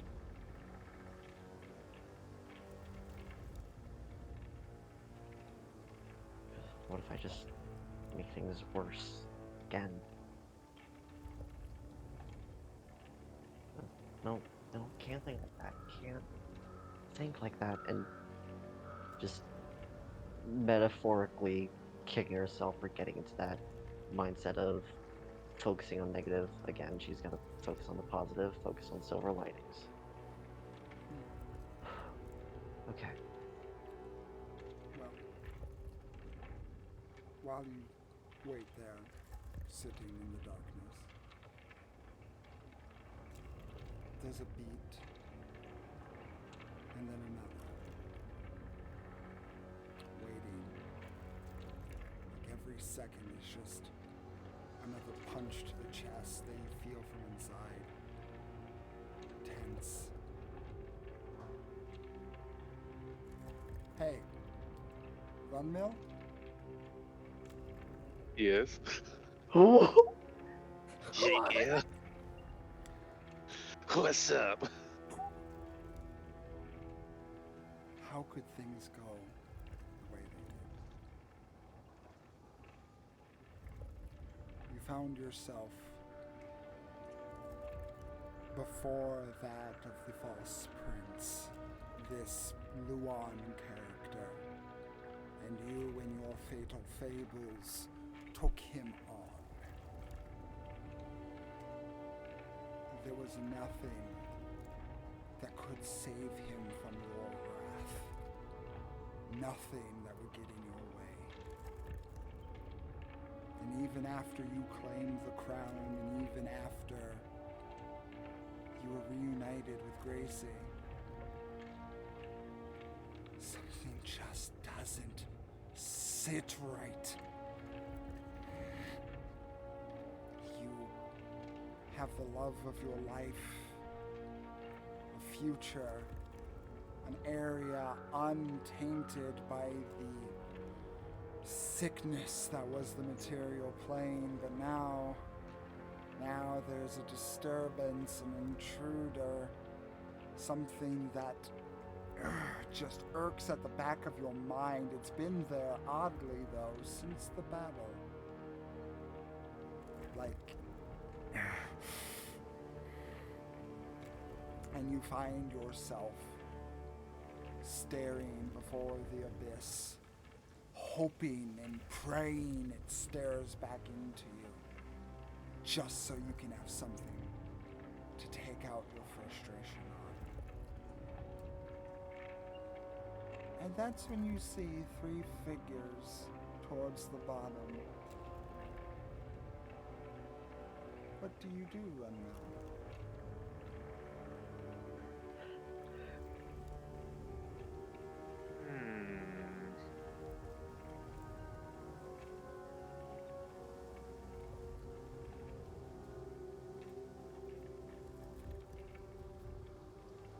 And I do not recognize Ignia as in her aspect form. It's just 3 complete strangers. Or they're just figures in general. I mean, you recognize one as a elf, a very, bright elf. You recognize a wooden structure down there. Yeah, and you also just see what looks to be a human sitting with him.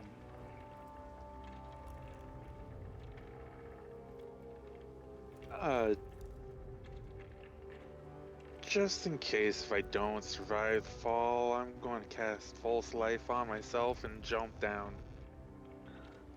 How dare they be in my area?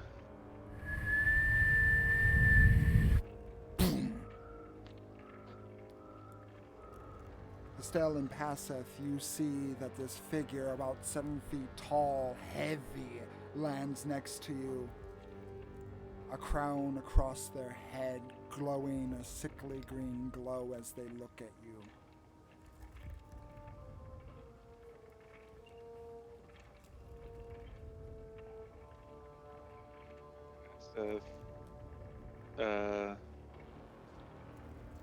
Is immediately shocked, and Romilla says,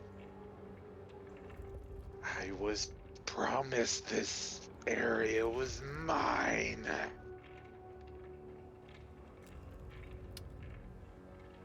Uh-oh.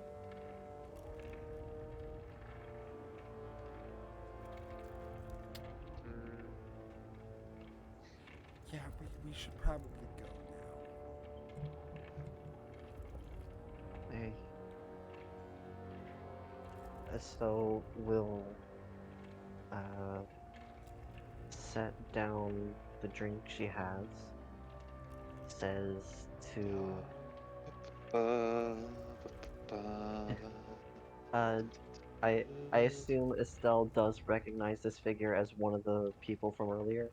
Yes. Oh, that's unfortunate. That would be Ignia I am targeting, and she needs to make a, I believe, dexterity saving throw DC 20 Okay. using one of the charges of the crown. Wait. Oh no. I should have been quicker to act. He did not just do that shit. Yeah, he did. He did. Oh my god. I did roll a D6, Okay. numbering each one, That's a 14. and it did. She falls into a cavern and no longer exists. Does this affect anyone of the evil alignment?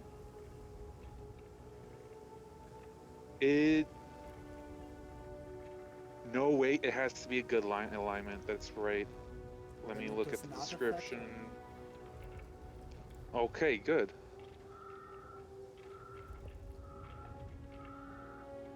As she just kind of looks into the darkness that Runmill summons and goes, ah, it's cute.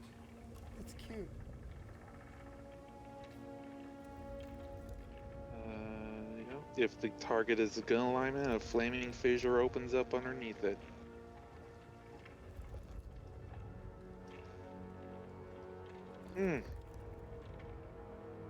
Unfortunate. Let's roll a d4 then. Unless you can... I mean, that's his turn, so go ahead and... Yeah. Oh? Estelle's going to say to Ignia, so we move? No. Yeah, let's go. And she will snap her fingers, and you three are removed, leaving you, Runmill, at the bottom of this dark cavern.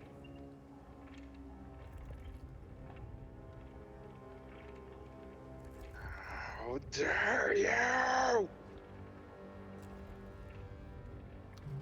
Just screaming out into the abyss. Be prepared, y'all, to wear many hats during the rest of this campaign. Yo. Heck yeah. I am so glad I never deleted any of my character sheets for this campaign yet. Then there's just my ass with my single hat. I'm in danger. So, as you guys escape the clutches of Runmill and the potential coronation of Estelle is within sight, the rest of the party sits in Shrucknatow awaiting the day that Jenny arrives, and maybe from that point progressing on further to help the young druids of Shrucknatow. That is where we're going to end the session for tonight. No. I hate it. I always hate it when it happens, but I know it's coming. But To be fair, this is a very good place to end it. At It least is we a didn't theory. hear mommy again. yeah, Because it is a very good place to end it, and I do It is a good acknowledge place. it. Very tense. We're at a However, crossroads here, people. I hate it every week. Well, we thank you all for watching, and we will see you all next week. Bye. Bye bye. Bye. Good night.